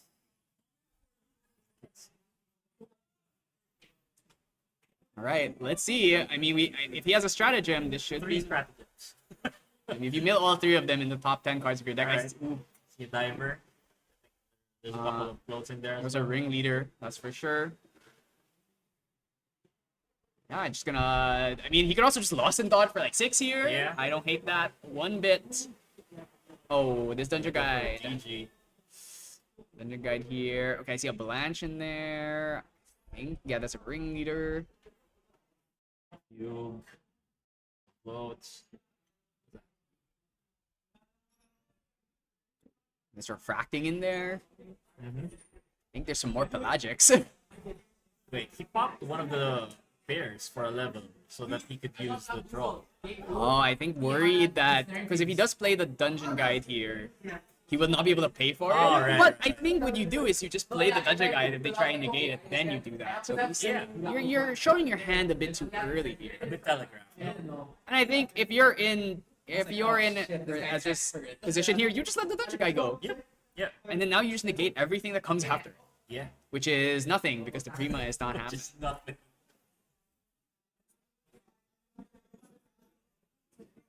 Putting 2 down, that's gonna tell me it's a Frostbind. So, ooh, Cerulean? 4. No, that's 4 down. That's 4? Also tap the Fractal. What is that? Indeed. What are we cooking in here? I think it's Lost in Thought, actually, yeah? Lost it up. Yeah, so he's probably gonna Lost in Thought for 4 here. Wants to draw some cards to look for a negate. Maybe, is he playing like Frozen Dismissal, maybe? I don't think so. Not really a card you see very often these days because not a lot of level 3 decks. Yes. Allies. Yeah, looking like he's probably just looking for negates. Oh, gonna throw away one of these pelagics. Fortunately, wow, that's Lost in Thought for 5. That you gotta say that feels amazing to draw 5 cards off of 1. Sure. I think one of the highest value plays you could possibly make is a big Lost in Thought. Refracting, Primordial. That's another penguin. See the last one. It'd be great if he draws Bovine here. He can actually probably just go for Pelagic Mill. Actually, no, yeah, he has the Mustang right there. So Okay. I think next turn we can just go Mustang, pop that Lantern, and then play another Polar Depths, and then we can probably get to the finish. Though, yeah. But he still has the pot, so if he fugues, right? Oh no, he can't fugue. Oh wait, he can't fugue if he pops the lantern, but you know he still has the pot. Yeah, that's true. So cannot actually go for the win here. But yeah, I think that's why if we just go for the stratagem instead, or if we go for, wow, we're actually really going for it. Negate. All right. I mean, maybe if he doesn't have anything next turn, like he has like probably could kill. Actually, oh, so the negate is gonna go through, or is gonna get paid for. Yeah. That's... But forced to go hands down. Mhm. So I do think in this situation you should have let that Dungeon Guide resolve. You spent 2 negates to basically force him to put 2 cards down. Or you spend a negate to force him to put cards down. Mm-hmm. Arasana with 1 card Right. doesn't do anything. Yeah. Maybe Wisdom Street Prize at best. So I think then you could just negate the Wisdom Street Prize. Overall, more value for you. And just to be sure, you know, like maybe he has a line, a lethal that he requires everything to be down. If he has the stratagem already, I think this should be enough. Actually, I think he might have lost a lot of those floating memory cards because of that loss in thought. Yeah, he lost 4 of them. No, 5. He actually lost 5 because he made it with the fractal. Yeah, so Okay, we're going for it. okay, we're gonna get another level here. What? Oh. Don't you want to wait? You definitely want to wait here. Pop the Polaris now. 1, we are putting 3 float back into the grave, but also the Genbu is now free to use the Fugue. So Yeah. I think with no cards in hand, Ezra's just gonna go for Mustang, pop it, and then throw the Genbu out. Yeah, We can go Genbu here. but can we pay for it? We can Genbu in the recollection phase. We have a lot of cards in hands. We Genbu there. Then, oh.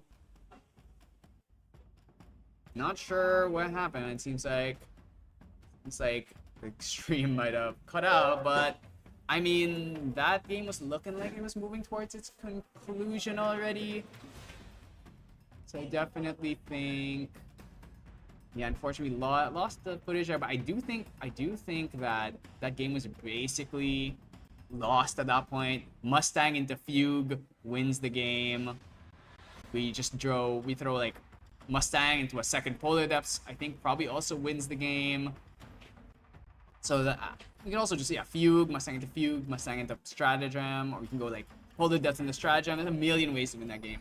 So I do think that is just unfortunate. You really hate to see a game loss on that first one, but this is why you gotta be careful. And really, that's just how the cookie crumbles. But yeah, congratulations to our Genbu player for making it. I think that was I don't think it's winning in yet. I'm not entirely sure about the state of their records. I don't have access to Omnidex, but yeah, it's not a great feeling. That matchup is hard. It's hard. Some games when you open Fertile Grounds, you open Scatter Essence, looks good for the Arasana. Especially if you get Ravaging. If you get Ravaging, that's really good for the Arasana. But some games, they just don't work out. Oh, we got the game back, so we're going back. We see the Mustang. Mustang has been used on that Lantern. Lantern has now gone. So which way are we gonna end this game? Fugue and then wait. Oh, actually, okay, so we actually made it to the next turn cycle here. So We made it there. yeah, somehow we made it to another turn cycle. So let's Wait, couldn't he see. cast Fugue with the Genbu effect? Should have been able to unless there was not enough cards in hand, but I doubt it. Should be 2 costs, right? And he had like 3 costs too. We had a million cards in hand. I don't see anyway. 6. Yeah, he had 6. So seems like we have 2 Mnemonic Charms. If we draw that Ravaging Tempest, we would be able to play it for would be +4 level, so you can play it for 1 cost. We hit a leveler. We could have also played it for free, but no, it's 2-3 visits in a regenerated hand, so I don't think anything is happening with that. Mm-hmm. You see the Primo Materia is actually banished, so that means Can't play it anymore. yeah, this is why I love Primo Materia. You see it in their hand, and it doesn't ever come down on the It field. never pans out, bro. It never pans out. It's like either you can't brew it, or if you do have the opportunity to brew it, you still don't because Yeah. it's just not the right time. We're playing hella safe here. We're gonna bring out the boots. We are definitely not gonna get randomly killed by A stray. maybe we accidentally Polar Depths mill the entire deck, and then there's like 1 Cosmic Bolt left in there. Mm-hmm. So you don't want to risk that. So Boot's gonna come down here. I think this is pretty much a done deal. We're going to bring out Seaside Ringleader. We're gonna use that.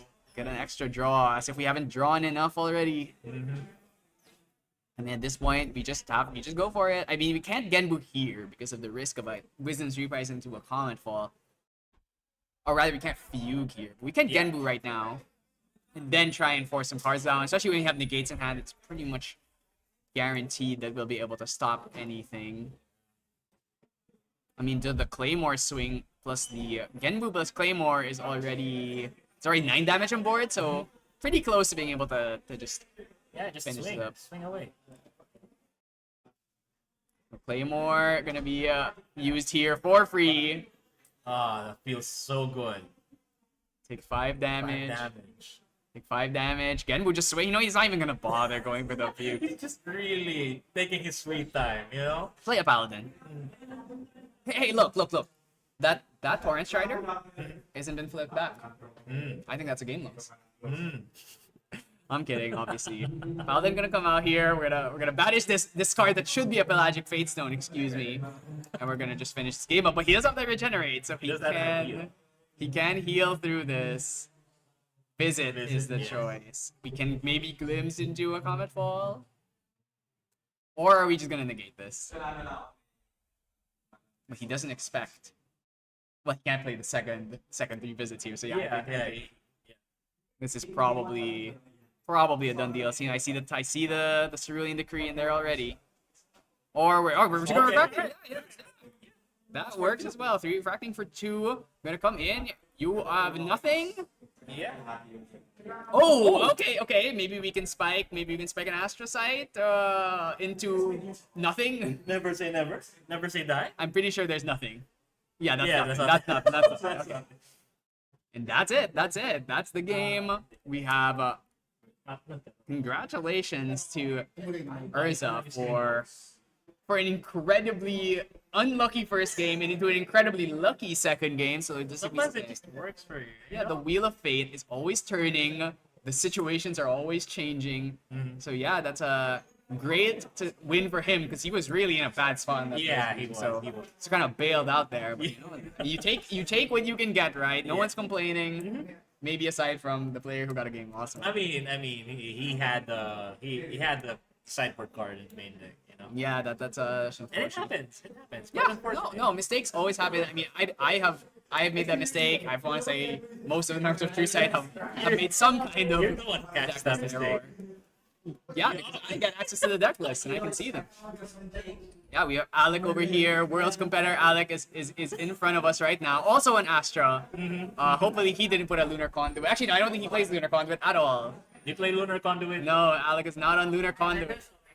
Let's go. Okay, yeah. So Alec just chooses not to play the Lunar Conduit, so he has no chance of accidentally having it Yes. in his main board. So That's the easiest fix. You know, just don't play it. yeah, exactly. Yeah, Grab it. Bisbomb gonna come out here, and that's the game. You know what? We didn't get to see the Prima Materia. I'm sorry. Yeah. He had it both games. The one of Prima Materia shows up in the starting starting hand hand. in both games. That's never never gets crazy. played. Never gets played. I'm just saying, in the when Limbo was on stream in Ascent KL, he had 4 different herb names and a Prima Materia, and he chose not to brew it Never because he plays it. needed to hold enough cards to do stuff in order to survive. Right. And that is where the famous clip that is now a short is from, where he was forced to gamble on a 2 Heal. out of 6 heal herb Yeah. to win the game. So you know what? Sometimes even when you have the chance to play the Prima, it just doesn't pan out. Yeah. You need those herbs. Maybe when Tendaland comes out. Maybe. Maybe we'll actually see people somehow. Maybe we can have enough herb gen in the game that Prima's actually not a foregone conclusion. Like maybe we put Decompose in the deck. Maybe we put do you play? Guan Yu. What We do you make play, Guan Guan Yu, Yu? and then we decompose her. You make 4 herbs, and then you play Tendaland. It's like it's impossible. We're not gonna hit a Prima material at that point. That sounds like a real goal. And then it gets Excalibur. They get Excalibur, then you're like, okay, what are you gonna put against? Alright, sure. Gets Fracture, I say, okay, yeah, I put so much effort into this Yeah. and just doing. And just to get that Prima up, but like it never does. Never gets there. Yeah, I mean that's the way the cookie crumbles. But yeah, that was our game. This is our round 6. That means Yeah. one more round left, and I'm not sure because it's important to note that usually in these tournaments people just start IDing, right? Right, yeah. Because a lot of people just don't care about first place. They just want to, once they've reached the point where they know they're in, they just ID so they can chill. Yeah. But we do have a player. World's contender Ugativ actually refuses to ID here because he actually wants to win. Because even though he is in Worlds, he is the only player in True Sight to make top 8 in an Ascent. And he's also in World, like literally in Worlds, not Gauntlet, in Worlds right now. Yet he always says, what does he always say, Fred? He doesn't win any locals. Never wins locals. PH locals harder then CNATS, VH Local is harder than. Well, not KL. We did not do well. Yeah, we did not do well. at Yeah, all. so he also said worst member in True Sight. I've never won an event. You know, the usual. So this time, finally trying to remove that stigma and say I have one regional. He wants it bad. He wants it bad. He wants to play it out. Yeah, so I'm actually not sure what the result of his game was because I think he was playing against Don, the owner of the store Yes. himself. So you know, maybe home field advantage. I don't know if that's coming in here. But yeah, that's our game. So we're gonna bring the last round to you. So I don't know if Josh won the last round, he might try an ID, but his opponent maybe will not accept an ID. And we actually see for once a table 1 fight. Hey, we played it out last time. Me and Lance, right? You are Let's correct, see. but it was not streamed because you guys did not tell us you were not gonna ID. Hey man, it's all on us. Yeah, so that's it for us for now. We're gonna come back in a bit, just get the pairings, and we're gonna get you our last round. So see you real soon.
Hello everyone, we are at our last round. With me is a new guest here. So we had Fred in last round of True Sight. Now we have Conrad from Mythic Tales. Yeah, Mythic Tales.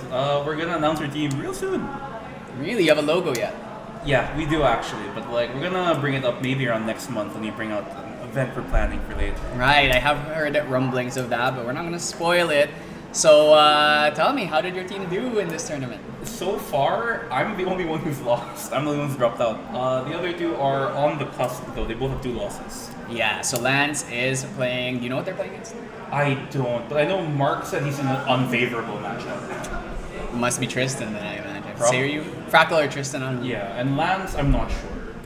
Yeah. Currently, it seems like they're talking to each other. I know they can't play each other because they played the round before. Yeah, and then you cannot draw here. Like you have to win. Yep. So otherwise, you are out of the running. Unfortunately, all the top tables ID'd. So, I really wanted to give Yeah. you a maybe potential first table game, but you know, no one ever plays. If you're first table, no one ever actually plays it out. Yeah, people are just Very very rare. at this point. Yeah, especially if everyone below you is IDing, it's like, Yeah. oh, well, whatever. Especially if you know you're locked in. Yeah, but today on this last round, we have one of the players who needs to win to get in, which is tables 5 or 7. 7. It's Henry versus Zeke. So we've got it's Fire Lorraine with a little bit of paprika sprinkled on. And we have Zeke who's on Wind Allies. I don't think I've ever seen that guy play anything other than Wind Allies in my entire life. So Yeah, but his Wind Allies is a little bit different. it's never been standard. Yeah. It's like Wind Allies, but he has like a lot of like weird stuff in it, right? So we're gonna head into the game. It's the last match. Both players are just shuffling and getting in. So I guess we'll talk about Henry's special card when we see it, which I assume will we actually see is the question though. I don't think he'll get rushed down fast enough, right? Zeke's builds are usually not quite as aggressive as your Yeah. usual allies. He plays a lot of like the he's standing, wake up cards. I don't know if his current list is on it, but last time I played him, he was playing Rally the Peasants. Rally the peasants. He was playing like a lot of human allies. You know what? He should just play Wind Crux or something at this point. Which actually a lot of times it's like he's playing Wind Allies with 4 Pendragons Yeah. and like a bunch of random Crux cards. So maybe you could consider it Wind Crux. I actually haven't seen him playing today. Like he might be playing Windcrops. Maybe I mean what that is. So Henry's gonna go first here, which Yeah. is you love to see going first in this, especially as a fire player. Yeah. Really strong to go I guess first. now we'll really see like what's in his deck, right? Because fire goes either a creative shock, formation ritual kind of route, or a more aggressive ally owned by fire. Yeah, Henry is on a bit more. A bit. That is kind of I'm seeing some non-red cards. I Yeah. think those are some Crux Pendragons? cards. That's like 2 Pendragons, right? He is on. He is on 3 Pendragons. Well, that's 2 in hand. So yeah, 3 Pendragons, 1 Ascension, and 2 Dispersions. So a lot of Crux. yeah. But that is in fact 2 Pendragons. Oh, Fairy Whisper. I hope he shows it. Asian. That is Dream Fairy and Wan Yu. and you pretty good. Yeah. Your allies are most assuredly going to get killed in this matchup. Oh, well, hopefully. Hopefully. It doesn't look like Henry is gonna have a play. Yeah, I mean, if it's not creative shock play, he might just go for. I just have to go backup charger. I can't tell in his hand. Is that a creative shock? And I don't see anything that looks like a creative shock, so I think he might actually be forced to backup charger pass. Guan Yu's the pick here. Makes sense. I mean, Guan Yu is a really strong card. I mean, Mark was on the Guan Yu in his Seiryu deck, which is not exactly common. Not standard, yeah, I agree. But, with Windmill Engineers, There's the card we Yeah. spoke about, the Rally the Peasants. I- So if you've never seen this card, it's a card from FTC. You can check the top, I want to say it's 6 cards of your 6 deck. cards. Check top 6, and then you can add a human ally from there. So add Dungeon Guide, add a Pendragon, but I'm not Ooh, sure if we're Can't gonna be. tell, but I think he found one. That's a Dungeon Guide. So that means we are in fact playing for level 3. This But might then be Is Windcrux. he gonna pick it, though? If he doesn't already have a Dungeon Guide, Yup. yeah. The rest go to the bottom of the deck? Yes, the rest go in the bottom of the deck. This was a card we used to see by like Wind Lorraine Crux players would use it to try and dig for Dungeon Oh. Guides and Pens and Banner Knights and stuff. So yeah, not a great start here. Backup charger, like pass do nothing. Backup charger is about. Pretty rough. That's not great. Maybe get some gas. I think that was not red either. This is the price you pay for playing like even just a small 5-6 advanced element package in your Yeah. deck. Sometimes you just draw too many of them. You don't Weird. need them. Hasty is a good start though, and a cremation as well. Hopefully he has a float that he can throw here. No, he's throwing Pendragon. And I think he drew Shield Bait. But I'm a little surprised that he wants to show that he's playing Crux already. I think when you're in a bad situation like this, you might have no choice. I see the Crystallized Destiny in the main board, which is also pretty unusual. Yeah, it's like a weird, like the newer mid-range Lorraine build, but with option to. Yeah, and I think it's because we hopefully we do end up seeing the random tech card that he's been playing. I'm actually just gonna Shield Bait here. Makes sense. Not gonna use that cremation just yet, but maybe this Shield Mate will keep our Hasty alive for another turn. Also backup charger. Yeah, I'm gonna get a backup charge. We've already gotten our dungeon guide, so it's a little bit set up. The thing about Zeekless, they're a bit more ally light. Yeah, So there's a world where this Hasty does get to live for a few more turns. I mean, yeah, I think he's looking for like a windmill engineer maybe. Oh, never mind, Whispers again. Banner Knight. Yeah, this is some wacky Windcrux deck. I mean, this is a Zeke special. Not really surprised at all that he'd be on this. See if I maybe he's on like. I think I should have the deck list here. Yeah, so we've got the Does deck he have list. fast captains? I'm curious. I'm waiting to see. It's loading. I'm kind of that'd be kind of hype. I'm gonna be real. I mean, it's been a while since I've seen Banner Knight Phalanx Captain. I'm not lying. Actually, I did hear from I think it was Art saying that he was playing as a new player and he almost lost because he had like 3 lurking assailants that were just like sitting on field. He would not swing with them, and then he just dropped like 2 or 3 Phalanx. Oh my god. It was like he didn't even know what is this card free now because I have so many allies on the field. Banner Knight at level 0 is not what you want to see. So yeah, Zeke looking like he doesn't have a great hand either. I So, think yeah, he's trying to get it killed so he can go on you. So But this this kind is- of 4 Phalanx. whoa. And 2 tactical sergeants, tactful sergeants. Tactical Sarge is another card we have not seen in a while. Holy. I mean, Tactful Sergeant at Ace, it sounds pretty good if you can actually pull it Yeah, off. but that's big if. Very With big. GCR as well. Oh. If this was a sign that both players work, I mean. I'm hoping Henry has. We're good.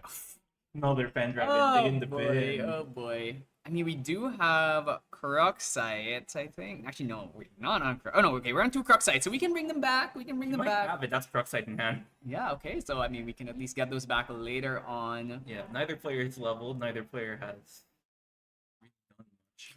Another Second hasty. He has a creative shock in hand, Yeah. so we can ditching the Cruxite. you know what?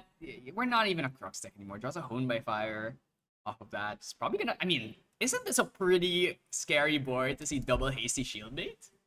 I think it depends, right? Because you've seen the tosses. It's been 2 Pendragons and a Cruxite. Eventually, though, he's gonna start finding good cards. I hope. So on his side, I mean, yeah, actually, his list is very strange. He plays a fast hero program. He plays a lot. Yeah, he's playing a lot of float. A lot of non-fire, non-aggro. I mean, it kind of looks like a Merlin list. It's Merlin, but it's not. It's Merlin, but it's level It's 2. Merlin, but they You see forgot that? the Merlin. Restorative Flame. He's really trying to play for the long game. Yeah. Then. Right? You need to Kindle? No, it's you play it and then you banish up to 3 fire cards. Fire cards in this deck. I mean, there's enough, but there's an amount of them in the deck. There's Blazing Lunge. There's Hasty Messenger. There's Cremation Ritual. Creative None of Shock. those have hit the grave. Not yet. And the Cremation is still sitting in the hand. I guess it really doesn't want to commit the. Doesn't want to commit the. Oh, actually, are we about to see Dungeon Guide 2 and then Hurricane Sweep? I don't think he has enough. Oh, My Dungeon Guide to 2. Hurricane Sweep costs 5. But that's draw. Efficiency, which would make it -2. so we can actually play it. I think he will hit the Guan Yu and the Incarnate. Draw 3. Are we about to see draw 3 right here? Oh. I was saying that I was expecting Henry to flame sweep, but is he even playing flame sweep? I don't think Yeah, he has 2 he flame has to, sweeps. but I don't think he drew it. He also only has 2 of them, so it's It's not. also level 0. He's also level 0, yeah. Kind of difficult. Throw the Hurricane. Let's do Here it. it comes. Is this Hurricane Sweep gonna be 1+2+1? Or 1+2+2 actually, because of the Banner Knight as well. So that is 5 damage. All these guys are gonna die. Draw 3 unless we have a way of stopping the Song of Frost. No. That's a fire deck. Hell yeah. I mean, you know, I've seen people do things like that before. Playing Deflecting. something. That Deflecting. doesn't save it. That's still 5 damage. Still 5. That's And right. he's like, Yeah. I mean, yeah, that's Yeah. the thing. Banner Knight and Sword of Seeking doing a lot of work I here. guess. Big brain play, huh? I mean, it's a big brain play if against any other fire deck, that Banner Knight would have died, but that Banner Knight would have gotten Red Hair Arthur or something. And draw 3, yeah. So I think in this position, I mean, Zeke is basically completely in the driver's seat. Gonna take another 3 damage here. Looking at Zeke's list, I want to see what kind of Crux package we've got going on. Probably Incarnate. We saw the Incarnate Incarnate, so that means we're on the tier. on Majestic Spirit in Lorraine. Oh, he's chased the level. Unusual choice. I guess you just hard play Does he it. have a bunch of swords, maybe? He does have a he has a Clarent. We do have Clarent, Drawn Blade. So 4 swords, which means we still need to pay 8. Even at its best, it's still pay 8. Oh, Hopefully we can find a float off the top, but doesn't seem like. the fact that he's thinking about it's telling me that he didn't find one. I mean, Zeke does have a tendency to like amass a large influence, right, over the course of a couple turns. He could pay 8. He definitely could. I'm just not saying it's necessarily It's the good thing. when you're actually put in a situation where you're being pressed, though. I don't think that is happening more often than not. Looking at it, he does have 2 Crocsite, 4 pens, and the 2. So it's only actually 8 Crux cards. So 2 sites, 4 pens, and 2 Incarnates. So not a particularly big Crux package. I guess we're just trying to bank on Pendragon Reclaim nonsense that we've been used to seeing from these Wind Crux decks. Don't think, yeah, he's definitely not going to be on something like Disorienting Winds. Or he is, I mean, Who knows? Oh, real shock in the main phase. You hate to see it. yeah, this is looking like a very unlucky game from Henry drawing into a Dispersion. Are we going to throw another Crux card into the bin? Probably. It's looking at it. That's a Tempered Seal as well. Maybe you just throw that. Third.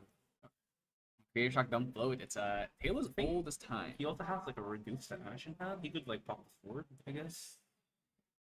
Very possible to reduce the sword to deny a Pendragon draw, Yeah. but getting rid of a sword, helps the Incarnate come up. yeah, and it's also very possible that Z goes for Drawn Blade here, so that he can return it off Spirit Ruler. Some of that extra value. Ooh, Clarent gonna be the pick here, so we're gonna throw Drawn Blade. So yeah, so instead of bringing out the Drawn Blade yourself, you're just gonna throw it using the Clarent. And now we have Clarent. Oh, and then he could just bring it back with the Spirit. Exactly. So in Spirit Ruler, we're gonna bring back Drawn Blade, get the extra draw, and we don't even have to commit to bring out the Drawn Blade. I mean, both of these decks are actually kind of trying to do the same thing, except an Henry side that is It's not working. it's not working, and it's also with a different card. If it doesn't, if he never gets to show it, I mean, I'll just say it. But I still want to try and keep the suspense. I think maybe he can find a way to bring it out Maybe here. some more astute viewers would like start, understanding what's going on. I mean, it's not the weirdest thing in the world.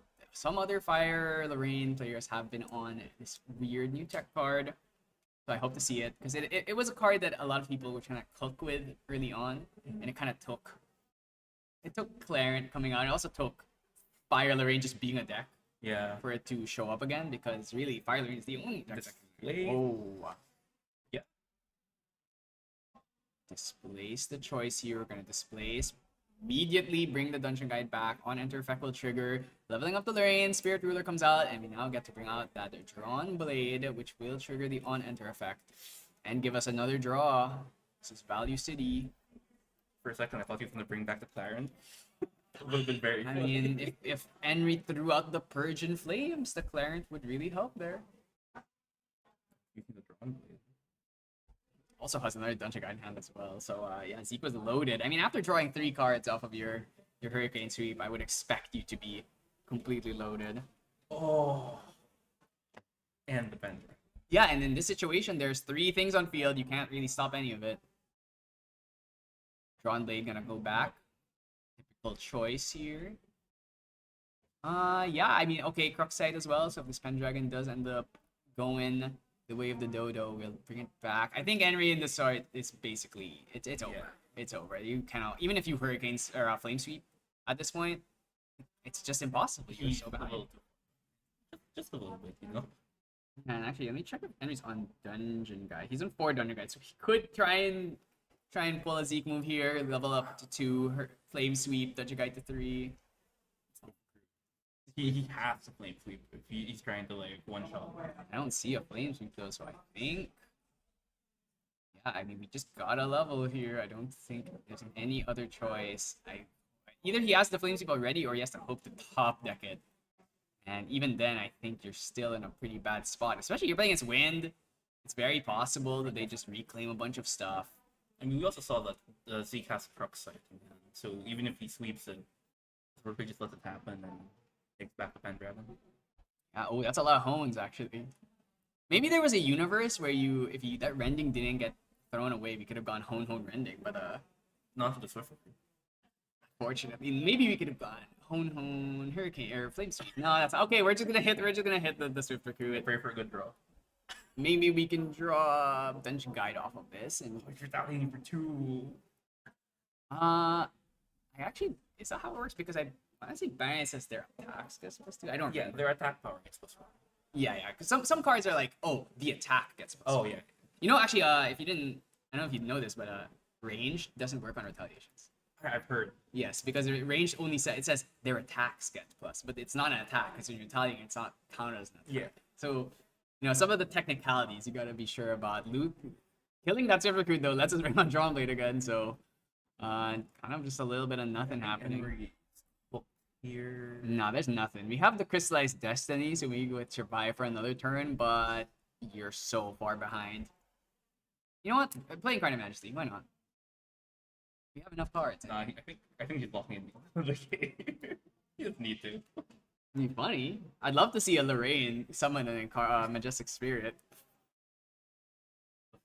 Damn. Oh, reprogram. Hell yeah, program on a Banner Knight swing. And he dies to Lorraine swing. Or a second Pendragon. A second Pendragon does it too. Definitely not getting any. Yeah, that's it. That's it. So really bad start on Henry's side. So hoping he can maybe find. Actually, he's probably gonna. Yeah, he would like Crystallize Destiny. Really want to drag this game out even more. We're gonna Seems Crystallize like it. Destiny. It spawns Tempest. Oh. Oh. Zeke I plays forgot Crux. Zeke runs that No, he card. plays that in like every win deck he plays. It doesn't matter if it's allies, doesn't matter if it's Crux. He always plays the Honestly, it's 10 down so wall. inspiring to see that this kind of like older fashioned deck is still making it top. Yeah, I mean that's the thing, is like even if your deck is a little bit strange, if you're a very strong player, you can catch a lot of people off guard. Yeah. That's one thing I'll say, especially with deck lists not open. You never know what kind of nonsense is gonna come out of a Zeke deck. I mean, he's hit this time. Yeah, I mean, definitely he's knocking on the door, potentially gonna make it to the top 16 here. So let's talk about the Sideboard. sideboarding a bit. So on Henry's side, this is so on Henry's side, Art of War. Do you really need Art of War? He might. He's seen that the allies are more human centric, so they're slower than normal allies. Other than that, Nullifying Mirror probably comes in. He didn't see a Veiling Breeze, but Yeah. there's always the threat, and you'd probably expect it. Maybe the staggering strike just to help clear the board. Kill Dream Fairies, kill allies. Yeah. Possible. It does kill a Banner Knight. And on Zeke's side, Lantern for sure. Yeah. Playing against Fire, Lorraine, you got up Lantern. Tyra, Maybe. cry If for he's- help. Definitely. Cry for help for sure. Ensnaring? Maybe. He does have enough cards for that. And And a the breeze. Bathing Breeze. So almost everything in the sideboard's coming You know what? in. I imagine he's probably just going to remove a card. Like, I doubt that's going to Yeah, I feel like- You probably remove Majestic Spirit for Lantern and you remove, you remove Incarnate. Yeah. Maybe some other Crux cards to put in some more defenses. Really, you should win the grind game theoretically. It looks like I definitely saw Cry for Help it put in. Cry for Help, very strong card, lets you redirect an attack. And we do know if there's any deck that loves to attack, it is Fire Lorraine. Although, given what he's seen, right, I don't know if Zeke knows that Enry's on some weirder. He has a deck card. I mean, he saw a lot of Crux. He knows it's not standard, It's not sent. but he did see Rendings. Yeah, so Once it's like they- it's some kind of like aggressive with a weird option to 3. Yeah, and let's see, maybe it'll work out for Henry this game. And start last game was really atrocious. Yeah. Let's not forget to mention that. You don't want to see 3 Crux cards in your opening hand. And you go hasty dump Crux. Hasty dump Crux is not. It's not the best feeling in the world. Really telegraphing. You don't have anything. Yeah, you know when you're not throwing your float, you know their hand is not good. Fire. You could also throw fire. Yeah, or at least throw fire. But filling the deck with Crux cards does mean that you do have Merlin Mementos even when you're not playing Merlin. This is unfortunate. Crux is just one of those decks where because you don't get to play Fragmented or anything like that, you do just have hands like this. Yeah. It happens surprisingly often. Even with small like 6 to 8 Crux packages, I see it happen quite often. I think it's like the price of level 3 decks. That extra power comes at the cost. Yeah, the deck building cost. It's also just being forced to hit a lot of like check boxes. You know, I have to find Dungeon Guide. I have to hit my advantage gaining cards. Yeah. You also have to have floats, gotta not do something influence too much. Here we go. And we're gonna open up here, draw his 7. Hopefully, It's good. I'm seeing Fast Cure. I mean, it's something. That's. Oh, he just passed. I really hope that's a Creative Shock in there. I sure hope there's a crit. I don't see one. I see a reduce to ash. yeah. Ooh. What Zeke's got. That's some good allies, I think. Yeah. Feeling breathing. Oh, I see a Phalanx Captain actually. Balance cap I on see her. one. I see her. I mean, people would legitimately play Phalanx Captain turn 1 Oh. before. She was pretty hard to get rid of. Grounding Peasants, yep. Yeah, Rally the Peasants. We can maybe look for that Dungeon Guide. We can look for another Phalanx Captain. Start stacking Balance Captains. I mean, it is not class bonus. The cost reduction part is, but Did he whiff? No. oh no. Okay, I mean that's 2 Phalanx Captains. You called it. I would be happy to see double Phalanx Captain, like turn into Phalanx Captain and then another turn into another Phalanx Captain. Isn't like the Balance Captains effect class bonus? The reduction effect is class bonus, but the +1 is not. Oh, just pass. So it's like the opposite of Banner Knight, where like Yeah. Banner Knight you only get the plus if you're level 2. Yeah. Phalanx Captain you get the plus all the time, but she's just expensive until you actually get the Have humans. class bonus effect. The dude. Live. Oh, he's drawing again. Ooh, is that sidestep? Excuse me? Enemy like actually playing with a bunch of cards that I don't think anyone. Maybe like just Yeah, it is a one of sidestep. one of sides. The one of sidestep. hasty. Okay, it's something, and we already have the float, so we do get Yeah, toss a float. maybe draw into Creative Shock or something. This is an incredibly look at this. Okay, Crystallized Destiny, Deflecting Edge, Disenchant, one of Disenchant, Which you probably one of Sidestep, yeah. one of Turbocharge. Right, that's normal. Tour program. Yeah, it's just like it's so jammed with like And tools. tour restorative. This is a Yeah. very defensive fire deck. Also jammed to the gills with like 2 and 1 Yeah, one of ofs, which is I love me a good 2 and a good 1 of, but that's the thing is if you have drop Second Dragon drop the Dragon. again. I mean, have you seen this? It seems pretty similar to last game, except at least this time it's not double Pendragon. Yeah, he's got 8 floats. So. But yeah, I'm not a big fan of doing one of as well. Really, I like 2 and 1 ofs. I mean, if it's like one of or like 1 2 of, that's cool. I think it's because I play glimpse decks, so I'm more likely to see them. Yeah. Yeah, like I like a good 1 of, just random 1 of, I mean- but not too many. Yeah. I mean, like Diablo is cool or Turbocharge. Yeah, there's certain cards where it's like, their range is so limited Yeah. that you don't want. Actually, I think Zeke has 3 Pendragons in hand right now. Yeah, he has 3. Yeah, 3. Yeah, I mean he stacked them up perfectly right next to each other. It's like he's playing Poseidon or something. Banner- This is actually the exact same thing that happened last game. Yeah. He went Rally the Peasants into Banner Knight the next turn. doing at one of the haste. Oh my days, god, he's gonna play. Second banner knight? He's gonna play Fox Captain. Oh, Ace and Ace. Oh, okay. An actual ally we expect this time. Ooh, if Henry has like a demolition, no. Oh no. Hasty, no. Oh, and then he's gonna play out Banner Knight Banner again. again. Oh no. Yeah, that's Yeah, that's That's rough. disastrous. and from here, I think Zeke can kind of just run away with the game. Yeah, he doesn't even have to attack with the ace, and he can just like leave it up. Yeah, for the momentum won by fire kill. Next turn, he can level up, and then he can start playing these Phalanx Captains for reduced cost as well, because we do have the humans. And he's gonna be forced to level 1.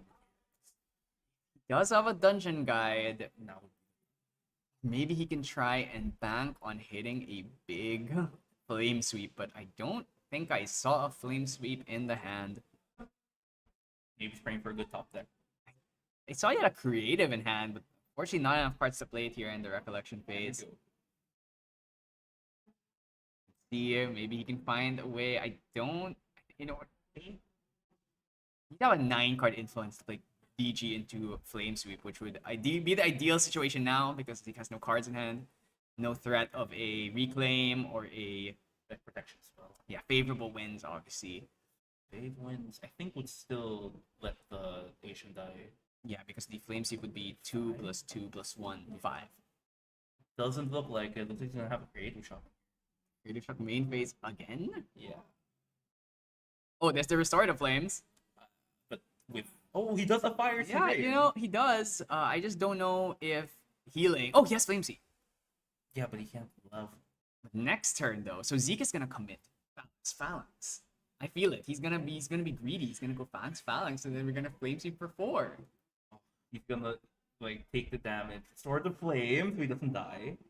I don't think he's dying even with. I don't think double even. balance banner knight. I mean, if he has a dungeon, There's guy, only 4 allies. So if Zeke has a dungeon, guy, that's a lot of damage. it's a lot of damage, but I don't think it's enough. It's scary. Oh, Oh. did he cast the flame sweep already? Oh, rending to kill the Asian. He's This would be a rending for 8. yeah, but I mean, he's what? He's just going for it. Okay, I mean, the issue we have found ourselves in now is that I think we only have 1 float in the grave. I think the last card hand was the Flame Sweep, so he can guarantee the flame sweep. He's leveling up. Zeke is leveling up here. Okay, Phalanx Captain, is it gonna get hit? Actually, you're Okay, yeah, no, but I think you're correct, right? If Zeke gets greedy, because he knows that Henry's on a weird slower deck.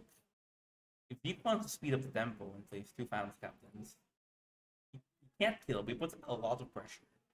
And Henry just hard punches, and that's how Henry wins. exactly. I mean, Phalanx Captain here is still 3 cost into 2 cost, so if he plays double Phalanx, It's another round. and I don't really see anything that would stop the allies from dying. I don't see like a favorable wins. I don't see like a deflecting 3. edge. It was 4 Pendragons? No, I think he drew into another one. Yeah, but that means he now has had drawn all 4 Pendragons. Happens, These right? things do. Oh my god. Oh, he Oh, put down the defense. okay, That's okay. That's okay. He's playing safe. Understandable. I mean, still, based on this hand, I think he can't even stop the Flame Sweep still. No, but he's not gonna get like a draw 4. Just gonna get like a draw 3 maybe, depending on the ally. Yeah, I think Zeke is very cognizant. You see Fire and you see Lorraine, like you know they're playing Flame Sweep, so. Oh, he whipped? No, he, Oh, no, he got dungeon. Oh no, he won Dungeon. It's just, so. is he going to use it now? I highly doubt that. Unless he has another one, but Or like it's no, yeah. Like maybe he had displace, right? could Oh, Could there's be. no. not really worth it because there's no allies. You don't get the Lorraine level 2 draw. Leaving the Asian up. I'm worried of this, maybe the second rending flame.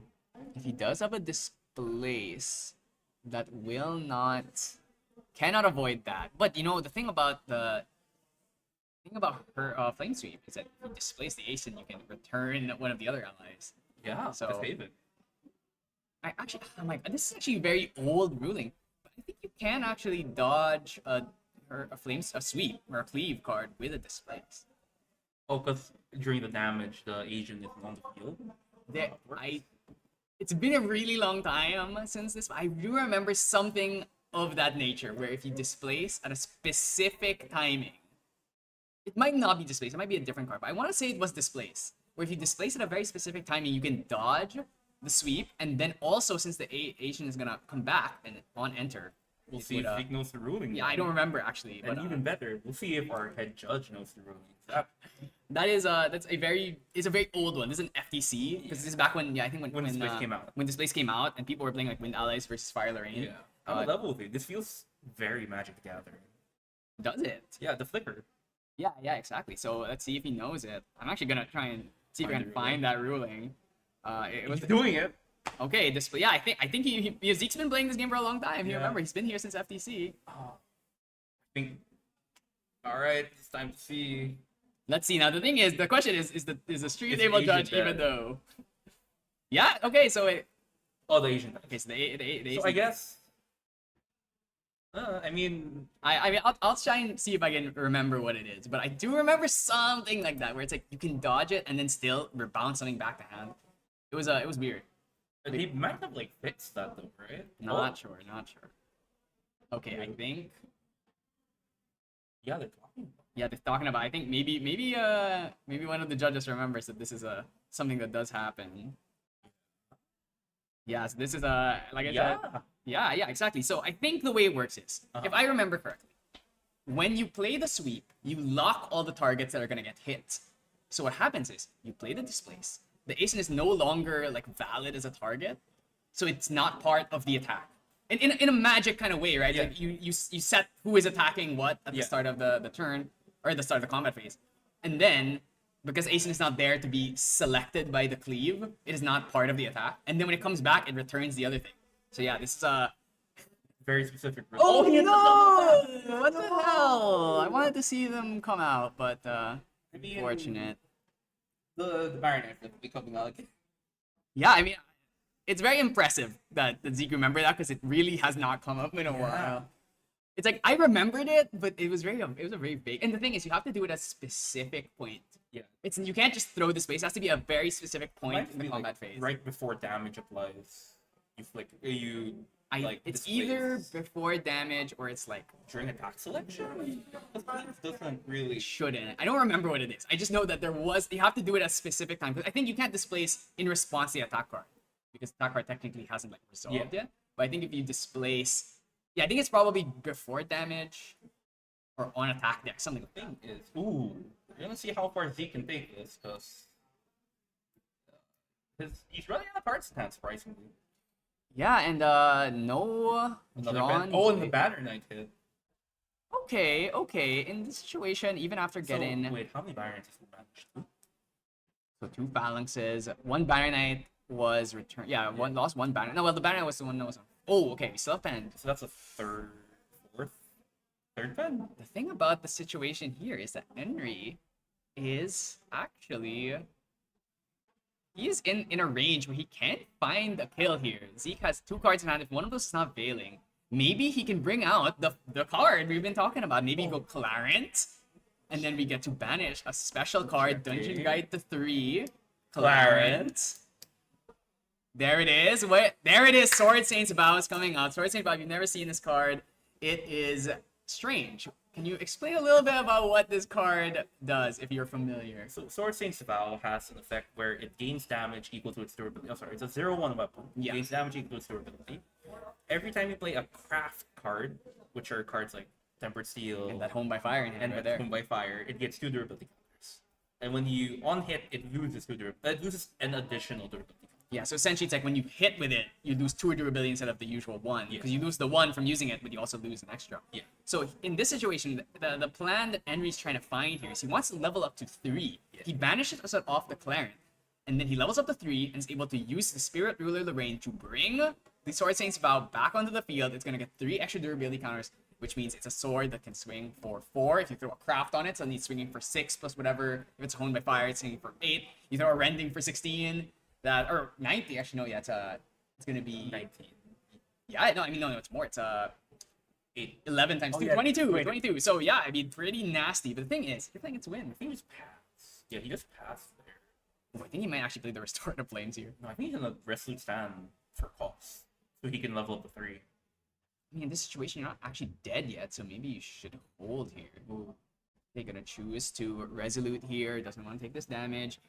See, I think Henry just has to be worried that because his entire game strategy relies on durability counters, right? If Zeke gets a Zephyr, that Sword Sing spell is going to come back with 1. That is exactly what I was thinking. Is that against fire, you know they're not propping it. You reduce the access and pop it. Against water, they fracturize it at the specific or the right timing. They can stop it. So I'm really curious if Zeke has got something that stops this. I'm actually very surprised he didn't wait for the Asen to swing first. Because I that think Zeke's would... ever going to swing. Probably not, but you could have at least maybe hoped. Goad him into swing with it. We have to basically flame sweep here, because this is not going to be enough. Hone. Oh, I don't think I see it. I see double veiling, but I don't think... Wait, I think he's building the sword. Like, he's just going to keep adding more and more because he has the life to survive the next few turns. the issue is the Asen is alive, so and it is awake, so it does have it can intercept here, and I imagine that is most likely what's gonna happen. Explaining what Sword Saint's Vow does. So Sword Saint's Vow should have 4 durability, and then it gains 2 on the activation of the Honed by Fire, plus the 1 from Honed by Fire itself, so it's actually at 7 now. And the durability from Lorraine, right? Yeah, so it's base 1, 3 from Lorraine, 4, and then Hone gives 2 plus 1, so 7. And I don't think there's a Zephyr in there. Yeah, no, I see Dungeon Guide, Sight, Veiling. The thing is, we have an ace. Oh, Dispersion. Could he disperse here? Dispersion would be 10 damage. It's not enough yet. Yeah, the issue really is that the Asen is up. We can't swing as long as this Asen... Well, we could just swing and kill the Asen. But then we would be losing to durability because... If he can't tell if that's another Hone, maybe that's a second Hone by Fire. He's like, oh, attacking the Tendra. Yeah, so we're gonna try and play a long game here, but this is not favoring him. In a long game, Zeke is definitely the favored one, being the wind deck that's able to maintain a ton of advantage. Yeah. We're gonna go from 7 down to 5 durability here. I think he's just trying to bait Zeke into swing with the Asian Protector. I think once Zeke sees a 5 to 7 damage sword on field, he is absolutely not gonna fall for that one. Gets the Crux Sight here, massive value. Next turn, we get to bring out Drawn. I think Drawn Blade might be gone. He didn't play He not? Oh, he hasn't played Claire. Yes, you're right. We're gonna bring out Drawn Blade here. No, wait, sir, that is Claire. No, that's a Sword of Seeking. CNAT Sword of Seeking. Is it? Actually no, it is Claire. Oh, so he chose. Sword of Seeking. But didn't he bring out Sword of Seeking at level Yeah. 1? Oh, did he just? Oh, he might have paid for it. Oh, One? like Clarent in 1. Clarent plus 1. That makes sense. And we're gonna go and Dragon again. I mean, yeah, this is what the deck does. Are we gonna return? Okay, we're gonna return Drawn Blade. We're gonna draw the. I mean, Clarent. maybe want to throw Clarent back. Veiling Breeze is good. I mean, Another Veiling. so that's 3 Veilings. You're not dying. Like, there's no way. Yeah. There's no. That's way. like what block.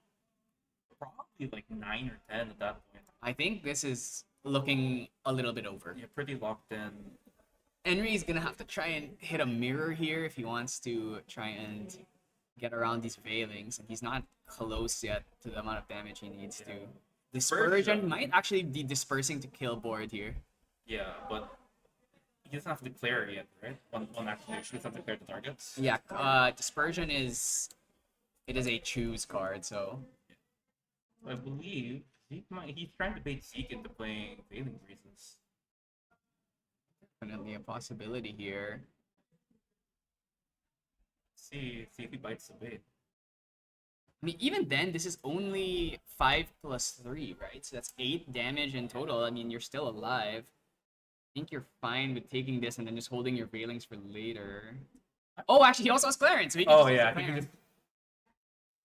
You know, yeah, new card. Yeah, new card. People not really familiar. It releases in the proxy. Yeah, I mean, Clarent a really strong card. Both of these decks playing the Clarence, so Yeah. Clarent reimagined.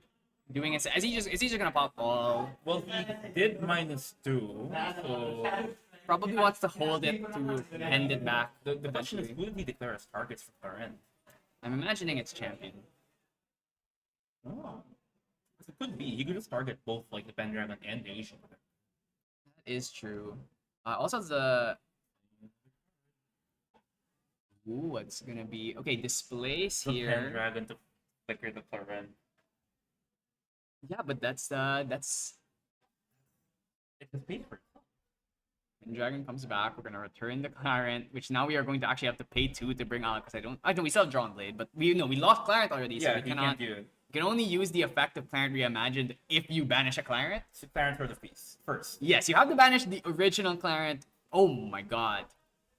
Okay, I mean, pretty good. Pretty good. This version is gonna resolve here. There's just so much advantage coming out of Deep right now. This is Wind Crux in a nutshell. This is what Wind Crux does. It spins its wheels, it draws a bunch of cards, and it does nothing. I think he just went like plus 4. Yeah, unfortunately, just in this current meta, a bit hard to make this work because Fractals just kills you so fast. Yeah, But against a deck like this, you definitely have a lot of interaction. maybe he made a really good meta read, right? Because as far as I've played so far, I haven't seen that many fractals today. Yeah, I haven't had much chance to walk around the room, but I've seen like a couple. Yeah. But a lot of Genbu, a lot of Yeah. Seryus, a lot of Genbus, a lot of It Luxums. feels like Genbu's like Genbu, the Series like the flavor of the league right now. Yeah, at least here it is. At least here. I'm not sure about OCE Nats. Haven't had a chance to really look at OCE Nats, but I imagine that after getting enough attention, the thing about Seryus. Shield bit. Oh my god. Well, At least he's alive for a bit. Buy some time to maybe rethink a strategy on how to do the last 13. I mean, the Art of War here is gonna make it take a while. He could use it for another sword. What's left in the materials there, right? Because we've seen Clarent, the Sword Saint Sort of Sword seeking. Seeking. He's already used Backup Charger. I think he's already used GCR as well. Maybe Smoke Bomb. That's not gonna help him deal damage. I don't even know he's on Smoke Bomb. So let's see here. And the deck list again. I feel like I think this is gonna be here mainly just to stop allies from attacking. Oh, he's looking at the no, never mind. I mean, honestly, he's gonna last for a while longer, I think as long as the Art of War stays. you're gonna have to win using Fiery Momentum. Or, yeah. There's not even that many fire cards in Grave. When you look at it, there's maybe like 4 of them. Yeah. You can bring out Mirror. That would do something. It would keep the damage from being prevented, but I really don't see a world where how Henry wins aside from just momentum. Right? Momentum, rending. You have to go Mirror, rending. But I see another Ace in hand, so I mean, imagine we're just gonna ship this Dungeon Guide back and then bring out Ace and just leave him awake. Or so you could just like go real greedy for the card advantage and ship back the Pendrax. You definitely could, but there's no Regalia on field right now, so you cannot play the game. Yeah, but you definitely would rather. He also has a Crux site there, so if the Pendragon dies, you can return that back. Imbued Windmill, or then we're probably gonna Ace-in that Windmill back. More advantage. Draws into, I think, another Windmill. Has a. Yes, like This looks like 15 plus cards in hand. yeah. Yeah, I think this game is probably a done deal. It's pretty close at this point. But props to Henry for not giving up. Like Hey, he could. let's swing with. Oh wait, can't swing with the dungeon. Actually, yeah, the shield made Art of War kind of goes crazy, but so the mirror has resolve, but he has multiple veilings, Yeah. so we can try and bait it out. Rending is probably going I to. think that's a sweep. Yeah, that is a sweep, but he actually doesn't have enough cards to play it. It leaves you cost 4. But we do get to Pendragon back. That's a target thing. It's gotta be Clarent, I imagine. There's no way. Wow. He doesn't even activate it in response. Oh yeah, actually wasting a mirror trigger there as well. Maybe he's just a little panicked right now. I think he also knows it's like no reason to about veiling when there's an Ace on field. Actually, yeah, this Pendragon also can attack. Oh yeah. Art. This thing about Art of War, reciprocal effects. Yeah.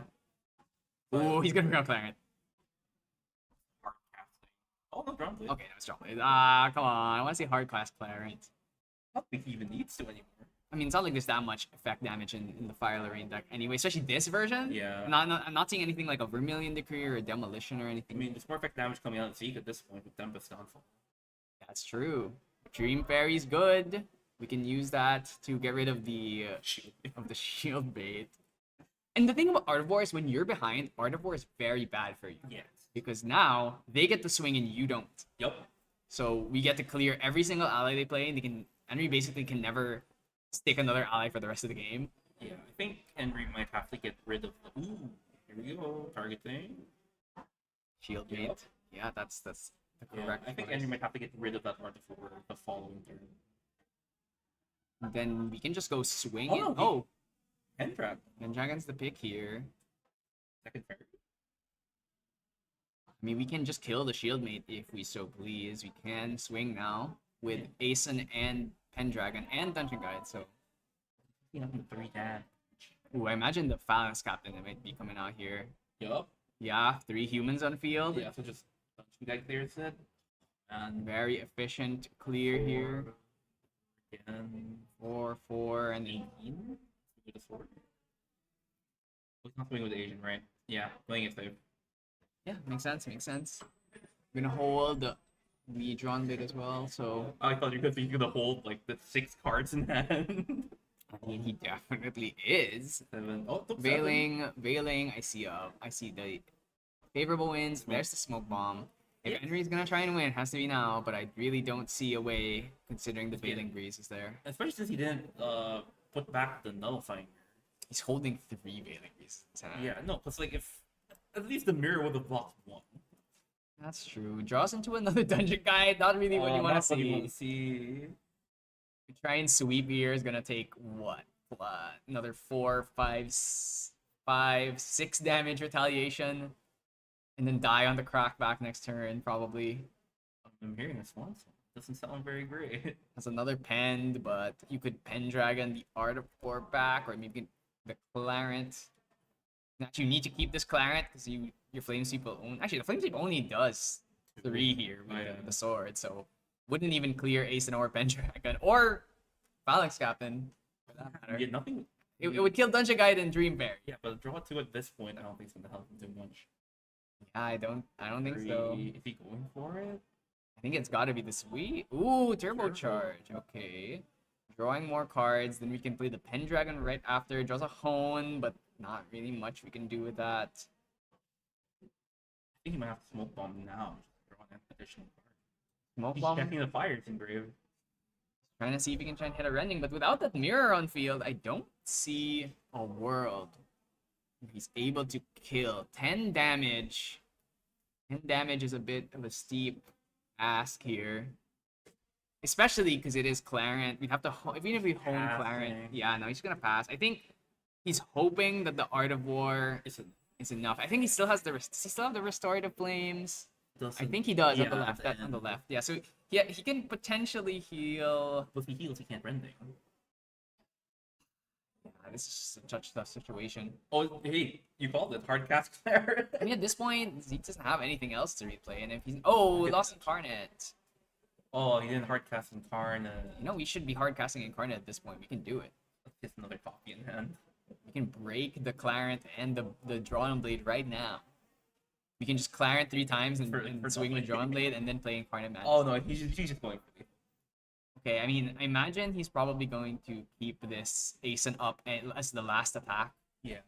just to be absolutely sure. There's no reason to play the Aeson earlier. Because I think it's another Asian in hand too. Like it doesn't matter. Yeah, this is a lot of damage. 20. 20. It's actually still not enough because any new ally we play this turn cannot Can't attack still. No, so. but he can attack with himself. Ooh, sweet. Okay. With If Asia. there's any universe where this is gonna work, it is here. This is where he has to play the restorative. Okay. Plays the 25. restorative. I mean, this is actually still not lethal. Yeah. But the swing on the sword here would make it lethal. I actually think you probably don't use the restorative here, and then you let him swing with the sword. Maybe swings a drawn blade, and he probably swings with Clarent here. I would certainly draw on blade just to break it. Get another sword in the grave. Or in the banishing. I think ideally he wants to be able to Pendragon this back with his... 6. Okay, I mean, Let's see it. okay, windmill gonna be played. Cannot attack. Reveal Cannot attack. double windmill, yeah. Can attack this turn. I mean, if he has the Tempest Downfall, that would also... actually, no, the Clarent would Clarent. stop. Yeah, keep him alive. Yeah, okay, so he's just gonna pass it back. We Usually you are... apply the pressure. Alright. I mean, He with... has to. He has like 3 Veilings in hand. The Yeah, mirror is not gonna but- do it here. And, you know, he has to at least try. Maybe he's probably praying that he hasn't drawn all 3 veilings. And there's Veiling number 1. In response, he's not even waiting for it to hit the field. He's gonna play 2. Well, next turn he can just drop the other Veiling. So I yeah, don't think it's gonna be a next turn. there is not gonna be a next turn here, but Failing for 4. Only 4. that should be enough. Because really the angle here is rending. And, and Rending rending, Clarence. it's not gonna do nearly enough damage here. Even a momentum doesn't do that much because there's not that many fire cards in group. There's like maybe 5 or something. Yeah. Nothing can like start dumping fires. Yeah, I think this is looking pretty over. This isn't pre-rec? Probably wants to hone this Clarent here. Counting. Can find a way to hit momentum. He's trying to do lethal now. You know, Zeke still has 2 more Veilings in hand, so Henry doesn't know that. he's gonna play the Veiling and then he's gonna mirror and he's gonna Veiling. So I think this is very. I think it's very like done game, but Henry doesn't know. Yeah, he might as well try. I mean, if you're gonna lose, oh my god, he's gonna play their Start of Flames. Actually, I mean we're banishing fire cards, which means our momentums and our. Can he just choose one? He can choose as many as he likes. Yeah, I think he might just. Oh no, he's 2? choosing 3. Or is that 3? 3. So 3. So he's gonna heal. So he's not going for lethal. Definitely not. But I think you're just dead next turn 100%. I might actually go for the sweep here. Try and clear out. He has to go hone though. Hone sweep. Yeah. He has enough for home sweep. But at that point, you're really just preying on trying to The survive. engineer? You're gonna get smoke bombed just to draw dungeon guide. hate to see it. You know, this is the price you pay for playing a level 3 deck. You're gonna be level 3, and then you're gonna need your miracle draw and his dungeon guide. Again? Oh, okay. Hone on Clarent gets a buff counter and gives +2. So Clarent's gonna be 3 here. So the sweep would be for 5, which would be enough to kill everything on field. I don't recall seeing what other responses the cast in hand to save its allies. I'm not seeing anything like a displace. Going for it. Yeah, Flame Steep for 5. Are we in Value Town? We don't get draws at least. That's the one thing we can be happy about. Yeah, I'm not. I think that's like 4. I think that's 3 Valix in that. So Yeah, I think he's taking it. then he's also gonna take 5 here up face. Well, No, -1. Minus, So or -4. So minus take 1. 1. But he does draw. Like, Edric can now draw 5 cards. No. You only get that effect on Oh, raid on level level 2. two, that's It's not part of right. Flame Steep's effect. So- I'm so used to it just being in tandem. Cruxite here going to bring back the pen. Yeah, I think. The thing is, because of the Art of War, no Yeah. allies on field, we have to find the Tempest Downfall. That would actually be. He needs 2 Tempest Offals. And are you worried that there's maybe another Restore the Flame that might come out? I don't think he's worried about that. Oh, he drew one of them.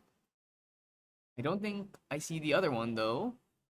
I mean, we just play the pen and hope that Henry can't clear it again. And the engineer, I guess, just to continue drawing. Just play some allies, hope that some of them stick in the next turn. At this point, I'm kind of like thinking if Henry's thinking it's just to mill Zeke out.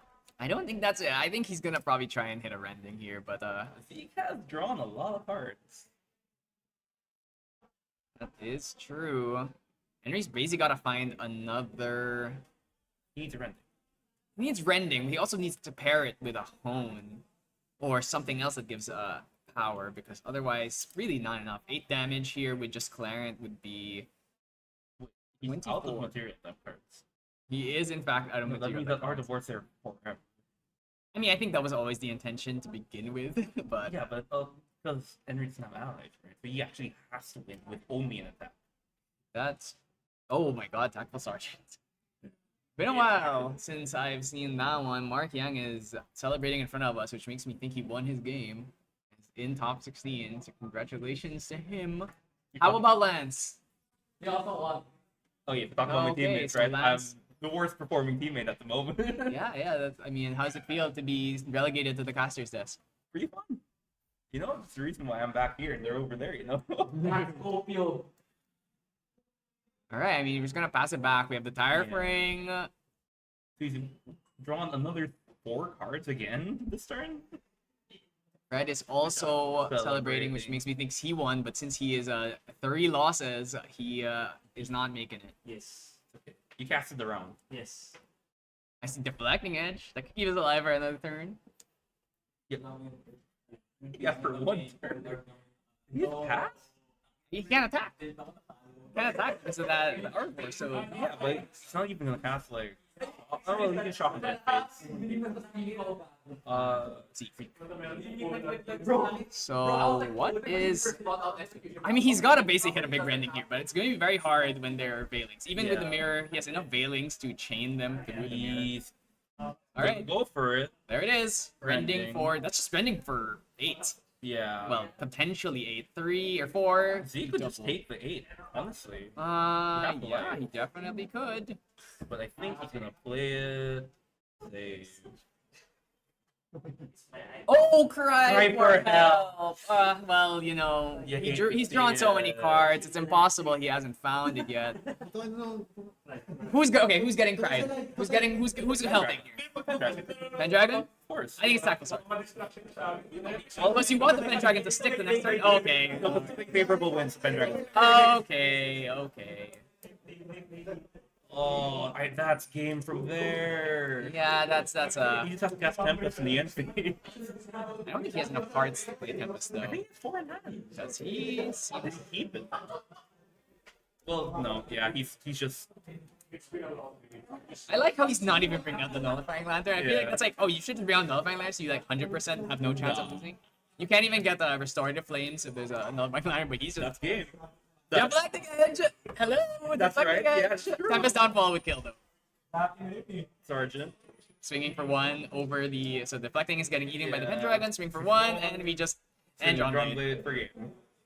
Yeah? Yeah, I mean, I think really that game was won by the knowledge of Displace. Their Displace versus Flame Sweep, extremely niche interaction, FTC only. Really, I don't think I've seen a Flame Sweep get displaced by it Yeah. in a while. I don't know, not that many people play Displace anymore. I mean, no one really ever played Display. It was never been a particularly common card. Mostly just relegated to these. Dungeons guide decks. Yeah, and usually it's mostly the Crux decks because you use Pendragon, Displace Pendragon, get like many. I mean, I'm considering Displace in my horse, for my horse. The wind Displace a Trotter. Yeah. I would absolutely Instant love sword buff. to see Displace on Trotter. Oh, now you're giving a really friendly. Yeah, I mean these two decks were actually like kind of doing the same thing, Yeah. trying to play for a Crux See, and sweeps. Sweeps yeah, are big. just I guess difference in build philosophies, you know. I wish we could have seen that Sword Saints Vow do a little bit more, but you know that's the thing is you're playing against Wind, and Wind is very good at stopping tall attacks. It's very good at disrupting item-based and weapon-based strategy. Wind is very good at stopping gimmicks. Yes. Like, Even if you consider Shenju a gimmick, it's Yeah. good at stopping that. So, but because of that, it's also not. Its offensive capability is not quite there. Right? yes. So it's why it struggles. Small leads, you know. One attack, 2 attacks. Yeah, and when you run into fractals and you don't have a way Enough. of stopping Veiling Breeze, you just Yeah. get stuffed out of it. But yeah, that was the last round for today. I mean, I think huge congratulations to everyone here who made it to the top 16 and everyone who just showed up anyway. Just to play, yeah. Yeah, just to play. Nice to see it good. We had like 102 players today. Yeah. That's And I want to say this is the last regionals for this set. I guess it's not a. I think the season ends after Worlds. Yeah, cause Yeah. MRC Alter is part not. of Worlds, right? Yeah, it's not its own season Oh. because it's a release of Alter. So this season starts with the start of. Yes, in July. So for this season, nothing more. I guess Star Champs probably. Yeah. But nothing big, at least here in the Philippines. But we do have, of course, Worlds. Yeah. And I don't know, are you looking forward to Worlds? I'm looking forward to watching Worlds. If you're not going. Nah, I didn't make it. But you know, you can play in the 3v3. No, it's too far. Mythic Tail's not gonna come in for the 3v3. Nah, we were gonna go if we made it to Worlds for like the actual gauntlet. Yeah. but it's a little bit out of budget for a 3v3. Well, I'll tell you now, true side, no one's going if they're not in Gauntlet or Worlds, they're not going. So So it's just like Luigi. Luigi and Jigs and Josh. Oh, alright. At least we have 3 Filipino representatives there. That's more than other than countries. Singapore. Yeah. So, for now, Oh, we'll yeah. see OCE Nats. I know that a lot of the Singaporeans decided to try and colonize Australia. Yeah, but, making a run back. I mean, Quarax did get in through OCE Nats last time, so Yeah. let's see if he can Do it again. He might. Yeah, he wasn't there at CNAT, so he has to try and find one of these to make it. I through. mean, he's a really good player. Incredibly good player. Very, very good at cutting cards. Very good at cutting cards. Very good at milling. Yeah. Very good at being a troll. Just all the skill-based parts of the game. Yeah. Also gets you into mental warfare. 'Cause Yeah. He likes to talk during your games. And he psychs you out by asking you weird questions. He also likes to show you what you cut. Exactly. Like just like you put out the bottom, he goes, good cut. Yeah, so that's our last game of the day. I don't know who won. But let's see. Maybe Maybe the results are out. I want to say that Josh probably won. I think he's favored at the very least. Because I want to say everyone below him. Josh, did you win? Are you No, I favored? did. Yeah, but Yeah, like, are you won? are you gonna win? Yes. No. so- Okay, so I mean, I was 5-0-1, and then the 4-5-1s drew, so they're 5-1-1. Oh no, yeah, for sure. So it's And then I'll be guaranteed. 5-0-2. all right. So The top 5 tables. Fugatev, come here and tell us how it feels to have won a regionals for once. Come here, bro. How does it feel? How does it feel to be in Worlds but to have won the real hardest battle, which is a Philippine Something like that, bro. locals? Yeah. Yeah. Lucky run, I guess. Just dodge your worst matchups like Genbu. No, did you fight a Fractal? I did, but apparently it was his first time seeing Luxem, Oh. so he didn't know how to play the matchup properly. Ah. So just like CNATs, just don't run into Fractals or Genbu for like the whole tournament. Yep, pretty much. Just fight allies. Astras. Fight Astras. Fight your good matchups, and then you can Draw gleaming cuts. Draw gleaming cuts, and you can win. You can win. Bro, I'm still so salty about our game 1. Yeah, I mean, He, that's re- great. He revealed, he was bashing everything, revealed 2 gleaming cuts. First reveal. Of course. That's how you play Luxem. That's how you play Luxem. You just fight gleaming. Yo, We don't pick, Zeke, good job. Congrats. Congrats on the win. Good job on remembering the displace The thing. displace removing. I was like, I Clutch. wonder if he remembers this because that's an FTC Flame thing. sweep. Like, Displace Asian protector to dodge the flame sweep. When he returns it after displace resolves, you bounce the second ally. So yeah, flame sweep only hits that's right. When you no. play the display, when you flame sweep, if you displace at I can't remember the timing. think but it's when you- before damage. Yeah, at some point you have to displace, and then the ASIN will be gone, so it doesn't get marked for the cleave. So it's not on field. So even when it comes back from displace, it's still So it doesn't get hit. it doesn't get hit by the cleave, and then it also bounces something back. So it's like there was no Basically- allies left on field to hit. Yeah, so you just like subtract the flame sweeps like targets. And he also Hurricane Sweep for 3. So And then drew 3. yeah. Yeah. Windcrox is the best deck of all time, by the way. Favorite deck. I love that deck. Yeah, we all know that Fugatev is the biggest Windcrox and Neos' biggest warrior, and he doesn't play them because they don't do well in tournaments. Eos. Neos, are I'm you so excited? disappointed. I mean, Dorimijan Foundry is gonna change everything, yes? No. I really No. The girl that gets Spell Shroud not gonna change everything. I mean, she might, but like She's the not. She's not. The new guy Hector. Hector, he's yeah, not. dude, he's changing everything, right? Neos is gonna be meta. If they change the deck so it's like he summons Atmo shields, it might. Honestly, God, it might. But like, Maybe if they give Tenoris a new level 2. and you know, you could just make a recollection to Norris. They could just make Proxia Tenoris instead of. They could just give him standard treatment. Give him an alt level 2, and instead of a level 3, give him an alt level 1. That's true. I mean, I'd love to see that. But we don't live in that universe, and I don't know if we're gonna get a ban list actually before World, so I don't know if there's a chance of hitting another proxy out of nowhere. Probably not. I don't think so. Yeah, so if, Likely not. so if Who knows? this might be the universe we're living in. The only difference really is gonna add MRC Alter.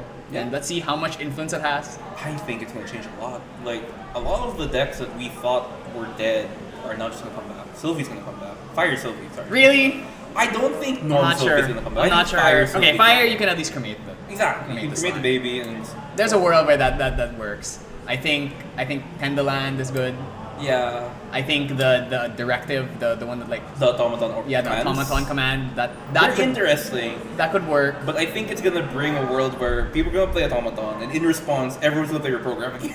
Yeah. So those are the cards. Neos, I mean, of course, 100%. Everyone knows that Dorimijan Foundry is gonna be the most broken card in the set. You personally like play it for And- full cost. Yeah, I'm gonna play 8 and then summon a drone with a buff counter. I mean, it's broken, Hell yeah. right? It's super broken. So yeah, I mean, that's the tournament. Thanks everyone for coming. And based on the stats we found, Fugitive should have won, which means this is his first regional win. Yeah. Made it to Worlds, but has not won a regional yet because he always IDs in the last 3 rounds for some reason, like a fool who refuses to commit. Now he's got it. Except he still ID'd in the last rounds. But he's convinced every other table below him. Yes, already. exactly. You know what? This is the mental warfare. It's like, you know what, guys, you don't have to play. Yeah, Let me just we're get the- tired. We could Yeah. just. Yeah. Yeah, but yeah, thank you so much for being on the casting table. Thank you too for inviting me. Yeah, I mean, obviously, if anyone wants to cast, honestly, just ask. I don't like casting by myself. So, yeah, I mean, we've got a really bridging community here, and I'm hoping to see more people get interested in other areas that aren't just playing the game. You know, maybe get some content creators or something. I mean, we already have a few, but I mean, TrueSight's a content creating team. are we They really? create some content. Not consistently enough, unfortunately. Wolves Den and is probably the only one that actually consistently uploads videos. So I don't know. Crossword Paladin. Maybe I don't know. That's a big incentive for people to That's try. true. I mean, So- we kind of want to, like my group, but the thing is, we're not really content creators. This is probably like deck profiles and stuff, Yeah. and we only play like one color each. But yeah, that's it. That's our tournament. Thank you so much. This has been the Gamer Shop Regionals for the Philippines. This is our last regionals for this entire season. Yeah. So I think we're chill, like store champ and chill Until, until like- Worlds, where hopefully we can see some Filipinos make it to the Maybe one of them lifts the cup, you know? yeah They get to change your number. the quarterfinals. Who knows? Yeah. We'll see. I think Josh is just at this point he's just aiming to try and hit Day 2. That's But if he gets past there, you know, we'll see. yeah. And we'll see. We have no idea what is going to be the meta in the next set. You can extrapolate a little bit, but I definitely expect it to be a very open meta because the current meta is already so open. Yeah. We're going to add a few more cards that might change things. Everyone's playing everything right now. Yeah. I saw a couple Diana players. Diana could come back, actually. Yeah, Maybe. They won like one game each, but they exist. You know, there's some Eucharist cards, kind of, that don't really do that much, but who knows? But yeah, that's it. That's going to be it for us. And yeah, thank you so much for watching. And we'll see you in the next event, which is going to be like a few months. Actually, I guess when No, it's just store champs until like after. yeah, but when Distorted Reflections come out in July, I guess. So yeah, it's, so in like 2 months. yeah, but we have Worlds. Yeah. So you know, if you one really huge event, and we still don't. OCE Nats is still not done. Yeah. And NA Nats is still happening on the horizon. So a lot of GA to watch, just not from Asia, Yeah. unfortunately.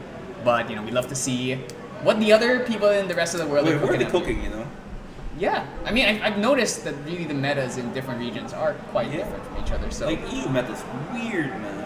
Well, they're like okay, not the like, not saying they're bad, but like their deck lists are like very different from what we're used to. yeah, for sure.